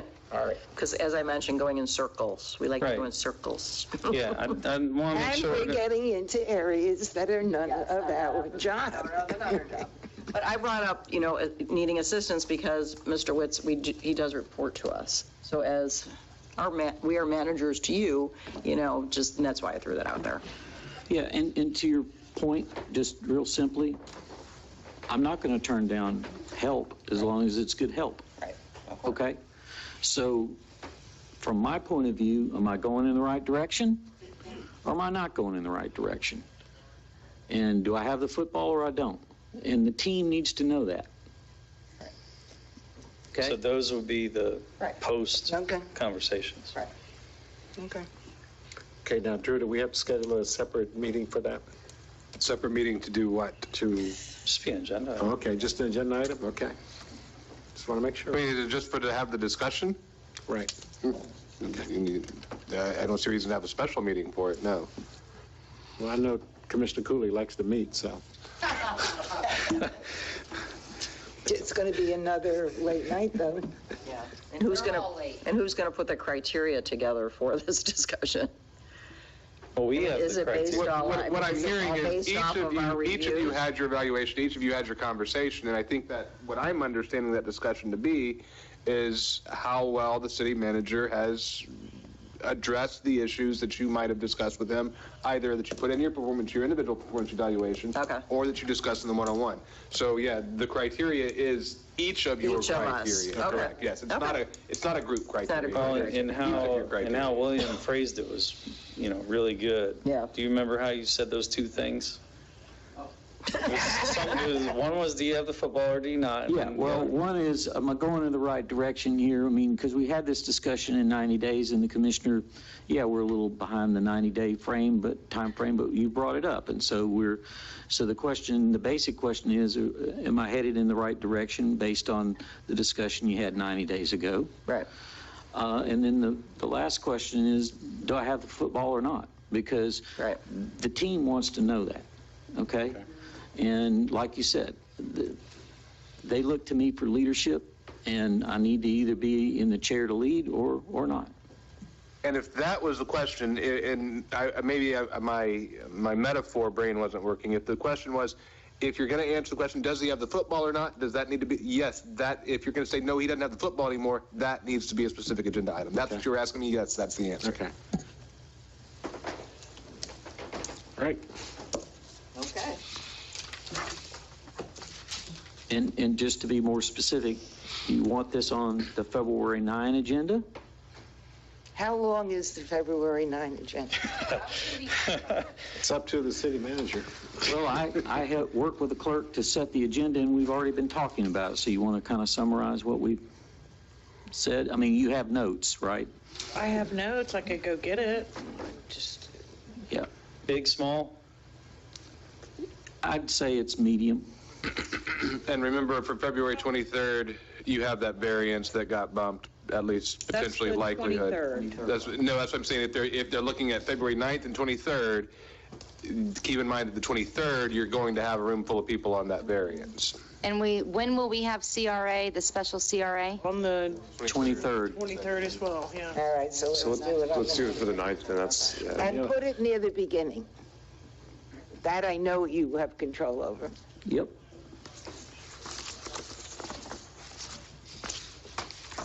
And for Penny's benefit and the clarity, everybody's clarity, is it a discussion item or is it a discussion and possible action? Meaning, does he have the football or not, or is it just let's discuss? It's up to you. I don't know. Just decide. Let this man either do his job or find something. Yeah, I was going to say, why can we? Well, there's no harm in having a discussion. You can add the action item on there if you want, and then we can decide not to if we want. But if you put it on there, then it's on there. And I do agree with that. Let's close this. If everything's all good, then let's let him do his job, and then kind of just let's move on. Yes. And if it's not, then he's closed too. But either way, we gotta let him do his thing. Totally agree. Agreed. Consensus? I'm fine with that. Okay. Aye. Aye. To send to each of you the evaluations you did before. Correct. You have your notes from your one-on-one with him, and do they need a new evaluation paper too with that? No. No. Okay, and you're I think just we're going to good. bring back for a discussion item with possible action on the February 9th agenda Yep. Now, What? Just Discussion possible action regarding city manager contract. Thank you. Okay. any more discussion? If not, we will put this baby to bed.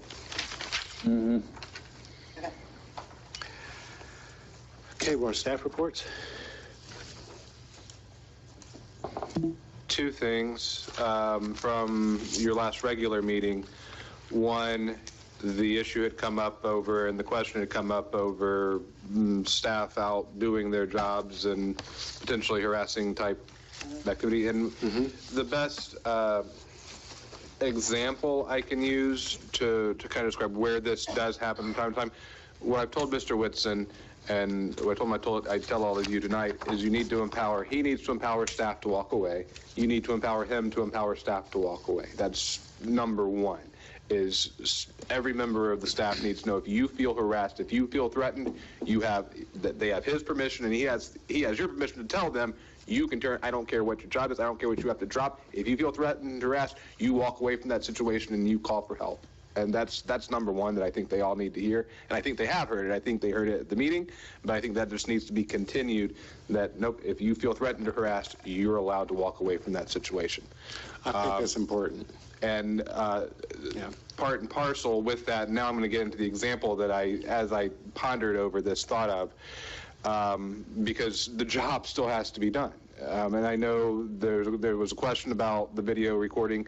Unfortunately, if it's any of us, if we are in a place where that there is no expectation of privacy, we can't stop somebody from videotaping us. And so if somebody's holding up a cell phone recording, if there's no expectation of privacy, and as a government, we definitely can't stop it, because that's the First Amendment right to make that video. Just like somebody's in here in a meeting, as long as you're not interfering with the conduct of the business, you're allowed to record. And if I'm in a public place, if I'm on public property, you can record me.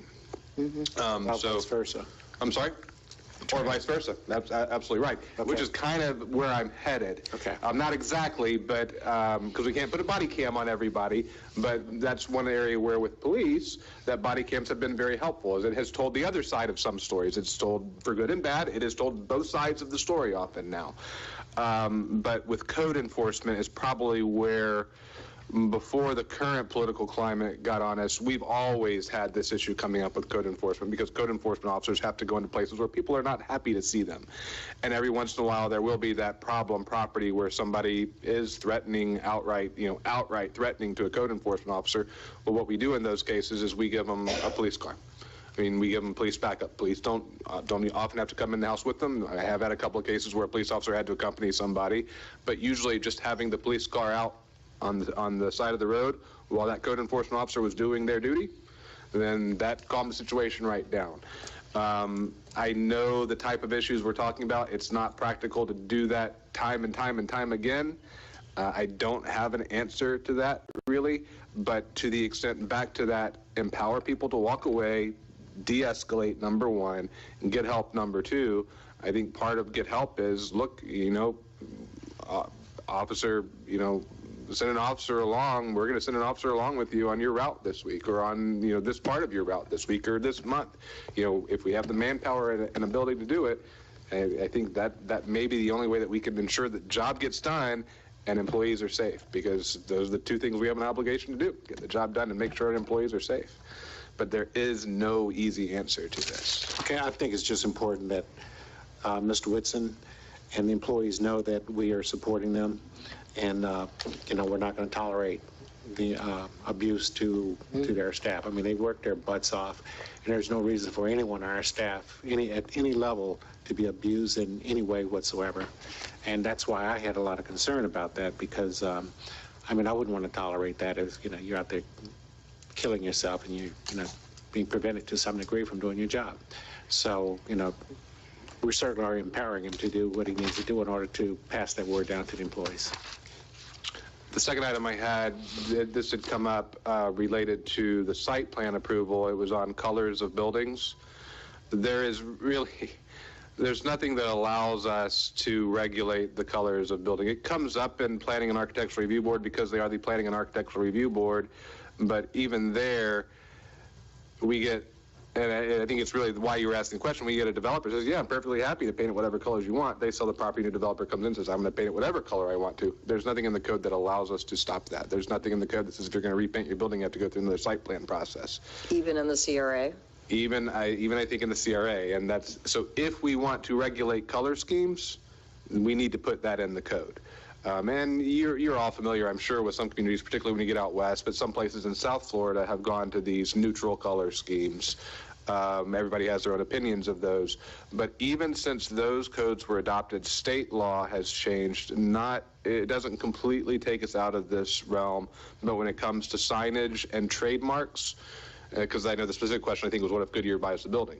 Well, we cannot tell Goodyear they cannot have their blue and yellow sign anymore because the state, in part because of some of these communities that adopted really aggressive neutral tones ordinances, the state, I don't know, this is 7 or 8 years ago, this is a while back now, adopted a law that said we cannot prohibit somebody from using their trademark imagery, their trademark colors. So if Goodyear is blue and yellow, and Goodyear gets to have their blue and yellow signage up there, no matter what our code says. So it's not completely taken away from us, and like building colors, yeah, we can still regulate that, but if we want to, we need to regulate it. We can't just let it be, what this board decides and what the board 5 years from now decides it needs to be in the code, what we want that color palette to be. Okay. So those are my 2 items. Any questions? Anything else? I think. Did you have a chance to look up what we talked about, the home businesses? I have not yet, I'm sorry. Okay, you had, what, was that today? 5 hours? Well, I had to drive over to No, I haven't yet, but I will. I'll actually be out of my office for Friday and Monday, so I'll have some time. I'll be traveling, so I'll have some time then to do that reading. I was teasing. Okay. It's been a long few weeks. Thank you. I really don't have anything else at this point. For all that? Spent. I'm done. I don't blame you. Penny? Stick a fork in me. I guess she's done. Mayor? I'm done too. But one thing, I keep rolling it over, but eventually I have to say it. Beverly Beach, because we always run out of time. All right, yeah, Beverly Beach has new keep off the dune signs that they put up, and they're small, and they're right on, right in the dune. They're short. They have the ordinance number on it. They look great. I took a picture of it, actually. I can send it to you. We should get some of those. I think that they'll be effective. Obviously, they're allowed because Beverly Beach just got them and they're new. I had that. And then also, we never answered Bob Cunningham's question under public comment when he asked about the pier wood. Whenever they demo the pier, not the planks, not the memorial planks, but the wood, we didn't answer public comment. There was 2 questions. Mm-hmm. And then there was also Susan Price asked about the money allocated from Flagler County to purchase the flood gates until we fix the stormwater. I was going to see if we could address those. Or is that something that city manager, you want to take offline with them, or whatever's easier? Well, if it'd be all right with you, I can bat 500 on that. The pier question I can respond to. The other question will take more time and research. And then I just had only one more comment. I thought Uptown by the red light looked great. I was just curious why we still had the caution tape on the ramp going down. We put the rope up, the new rope, and then we still have caution tape everywhere. I don't know if there was a reason or if it just didn't get taken down, because it looks beautiful up there now. We took everything down except for there's a gap between the north side of the dumpster and the shower that has to be repaired on the dune walkover. I'm on the way other side of the project. There's some left. There's a section that still has tape where we drive down the ATVs down. Oh, yeah, I don't want people using that. Just stay out. Well, can we find something that's a tiny bit better than yellow caution tape, since we've already put They up don't pay attention to anything we put up, but yes, ma'am. Okay. And then also, everyone keeps bringing it up, and I brought it up a long time ago. We have that dead palm tree. Let's figure that out. Yeah, I told them to take that out, but it just didn't get done yet. It's okay. It's just a reminder. So. And that's it. So I'll try to keep mine brief as well. So I had a resident reach out to me by the name of Michelle. I'm going to butcher her last name, probably Burpo. We actually was on the came before for the CRA meeting. She had requested over the summer, and I don't know what everybody's thoughts are, but maybe designating a parking spot for veterans here in Veterans Park, like kind of like what Lowe's does.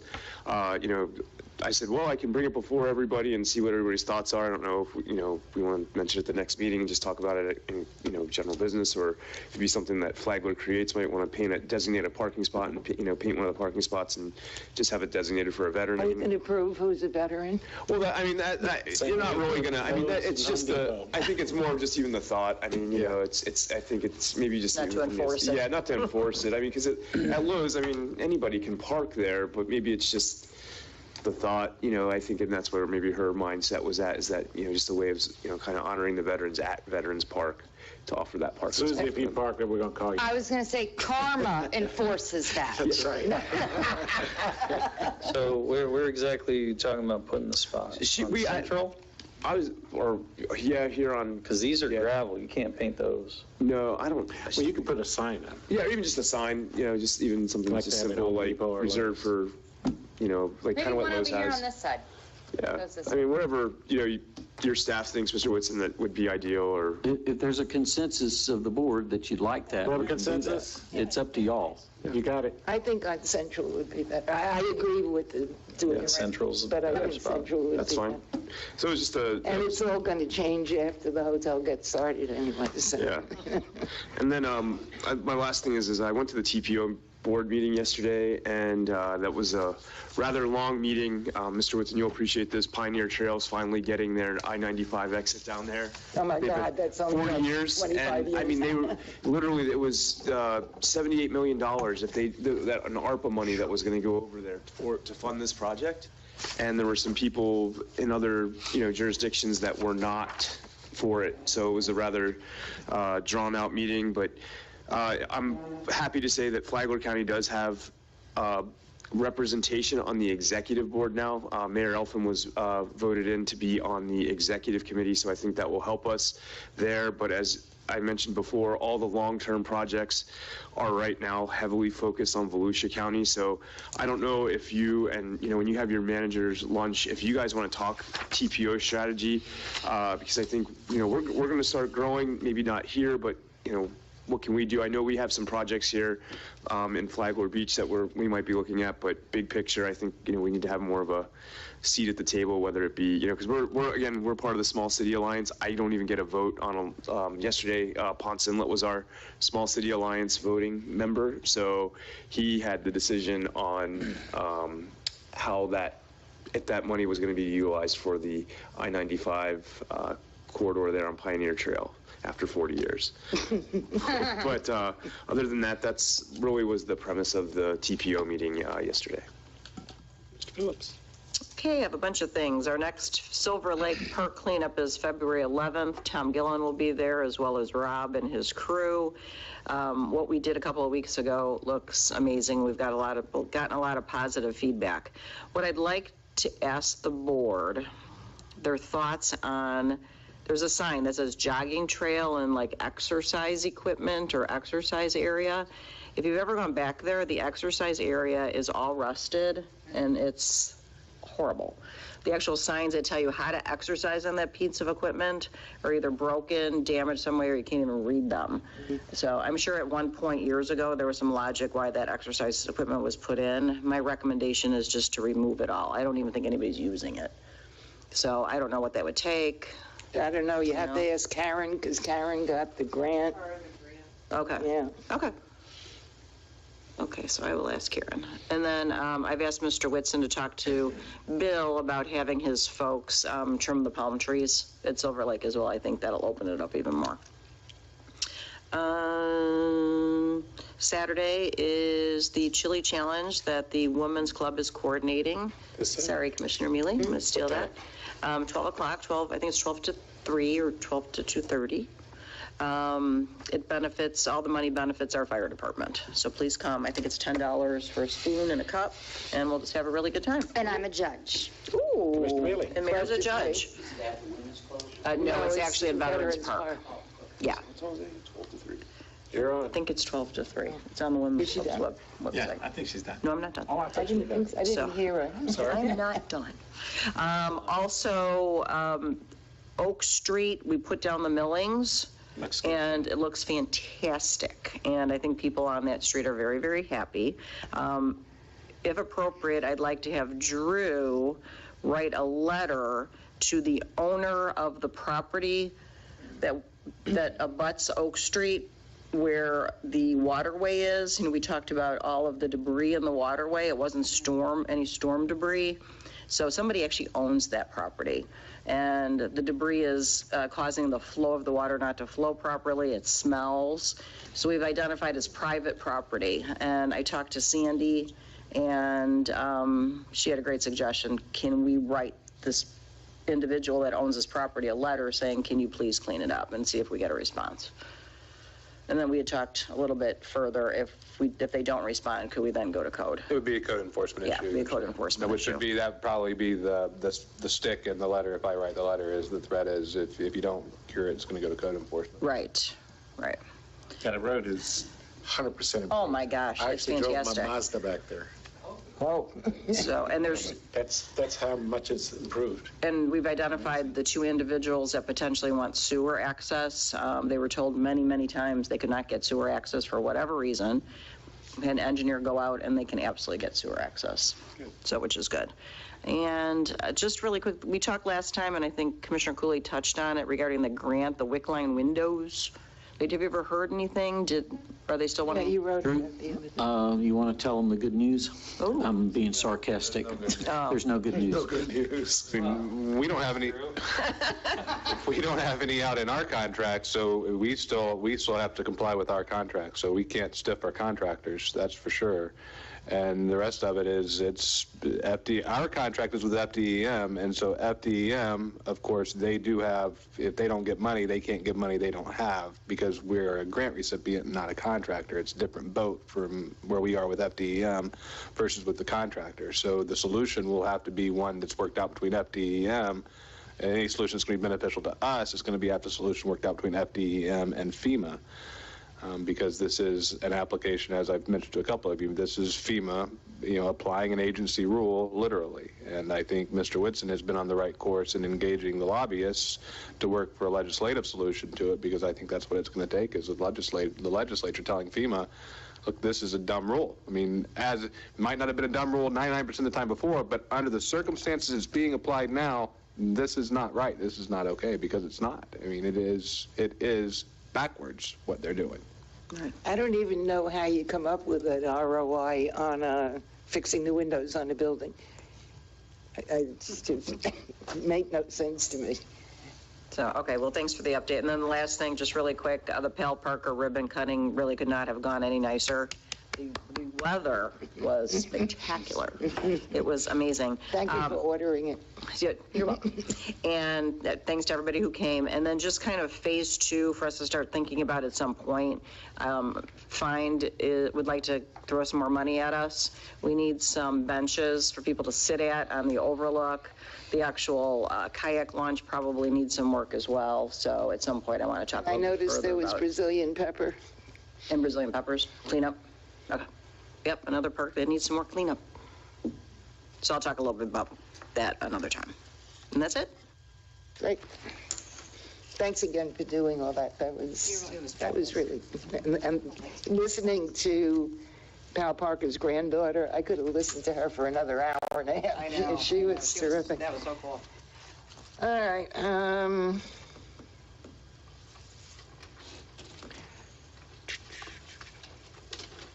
Okay. I know I often talk about legislation, and I don't think that everybody thinks it's important, but the question that I asked Drew earlier was just for verification.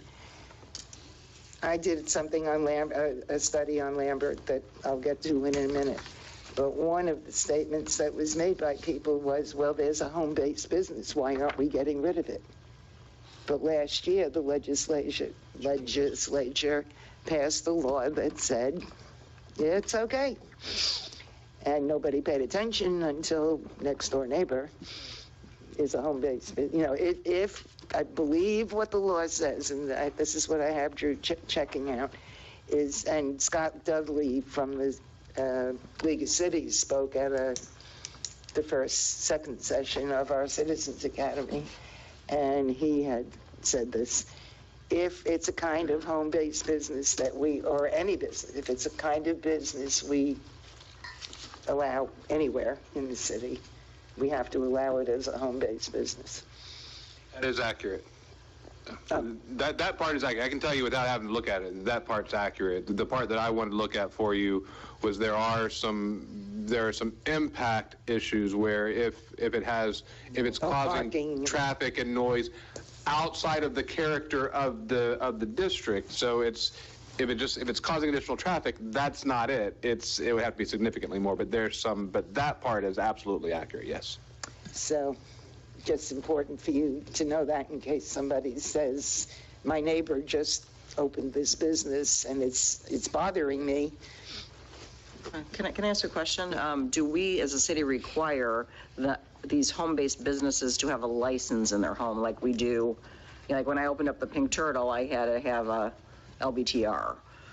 They would have to have an LBTR because it's operating as an office. I think that, I don't remember if we ever required the home-based business license. I think that went away with that legislation too. I think the ability to actually license them uniquely from other businesses. Basically what the law was is we have to treat them like we treat every other business in the community, and that's why I know what Jane was saying was absolutely accurate, because that was the whole thrust of the law. Is you've got a business that sells baseball cards, and somebody wants to sell baseball cards from their house, they can sell baseball cards from their house. I mean, you treat them, it was a little bit like the short-term rentals. You have to treat short-term rentals like you treat any rental. You have to treat a home-based business like you treat any other business in your community. So LBTR, but LBTR, yes, because it is an office. Thank you. So if somebody invested in a commercial kitchen because they like to cook, they could open a restaurant. That might be one where that traffic out of character with the neighborhood comes into play. So theoretically, yes, but because a restaurant is going to be come and go, you probably could get them on the extra traffic that it's creating. But to give you a good example, one that we're dealing with in another jurisdiction, and it never occurred to me until this popped up in a code enforcement meeting, Bitcoin mining. And you think that, it's just computers running code, and that shouldn't bother anybody. But what it is actually it's banks of computer running code with fans running constantly, and it sounds like a rock grinder in that garage. Yeah. Oh my gosh. Yeah, never know.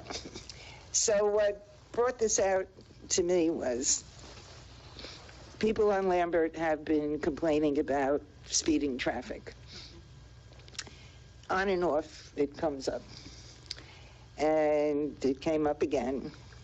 So I spoke to Matt about what can we do, and he went out, he sat in one guy's driveway for several hours, and the average speed was 31 miles an hour, and the speed limit's 30. So that didn't prove anything. And he said it's often a perception if you're walking and something goes by you at 30 miles an hour, it looks like it's speeding, which is probably true. But I know that there are people who are speeding because if you live on either end, you get the impact because it's 1.5 miles straight away. So somebody comes off Palm Drive, by the time they get down to Lambert Cove, I know they're going 50, some of them. And it's not me.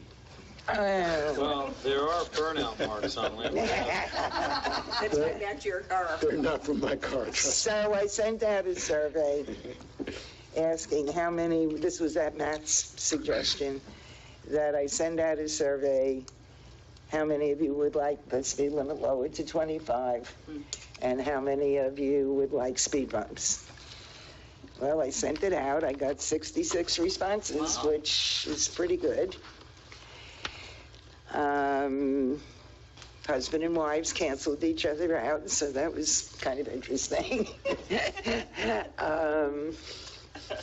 Including our property appraiser. And less than half want the speed limit lowered, and less than half want speed bumps. But they came up with other suggestions, like a sidewalk, because there are young people pushing baby carriages, old people pushing baby carriages, people walking their dogs.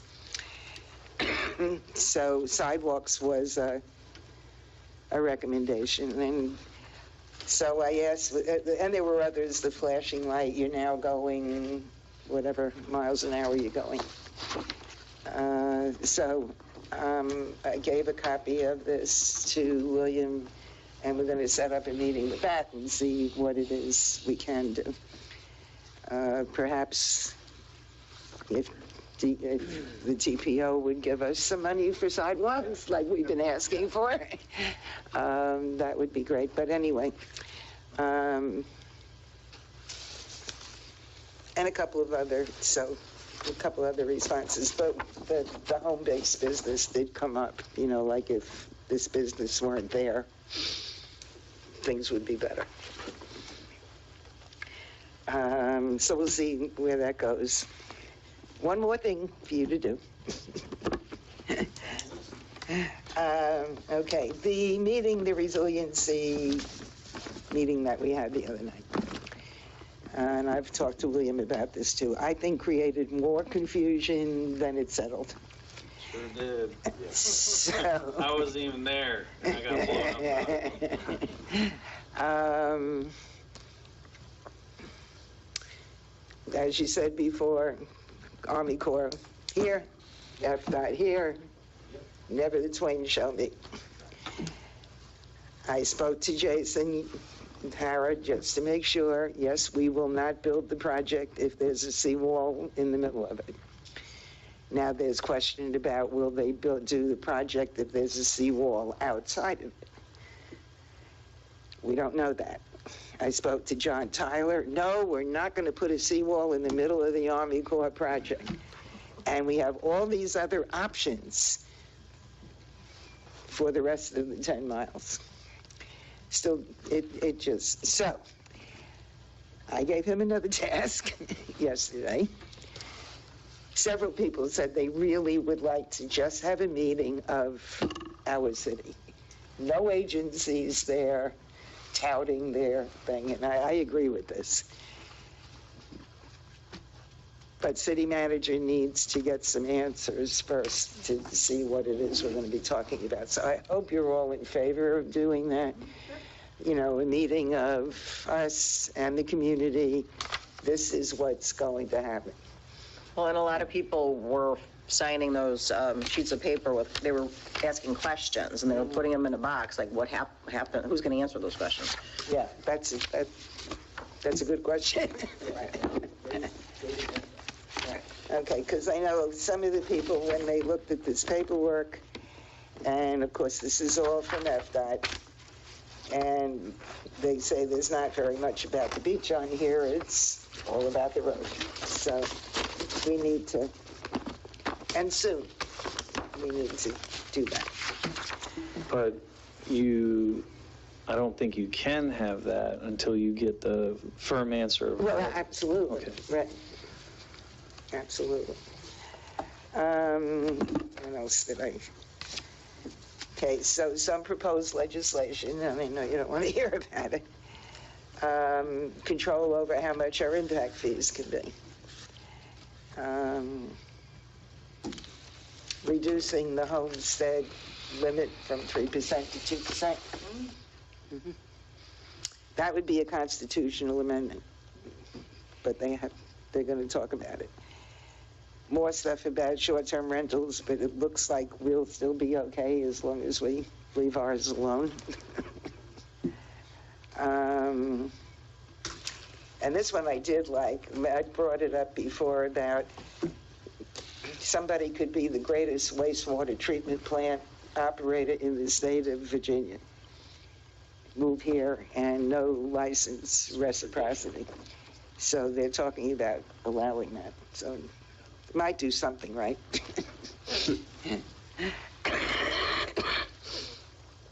And I found this interesting. I know everybody gets these daily things from the sheriff. I don't know how much gets read, but this one I found interesting. He has a program now called Bringing Home the Lost, or Bringing the Lost Home, I'm not sure which way. But they have scent preservation kits, much like a fingerprint. So if you have an autistic child that roams, or you have an Alzheimer's patient in your family that roams, you can get one of these kits and somehow get their scent into this kit. And if they wander away and you can't find them, I guess they use the dogs. What do they use? Huh? I don't know, but I found it interesting. So if it's something for the public, if it's something, because I know we had somebody that half our police department was out looking for maybe a year ago. And they use the dogs. And they use the dogs. My condo complex. Oh, well, maybe this is a different case, because this was on the south side of town somewhere. Anyway, you can go to the sheriff's office, community engagement at flaglersheriff.com. And if it's something that you're interested in. And having had a dad with Alzheimer's, I can relate to that. Sat through the Florida League of Mayors, had a webinar on the infrastructure law, and they actually had Mitch Landrieu as the regular, he's the head of it, the guy who used to be the mayor of New Orleans during Katrina. So he's big on infrastructure. And he had a lot of good things to say. There's 1.2 trillion for roads, bridges, waterways, blah, blah, blah. And you go to build.gov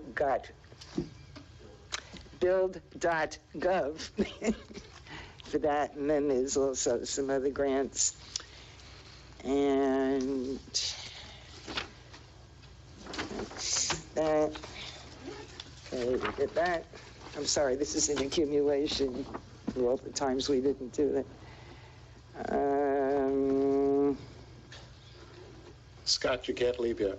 Am I boring you? You're not going to sneak out without being noticed.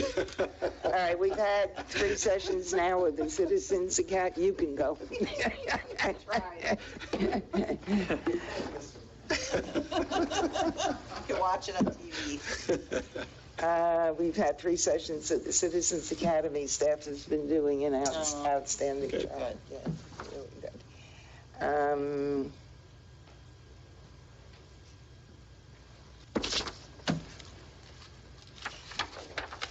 Okay, we presented our look what the county spends your tax money on. This is the legislative priorities. It looks impressive.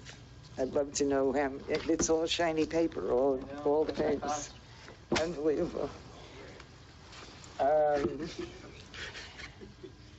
Museum had their annual membership meeting in January 9th, and Gail Wadsworth presented a plaque about her dad or her grandfather, Billy. Is it her dad, Billy? No, Hmm? I don't know. Somebody in her family. I know Billy was one of the original settlers. And somebody found a 1974 Bunnell High School yearbook, and Robbie Creel was all excited because his brother was in it.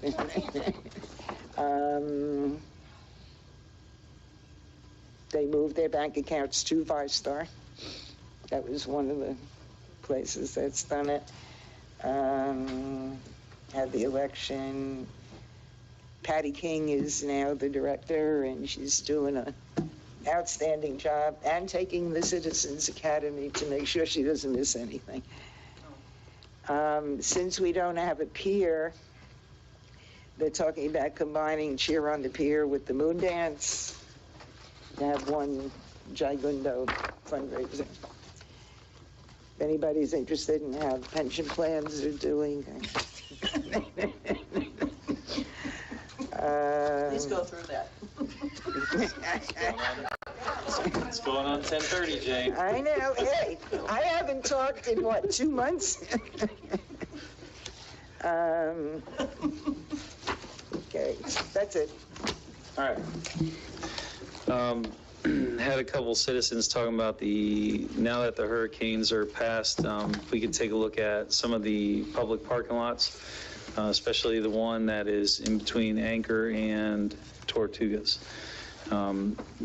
Potential safety issues, because of how bad it is. The other thing, and speaking of treating all businesses equally, and I might need y'all's insight on this, the Shark Store junkyard that's going on back there. William, you might have some insight, but it's growing. First there was a covered Jaguar that's been there for about a year. Now there's a trailer, jet skis, another pickup truck. Behind the SunTrust. Behind the SunTrust. Jet skis. And as a business, you can't have just vehicles just sitting for a year. We'll have to look at it. If they're disabled, then there's definitely going to be a code about that for parking, extended parking of trailer and vehicle. If they're operable, and properly registered, it may be something that we need to look at legislation. The Jaguar for. is not registered. It's even the car cover. The car cover blew off one day, and there's No registration. No registration. Is it typically covered? Yes. That's going to present a challenge to code enforcement. It's half covered for a year. Well, if they can see the tag and if they can see the tag's expired or there is no tag, then code enforcement can go after it for disabled vehicle. As far as, code enforcement will have to observe it, but I can work with John on that. As far as the decorations, quote unquote, if you want to call them that, you can call it junk, but if it's... Well, these are vehicles. No, I know that, but I've also, if it's the same property, I've also seen photographs of the decorations, quote unquote, growing. I'm not worried and about the expanding. decoration. I'm worried about, this is trailers, multiple trailers. Between... Got them in the back where the drive-through used to be. Yeah. Yeah. This is... I'll have to look at code to see if we regulate trailers on commercial property. We very well may not. Disabled vehicles, yes, but trailers often in commercial, it's not. So we might have to bring something back, legislation Well, back. they're to parked address it. all willy, like, Well, there's there's now a semi, I don't know, I'll call it abandoned red pickup truck that's parked a long ways by the road, the wrong direction. Is it on the road? It's not on the road. It's not on the road? No, it's in right away, I assume. I would suggest, If it's parked the wrong way in the right of way, they're going to get a ticket. And that's one of the tickets that we see frequently in code enforcement. I spoke to a couple of business people today, and I was thinking maybe peer pressure. I think one of the business owners said they were going to call the owner of the property to see if he could persuade him to get them to clean it up. I know a couple other business owners that have reached out, and the peer pressure has not been... They talked to the owner of the property? Mm-hmm. Well, it's being rented, so I don't know if they talk to the property owner or the person running the business. I don't know which one it is. Talking to the owner of the property. Well, and that's one benefit sometimes of code enforcement is because the property owner will get that code enforcement notice, and property owners often get upset with their tenants when they get hauled into code enforcement. So It's just getting ridiculous. So if we can find something to get them into code enforcement on, then maybe we can expedite that too. By getting the property owner's attention, and then he can deal with his tenant. Can Karen do anything through the CRA? No, I talked to her this morning. I mean, anything that we do through the CRA ultimately comes to code enforcement too. So it's the same, it's if there's something codified related to the CRA, then code enforcement can use that, but it's still the same process. But if we can find any way to get them in front of the magistrate, that might, or the property owner in front of the magistrate, that might. The property owner would probably be very receptive because he made a comment about not wanting vehicles out overnight at another business, and now they're out overnight at this business. Just generally speaking, property owners get upset when they get code enforcement notice about what the tenants are doing. Yes, his name's Ken Aston. You gonna make a phone call? I don't have his number. Ken I have it right here. owns that property? I have his number here. Okay. Karen knows him. Well, getting a call from the mayor might be a good little nudge too. I didn't know Ken Aston owned that. We already got Ken in code enforcement on a different case. And he's the one who was worried about what color the tire store is. That's him? Yes, and the vehicles were going to be parked out overnight. Get out of here. He disappointed me. Oh, the one who's so worried about the way the city looks. Okay.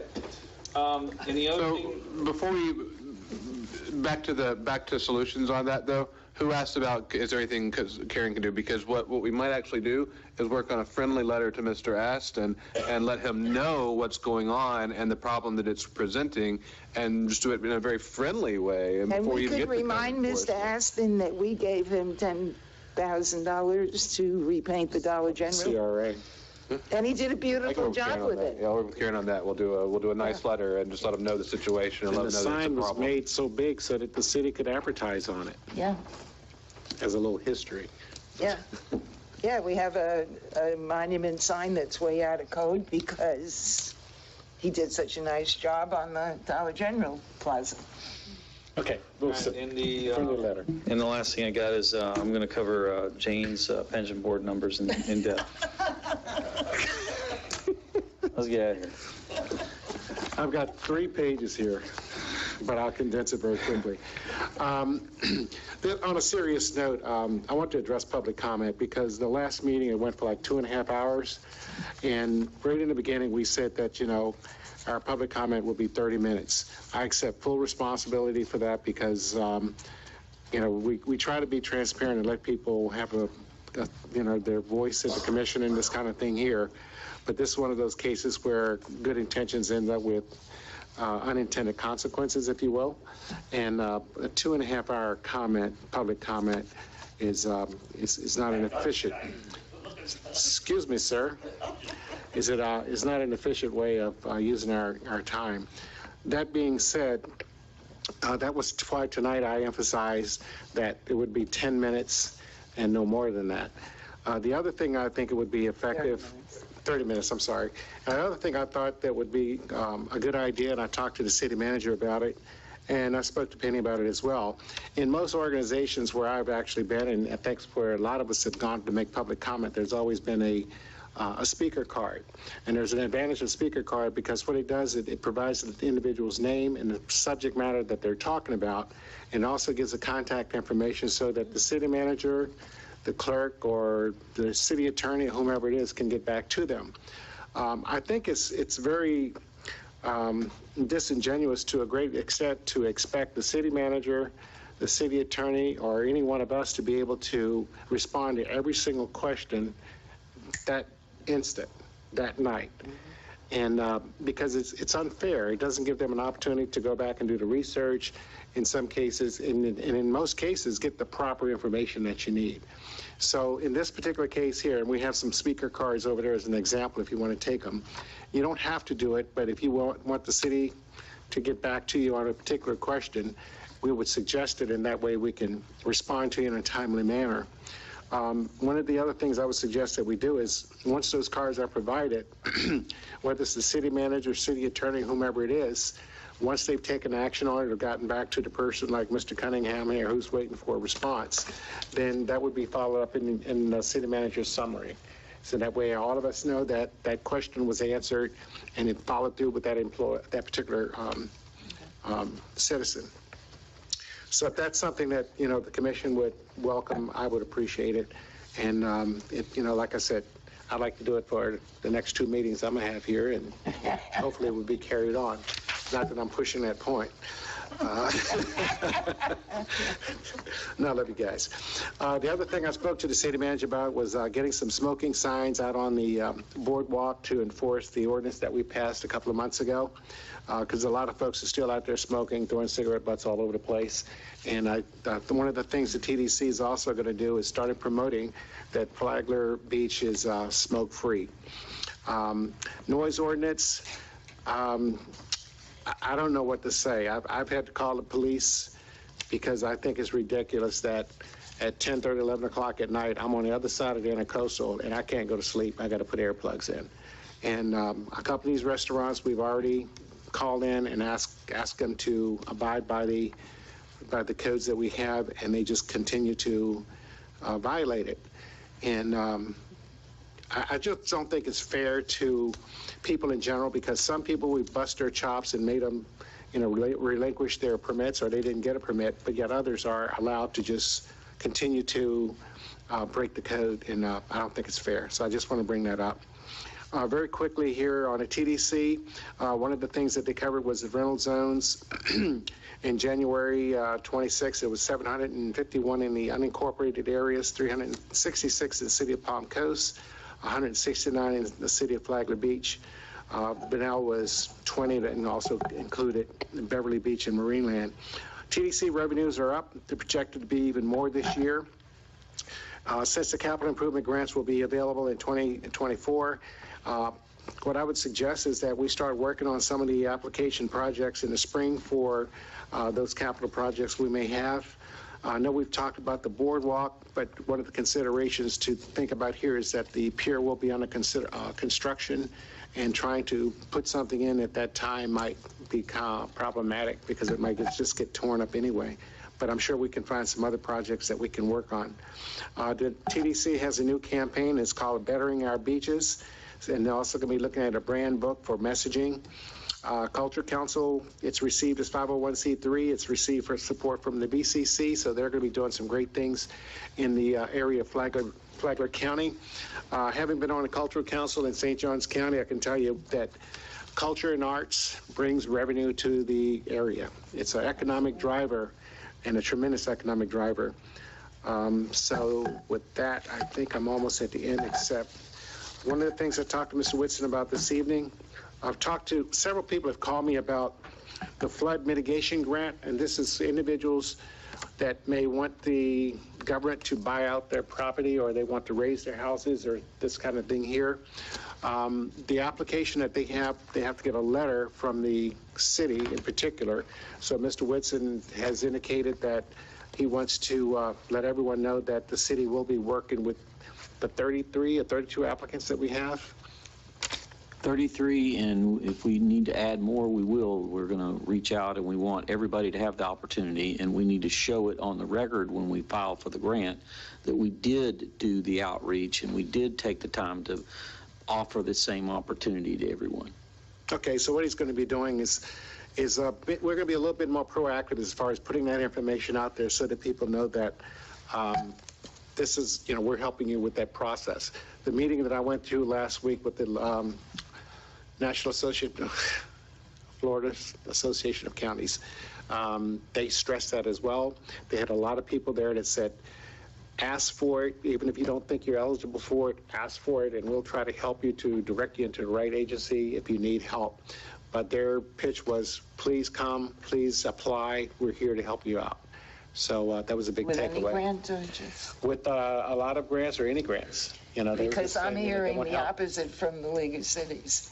They're saying there are a lot of grants out there, but unless you have some specific thing, that need, not shovel ready necessarily, but you need to be pretty specific. You got to be specific, but they said, if you can tie it to, what's going on in your particular area, economic development, this kind of thing here, if it's affected you, then you should put in for it. Or, if it affected your business, or, in that respect. Tracy was there, and she took some very, very copious notes, and I think she sent, didn't you get a copy of Mr. Whitson? I did, and I know the hour's late, but when I spent time in Texas with the Harvey recovery, our team landed 2 EDA grants worth north of $7 million. And it was all based on a nexus between the damage of the storm and job loss and job creation. So if you can come up with a project that can do that, then EDA is a pretty good group to work with. And, you have to work for it, but it's possible. Okay. That's all I have. We'll go to public comment. Well, we're still waiting to answer Bob Cunningham's question from the first. We'll answer his question along with all the others. Real quick, I just had a couple questions or comments. The old Johnny D's. Need your name. Steve Daly, 1764 Windsong Circle. Thanks, Steve. The old Johnny D's building, or whatever half torn down thing's been there for like ever. Don't they have to do something? I mean, this is like an eyesore or a danger zone or something. We can just leave it half torn down. You talk about this CRA to fix up places. I'm not quite sure about that. So it can go kind of the opposite. Second thing, Silver Lake, you're right. I don't know why they put exercise equipment out there. I mean, lay down to do a sit-up with snakes and gators, I'm not sure. That was another one of them we should have never done. Somebody spent money, now we got to tear it out. So just comment there. Then the other thing, as we listened for an hour about the departments and all that stuff, there's like a dozen departments with the dozen department heads. So I guess just trying to understand the flow. And so you should do a org chart for each department, what they have, what they need. Who didn't we train up? The whole thing was wrong. So we're sitting here years later and we still don't have a flow with department heads, what they're responsible for and what resources they need. Because I went through that budget thing. I didn't hear anybody say, I need more training so I can do, because that's not my new responsibility, is to report up. I'm pretty sure he has a list of projects that are only he can do, but there's got to be plenty of other projects everybody else is supposed to be doing. Then report to him. This shouldn't be a bogged down thing with the 60 projects. I'm not quite sure why we're getting here, but this whole thing, we listened and I went and looked it up. There's like 11 or 12 departments. All these people should be doing something. If we don't have enough employees, somebody's got to get on that, but we're not getting anywhere. They should all fill in the blanks to complete the project. He should have a major part, like you say, because he understands certain things or deals with the Department of Transportation or all those other things. But these other people have something in those projects that I'm spent money on. If they're not getting done, we're not getting reported on. And so I'm just not hearing an end again, is that it seems like there's a lot out there. We're just not focused on it. So that whole thing is the whole city has got to get it together then. Like you say, we got to organize it, find the holes, fix them. But I thought that's what we did when we did the budget thing. You got departments, I need, I want. So next budget, I'm thinking there's not going to be I want. It's going to be we're going to tell them what they're going to get. I'm the taxpayer. They're not doing it. Because either they didn't ask for the right thing or they're not using it right. Because everybody should be getting it. And if there's a link, something broke within the year because we got too deep in or didn't budget right, they should come and tell us.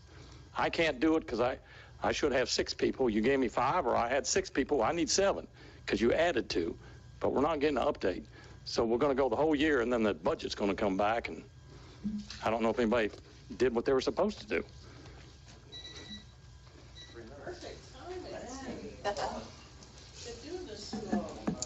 Scott Spradley, Yorkshire Drive.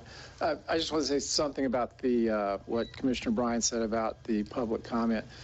I think what I have seen over the years is that there is a heightened expectation that the questions get answered immediately. And because that practice has continued, I think what was said tonight is important to get that word out.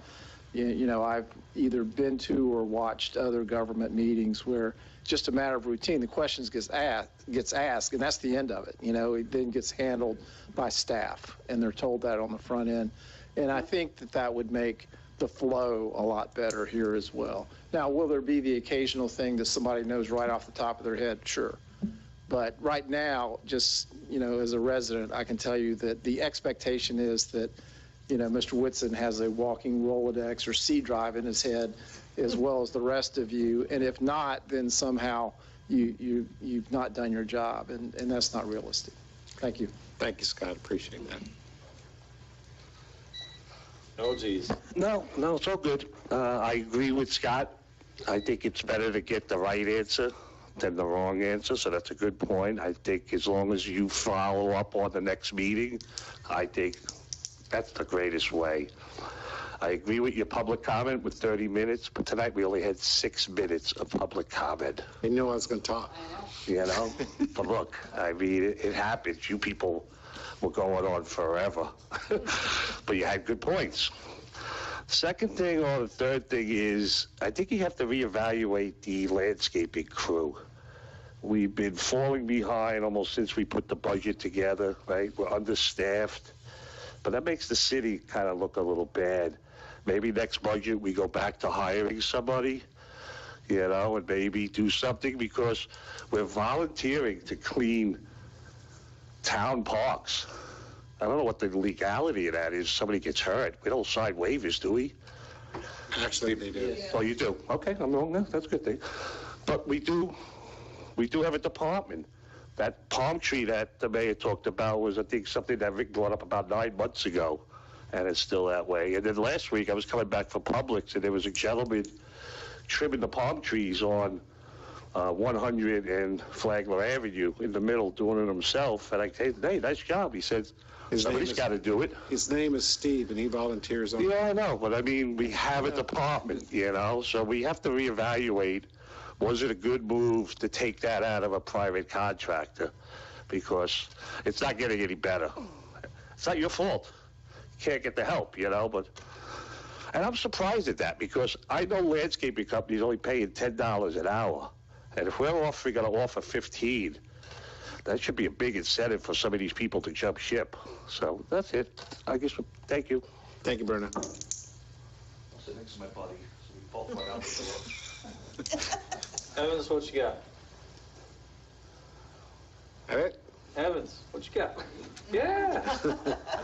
I just woke him up. Okay, bring it back to the commission, and we'll respond to Mr. Cunningham's questions or comments regarding the boardwalk boards. I'm sorry, the pier boards. Yeah. Okay.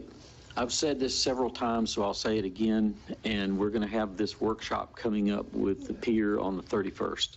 And, you know, that's all part of it too. So it all depends on the design, exactly what is done with the wood, but the wood is public property. It was, some of the wood was paid for, you know, where you had the donation and the person put their loved one's name in it and things like that. We have a list that goes back to about 2012. And so if it wasn't washed into the ocean from some of the storms, we're going to go back to the list and we're going to offer them, since they paid for it to put it in, we're going to offer them their board back if they want it when we go to demolition. But we can't do that till we go to demolition. We have months yet to go to that point. So we're going to queue up that process at the probably several months in front of when we actually go to demo so that we can get that all worked out. If somebody doesn't want their board back, then it becomes public property, and there's been some discussion about incorporating some of those boards into the new pier design. How that happens, we have yet to decide that. We've got to go through the design process, right? So then that's another thing that we would do with the wood. And then finally, I'm thinking about the History Museum, about other Flagler Strong, maybe they would want a fundraiser. We could give some of them, the wood to them to auction off. I mean, every piece of that pier, as it's a historic landmark, is going to be used. It's all public property, and there's going to be a methodical process for how we go about it. We've started the process by saying we're going to give back money on pier passes. Okay, that's the first step. The second step is designing the new pier, figuring out what wood we would need or not need, and getting the right ownership matched up with whoever contributed that. So it's going to be a process. That's always been the plan. And you're right, we need to probably put out some more fact sheets and things like that. That's another task on the list. But you know what I'm saying? It's one of the things that's baked into the plan. It's part of the design of the pier. And you know, we're not going to just, you know, let people take the boards if they want them, because they're public property. Okay. What was the other question? The other question I have to do research on that. Okay. Yeah, we said Okay. we get that. All right. Okay. And then Johnny D's. And then Johnny D's. Okay. I'm assuming that's in code enforcement. I don't know. I haven't seen a case yet, but I'll get with John on it. I know it came up not too long ago. What they did was they had a long building and a small building and another small building. This building and this building are still standing. They cleared out this middle section. Are the two are they secure? I mean, Well, that's where I was going. It came up originally because it was not safe the way it was left. It is now.